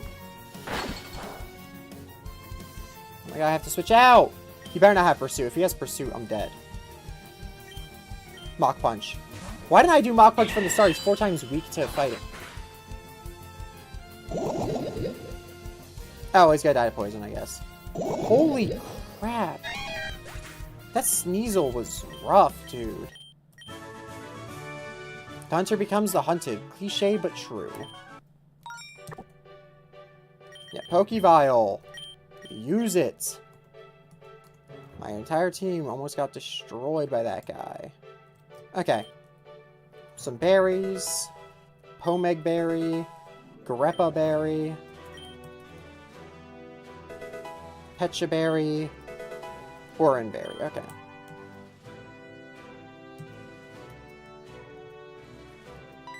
Please don't be too strong. Are you hunting down Team Azoth? You won't get far if you don't polish your skills. Staravia.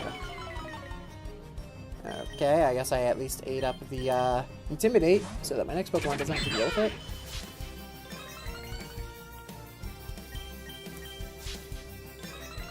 god, he's one of these types of trainers.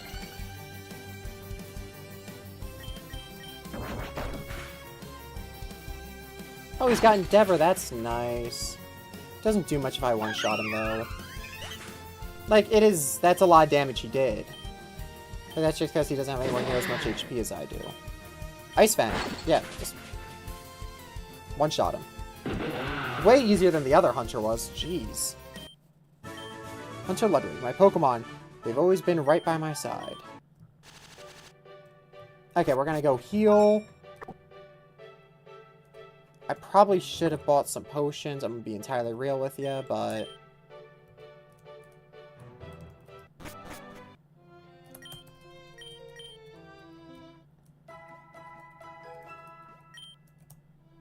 But yeah, Sir Bidoof is like an actual beast. He is exactly what we need for these trainers. That 2 HP incident there was scary, but he didn't die. He survived on 2 HP.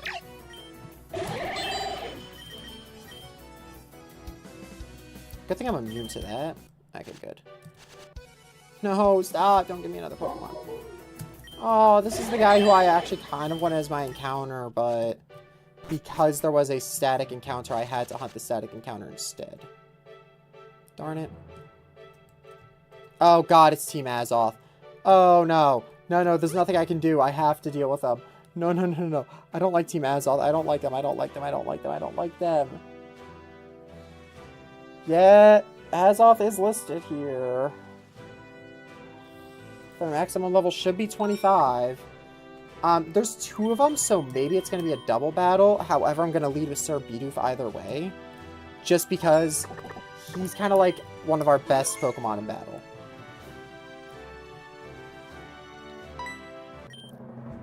Hey, isn't this the kid who messed up our grand plans in Slope Forest? Finally, it's payback time. Get ready to be taught a lesson. Double battle, I'm guessing. Oh no, just one at a time. Azoth Grunt, Amisha.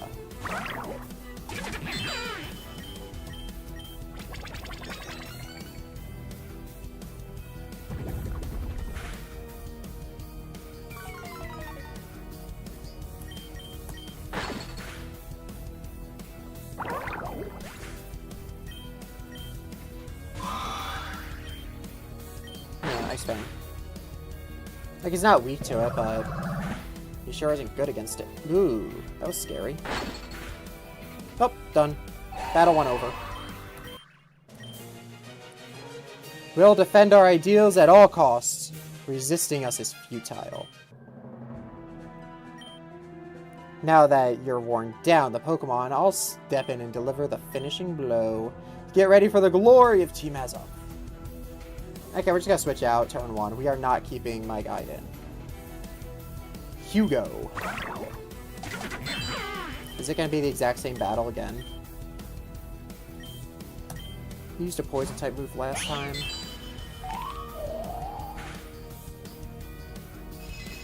No, don't do that, you bastard. Side beam. One shot him, perfect. Side beam. He's weak to it. Let's go! Team Azoth defeated. You completely ruined our day. Are you happy now? And here I thought we caught you off guard. You're definitely a nuisance we need to watch out for. The King's Guard? This is definitely our cue for a strategic retreat. Are you alright, Orion? Are you hurt? Those Team Azoth scoundrels have been swarming the area. We suspect their base of operation is nearby. Stay alert and try not to get tangled up in their villainy. Silversplit. Let's move out, men. We'll search the outskirts of Profane Town. Yes, Captain.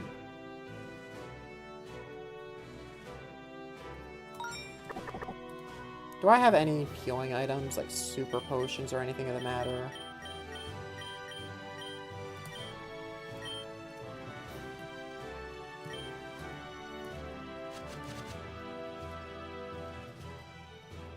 Ooh, what's this? Gloomy Cave. There are Pokemon here. Okay, well, we have to hunt Cubone, I guess. But we have to do this area first. I know Cubone's a regional variant in this game. Oh, okay, so the only option is to go up, which includes a trainer. Oh! The stars told me I would run into someone special. Are you that special someone?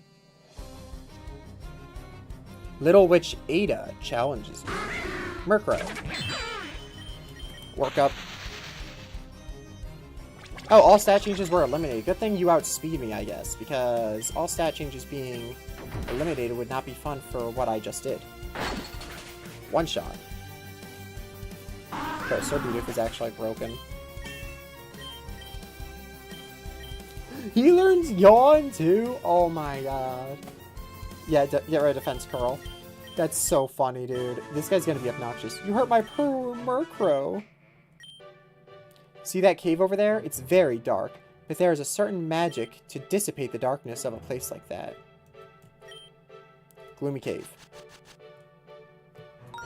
What are the water types? Corphish. Ooh, that's a water dark type. Something I was recommended to have for the gym. Too bad they gave it to me after the gym. Profane Town. Okay, so this is the last area before the town. We have to do this, and we have to do Gloomy Cave, and then we can go into Profane Town. Let's see. 1, 2, 3, 4, 5, 6, 7. 1, 2, 3, 4, 5, 6.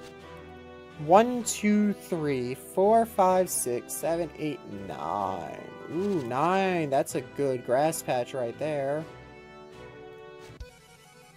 I think this might be a bigger one, though. Seeing Rellor just feels wrong. He doesn't feel like a real Pokemon.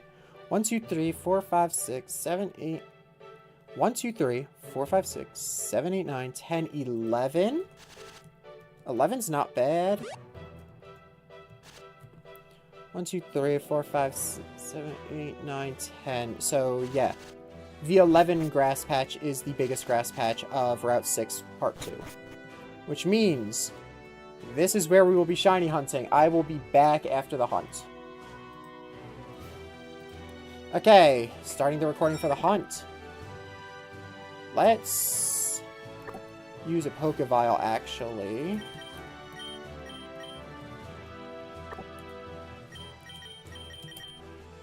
Frogzilla's fast, right? Yeah, 60 speed's not bad, is it? Yeah, it's like the second best on the team behind Long. Let's start the hunt! I actually don't even know what I want. I'm gonna be entirely real. Hattrem could be cool. Rellor, no. Deerling, definitely not. Definitely not. Actually, let's see what the options are. Murkrow I'll take. Pachirisu I'll take. Weasel is probably fishing, though. So, Murkrow and Pachirisu are the two I would take. Deerling's the one I definitely want the least.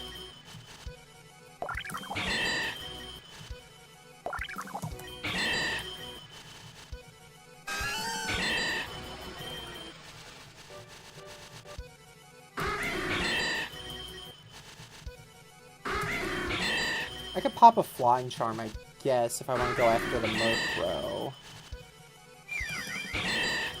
Because I'm pretty sure I still don't have a Flying type.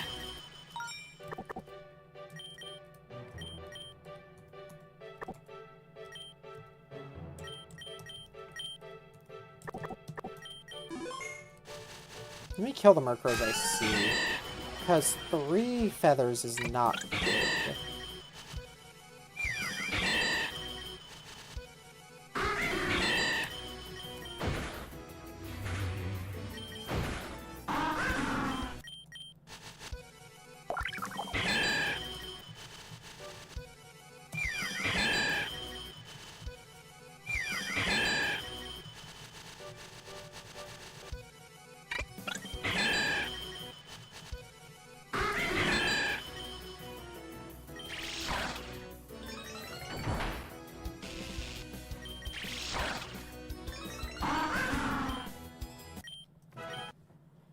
Do Murkrows not drop feathers? Wait a second.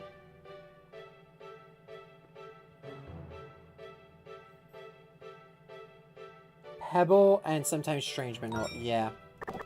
Never mind. I'm not killing the Murkrows. I'm just running away from everything. Because apparently Murkrow doesn't even drop feathers, which doesn't make any sense. One second. Let me give this guy a fresh water. Sure.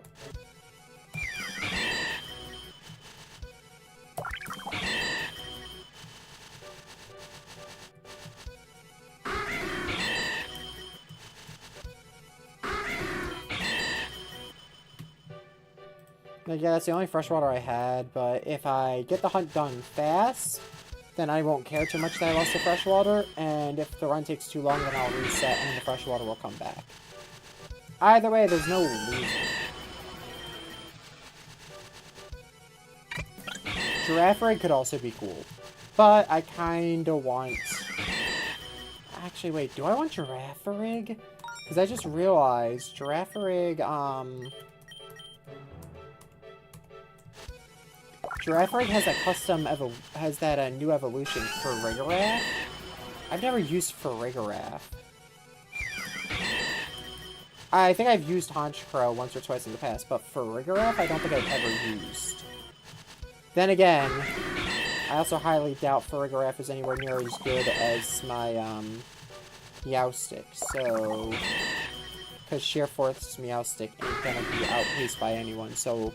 Even though I get Giraffe Rig, am I really going to use Farigiraf?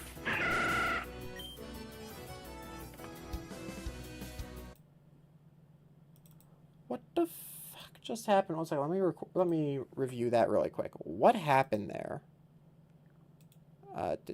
We're gonna real quick check this. Because what the hell just happened? Okay. So, even though I get Giraffe Rig, am I really gonna...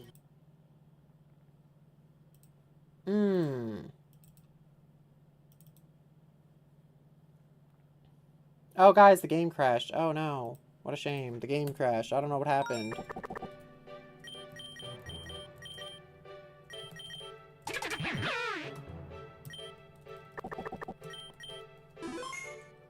Yeah, I don't know what happened there, guys. I think the game crashed or something.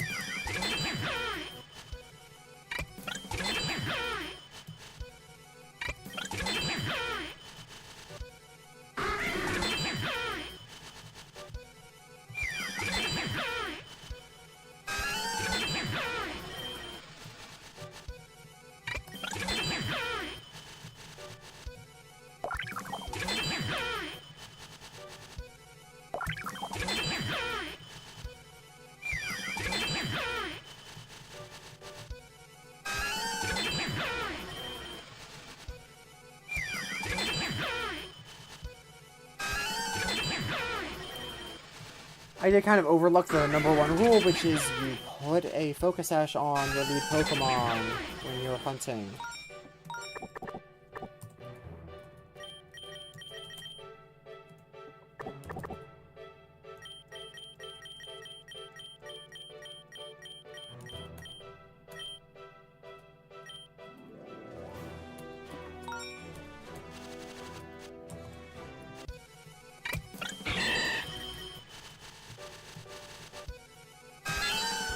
Oh, hey, the shiny. That was really quick, actually. Like, really, really quick.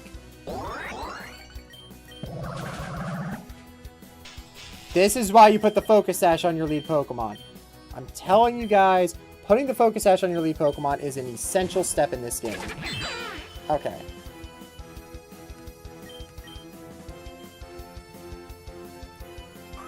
This is actually one of the Pokemon I kind of wanted because I've never used Farigiraf. And assuming Farigiraf is in the game, I kind of want to actually give it a chance.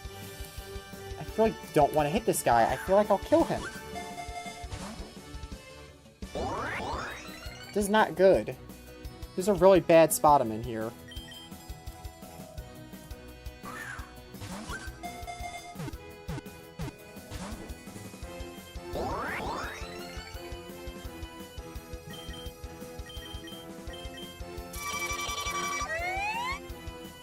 he doesn't have,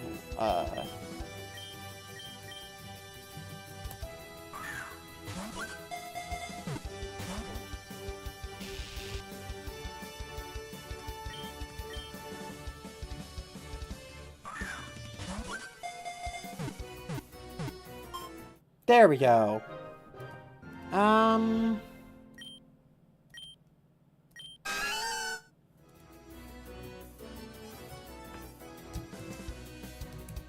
Anna. Yeah, it's a boy. It would be better if it was a girl, but Anna, as in anagram, the thing its name is.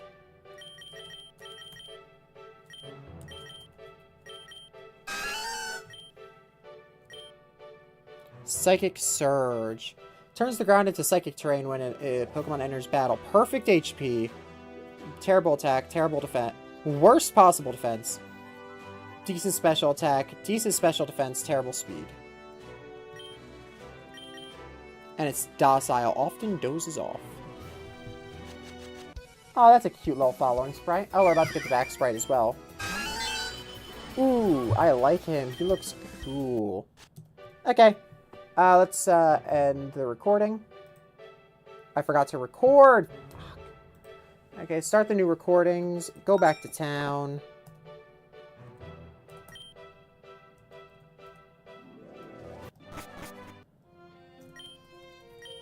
Next town is technically marked off as flyable because I took a single step into it. Not going to use that, of course. Holy crap, dude, we have so many Pokemon. We have so many options for the team now. But I like the team as it currently stands. Okay. But now that we've done that, we're going to explore the Gloomy Cave and then shiny hunt the Gloomy Cave. So, I'm going to start a new recording as soon as we get to that Gloomy Cave because I haven't explored it yet. There might be stuff to actually do in the Gloomy Cave.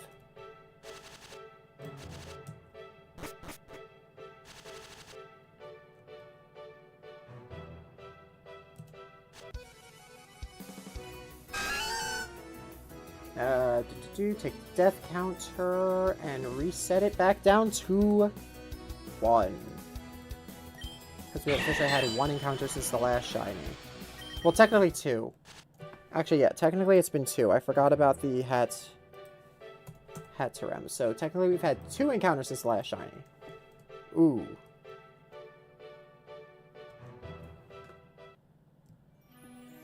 Let me check something really quick before I go in there.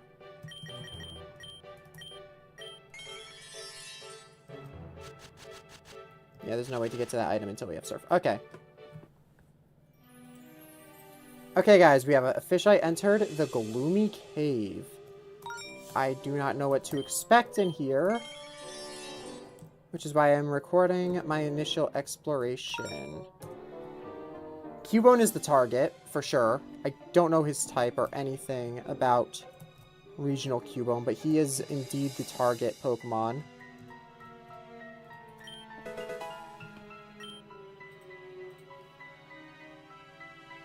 Let me scroll down real quick. Gloomy Cave. Wooper and Slowpoke. Okay. So there's a bunch of items, but there is no trainers at least. So, at least according to document, there's no trainers. What? Have you come to make me answer to justice? Well, you've walked right into a lion's den on your own. I'll finish you off. Oh, shoot. I forgot about this. Oh, dude. Oh, dude. You have 1 Pokemon and it's a Mightyena. It's a Dark type. Susceptible to critical hits. Mach Punch. Might just switch out after this. Yep, that's a crit.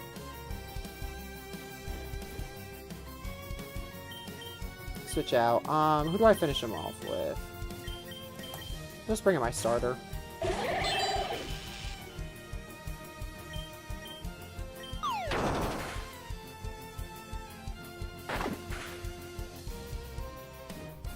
Oh my god, dude. Can you, like, not do that? Okay, we got him. That scared the crap out of me. I did not see that on the document. But we got him. Hunter Wolfric. Whoa, my criminal career ends here. Sometimes you win, sometimes you lose. This time it's my turn to lose, and I will serve my sentence. But even if my body is locked up, my mind will remain free. You can never take that freedom from me. You have captured a wrongdoer. Return to Musketeer headquarters to receive your reward. And we will do that as soon as we're done exploring this cave. Before the shiny hunt, but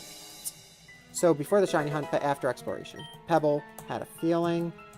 Always check these rocks. See? Always check the rocks. I don't know if pebbles are really that good, but hey.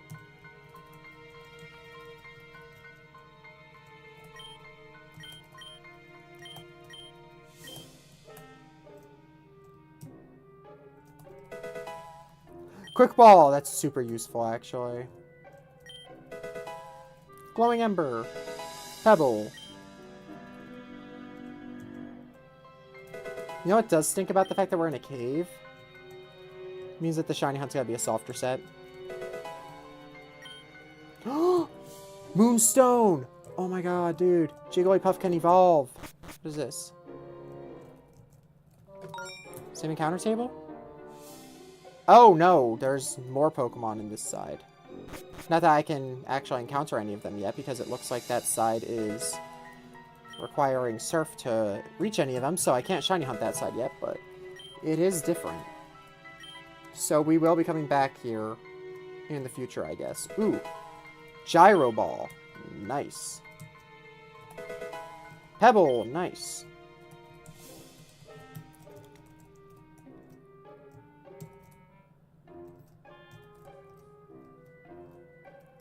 Really?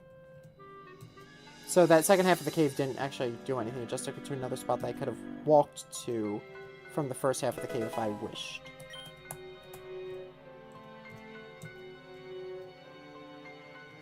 Yep, we've done full circle. Okay, we have fully explored the cave. You know what that means, right? Before I shiny hunt, actually, before I do that, let me really quick get the Musketeer reward, because I'm going to completely forget about if I don't. God, it's been a while since I've been here. Well done. That hunter was giving us more than one headache. As promised, here's your reward. Nugget, let's go. King's Rock. The next evildoer is very dangerous. Accept the job only if you're very strong. They say a vampire has been seen in the northern catacombs beneath Profane Town. If so, they must be captured immediately. I actually want to check. What does the King's Rock do? Because I know it's evolution purpose. What does it do here, though? 10% chance to make the enemy flinch with attacks. Well, we have a Moonstone. I can evolve somebody with that Moonstone. Jigglypuff is who I'm thinking of, but... yeah, let me end the recording. Okay, let's get back to the cave, and we're going to do a shiny hunt now of, Gloomy Cave. Forgot to heal my team. Let's go heal my team, and then do the shiny hunt of Gloomy Cave. And then once we're done with Gloomy Cave, we can finally go into Profane Town, which would be the end of the next YouTube video, which means I can edit that and delete all footage on my PC, if I'm able to get the Gloomy Cave shiny encounter today.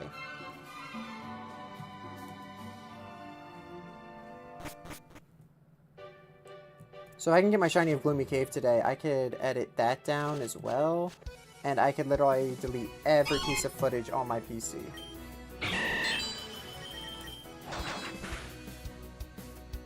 Come on, brother. Really? You're gonna do that to me? I'm trying to get into the cave with good HP so I can just go straight into the hunt, and you're gonna put a little bit of chippy damage on me? Come on, man. It's not cool, Sneasel. It's not. It really isn't. Okay, let's grab a... let's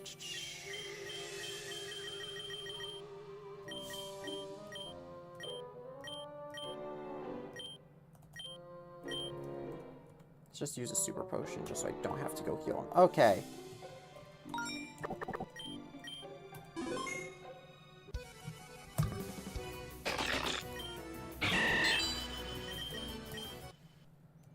I actually know where I want to go. The encounter I want to get isn't this one. Isn't this one. It's too wide of an area. Rebel! What a cute little guy. Too bad you're not my target. Okay.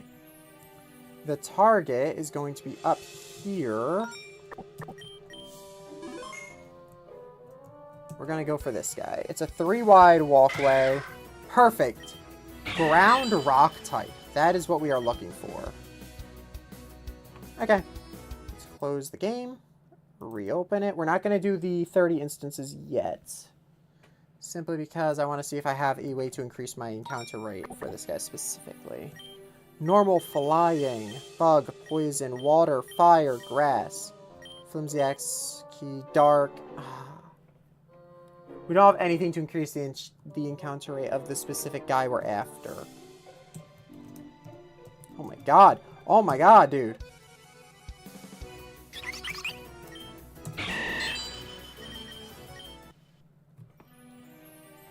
Oh, you know what that means. Display capture on. Display capture on. Open up the death count. Increments of 30 has been turned on. Let's begin. Let's begin, guys. Let's begin the fun. And the best thing is, if we get anything besides Cubone, we have to do it again until we get Cubone, because he's a custom. You're not allowed to move on until you get a custom when there's a custom available in the area. So we have to get Cubone shiny out of this. We don't have a choice. Isn't that fun? Isn't that just jolly?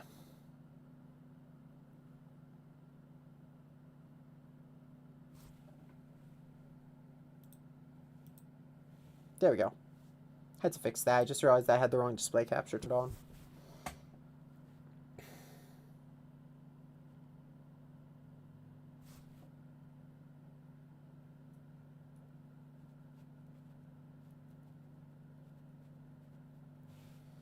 I just realized, does Stun Spore work on ground types? I don't remember. Google. Does Stun Spore...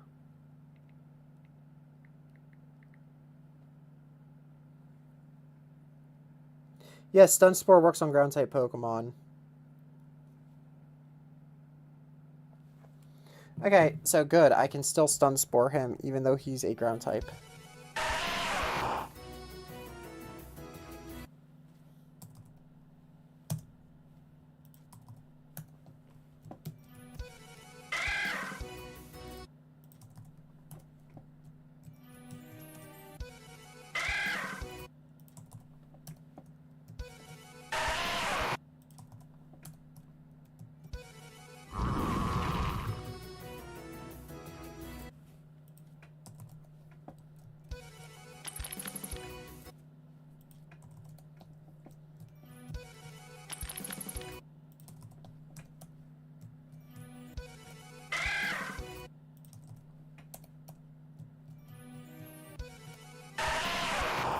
This is actually the first instance of Geodude in the game, which is pretty cool.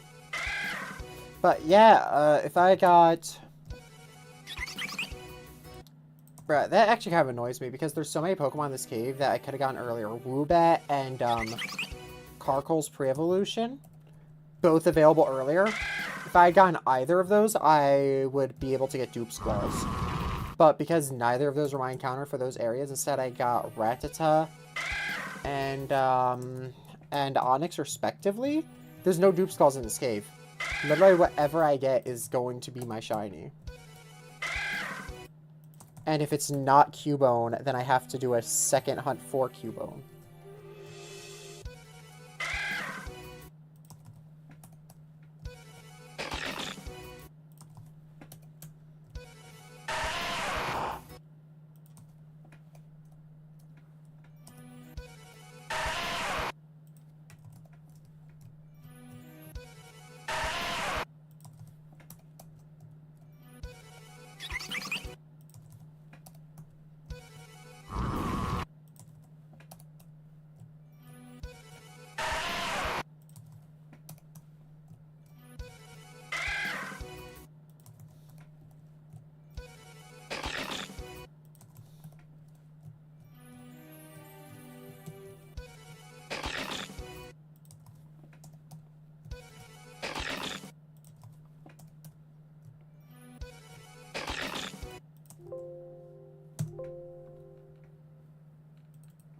Another batch. We're now doing batches.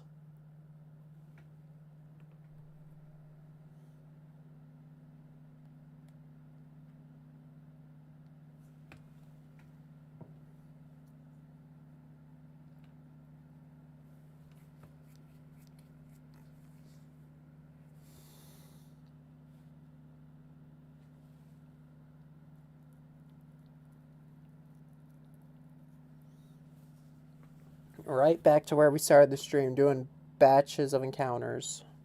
Praying we get the one that we're looking for. But yeah, I'm gonna guess Gloomy Cave is used later in the game to travel elsewhere, but because of where we are right now, or what I'm thinking really is probably Team Azal's space is probably across that little lake in here. But because we're not at that part of the game yet, right now it's just a little side area that's completely skippable. But I'm not allowed to skip it. I have to get an encounter here. The only reason I didn't have to get an encounter for Guard Tower is because the level was too high of the Pokemon in there. So I just had to wait until I'm appropriately leveled for it. Which we're getting close to. We're level 27. That Pokemon was level 30. We're getting real close to that Honedge hunt. We're just not there yet.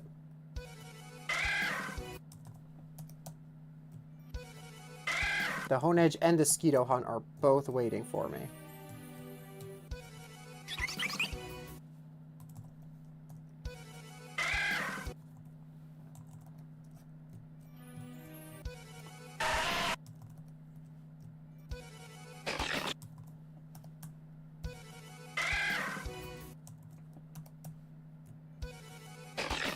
Cubone, more like Q-Stone.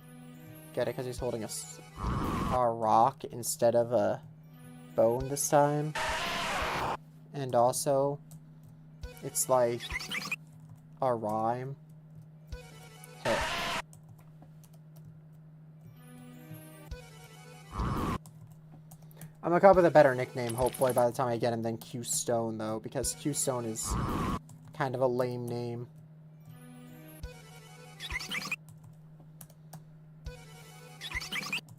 I do know if I get Carkol, though, I'm pretty sure his orange-reddish stuff turns to blue. So I'll probably name him Ifrit. Because Ifrit Jambe is blue flames in One Piece. And if I get Mawile, I'm naming it Backtalk because I had Shiny Mawile as a kid. Named it Backtalk. Backtalk will forever live on as a Pokemon I have. So might be getting Backtalk here. Hopefully just going to get Cubone so I can move on with the game. I really just want to get Cubone because I want to go into town. I want to, you know, get to the end of this the end of the YouTube video, honestly. After how long that dang Haunter hunt took. Ooh.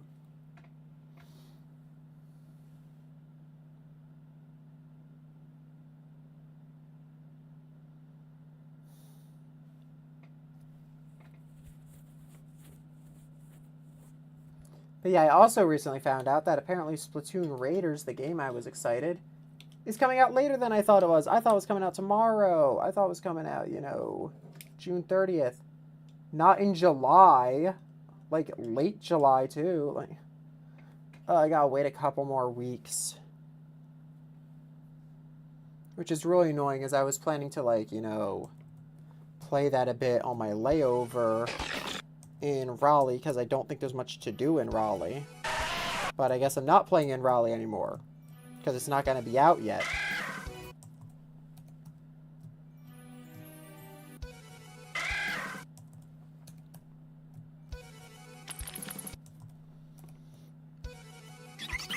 Oh, Lord.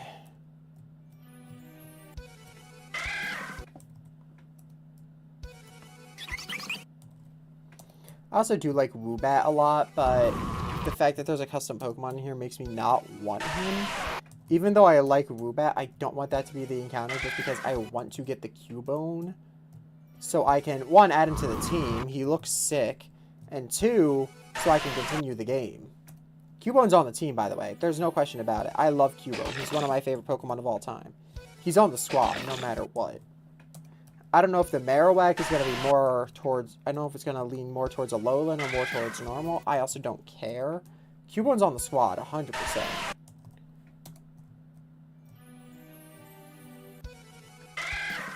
I'd assume he's super defensive based on the fact he's a rock ground type. That's typically a type that they give to Pokemon that are, like, really big defense stats. I'm now starting to realize that the original Cubone's typing made no sense. Why was he ground type? It actually doesn't make much sense at all. He probably should have been normal. Maybe ghost. Ground didn't make any sense.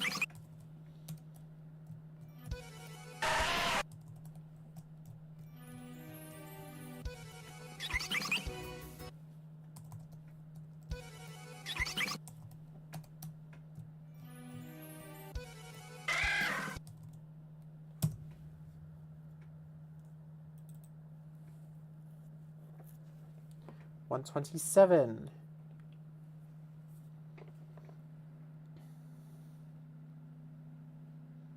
But you know what? I think I'll end when I get to 600.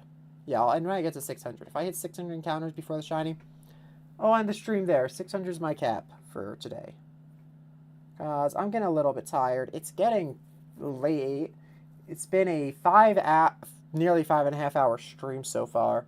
So yeah, 600 encounters is where I'm going to end the stream at. Rather 600 encounters, or I get the guy, we go into town, we do that story, and we end there, because YouTube videos will be easier to edit if I don't have any footage that's not going to be included in them.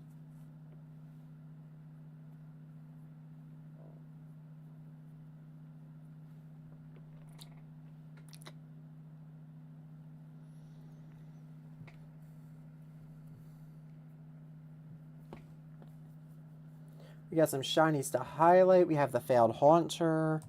We got a lot of content to make. Lots of TikToks, lots of YouTube. On the bright side, I'll say this. We have... Okay, so I think we end in the Lumberjack Town. So, we have Lumberjack Town to Oleo City. We have the shiny hunts right before the Oleo City Gym. So that's 2 videos. Then we have the Oleo City Gym. Then we have the Chateau after the Oleo City Gym. Then we have this video of getting to the next town. That should be all the videos right now. I think that gets us to, like, January or February video-wise. That's really, really ahead of time. Like, we are a decent way into next year's video content. With these streams. With the YouTube content.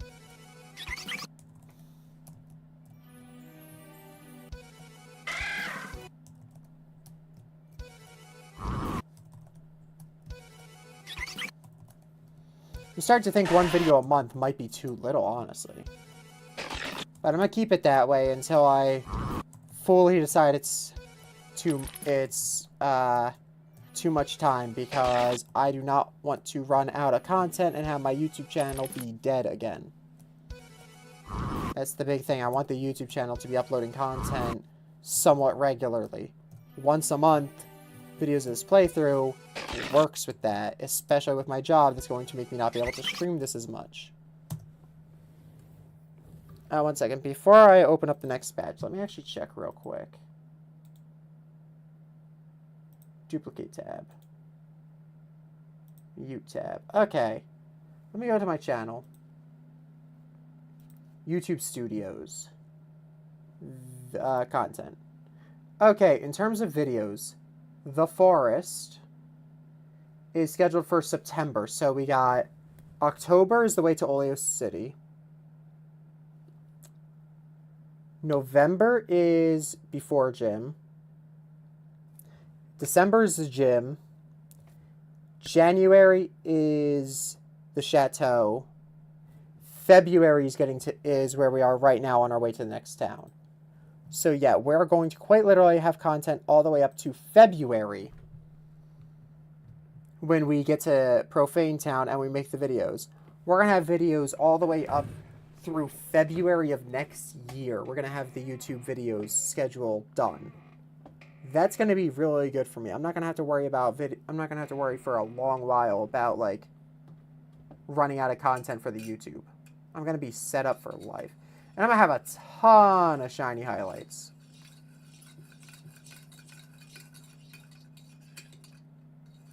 TikToks that'll rather go up when I start a stream or when a YouTube video goes up. Because TikTok only lets you schedule one video ahead of time.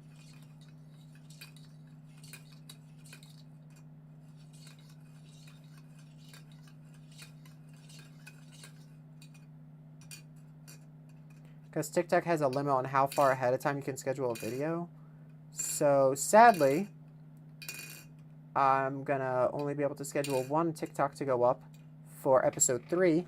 And then I'm going to have to wait until episode 3 is up to schedule the TikTok for episode 4 because you can only schedule TikToks to upload a month ahead of time, apparently. Why? No fucking clue. I don't understand why they would do that. It makes no logical sense in my opinion.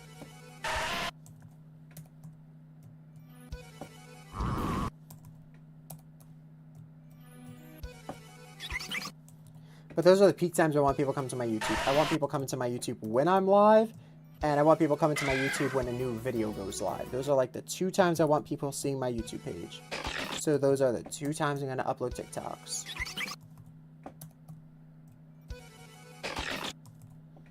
Kind of sad I didn't have a TikTok for today's stream, but I've been slacking on editing, so I didn't have any ready to go up. Okay, after this stream, we're going to edit all the TikTok footage, so all the TikToks are going to be ready to go. And as many YouTube videos as we can, rather all the way through February, all the way through January at least, because we got to get to Profane Town for this video to be complete.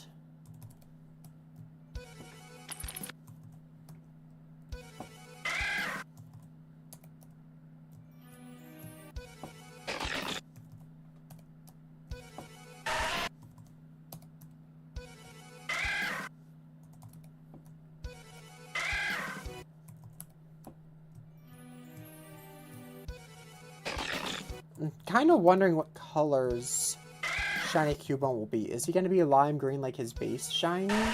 Or are they going to do something cooler with him?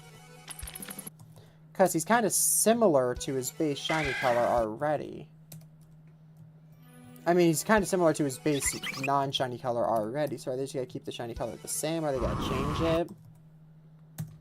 Interested to see where they go with that.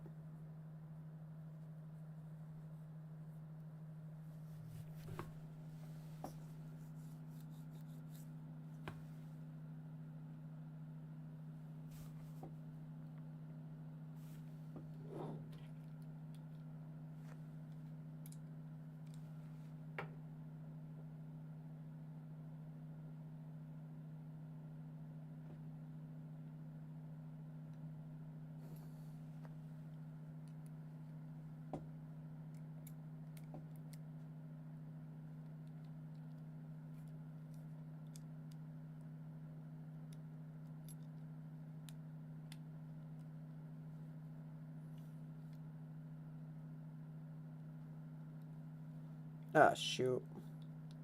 Shouldn't mess with this,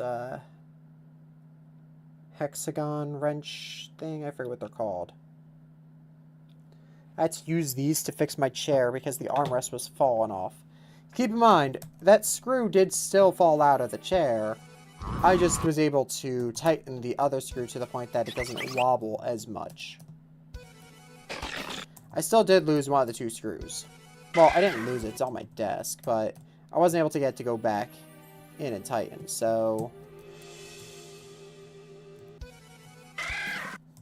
So I am 1 screw less holding my chair together.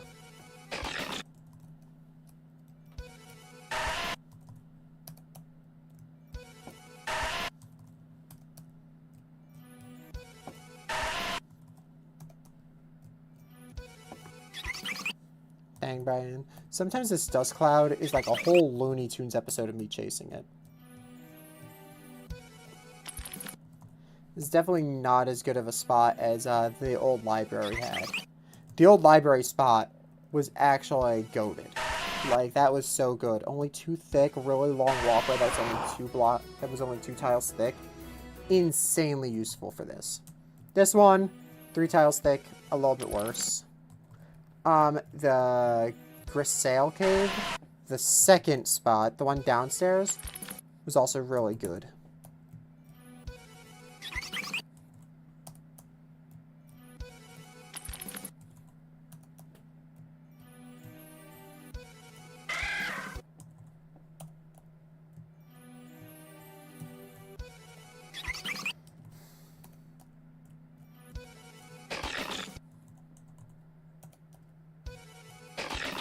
Roly-Coly, that's the name. I was trying to remember the name of Carcoal's first stage for so long.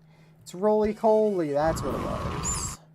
Roly-Coly becomes Carcoal. Carcoal becomes Colossal.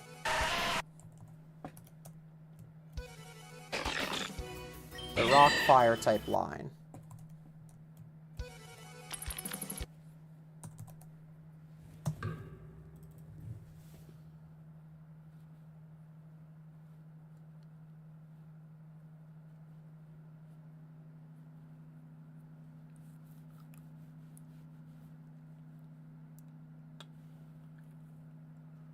Oh yeah, oh yeah, oh yeah, oh yeah.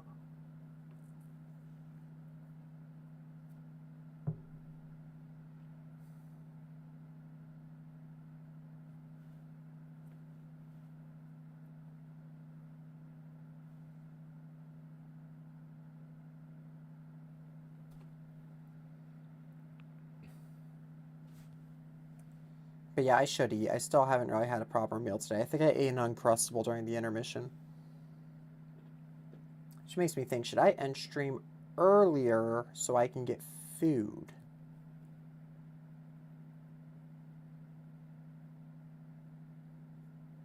You see, I want to end stream earlier so I can get food.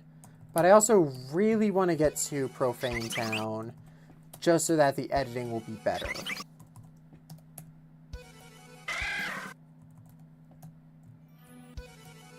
Because I have to edit videos tonight, whether I want to or not. I have to edit some TikToks and videos tonight. There is no choice. My PC's got too many videos clogging up its space.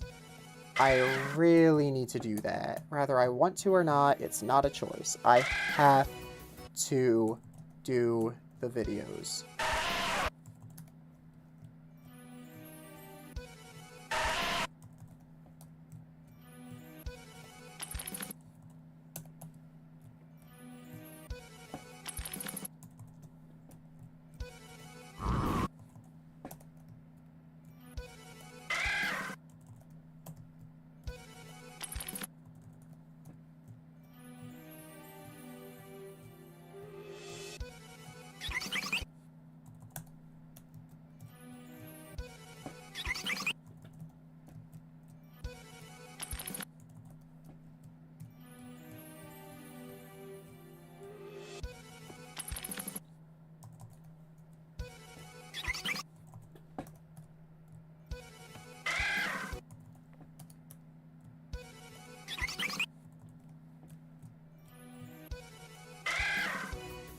Oh yeah.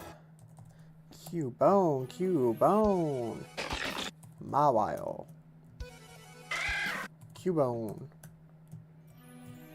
Cubone? Ah, Geodude. Cubone? Cubone, Cubone, Cubone, Cubone. Geodude. Cubone, Cubone, Cubone, Cubone. Dwebble. Come on, Cubone.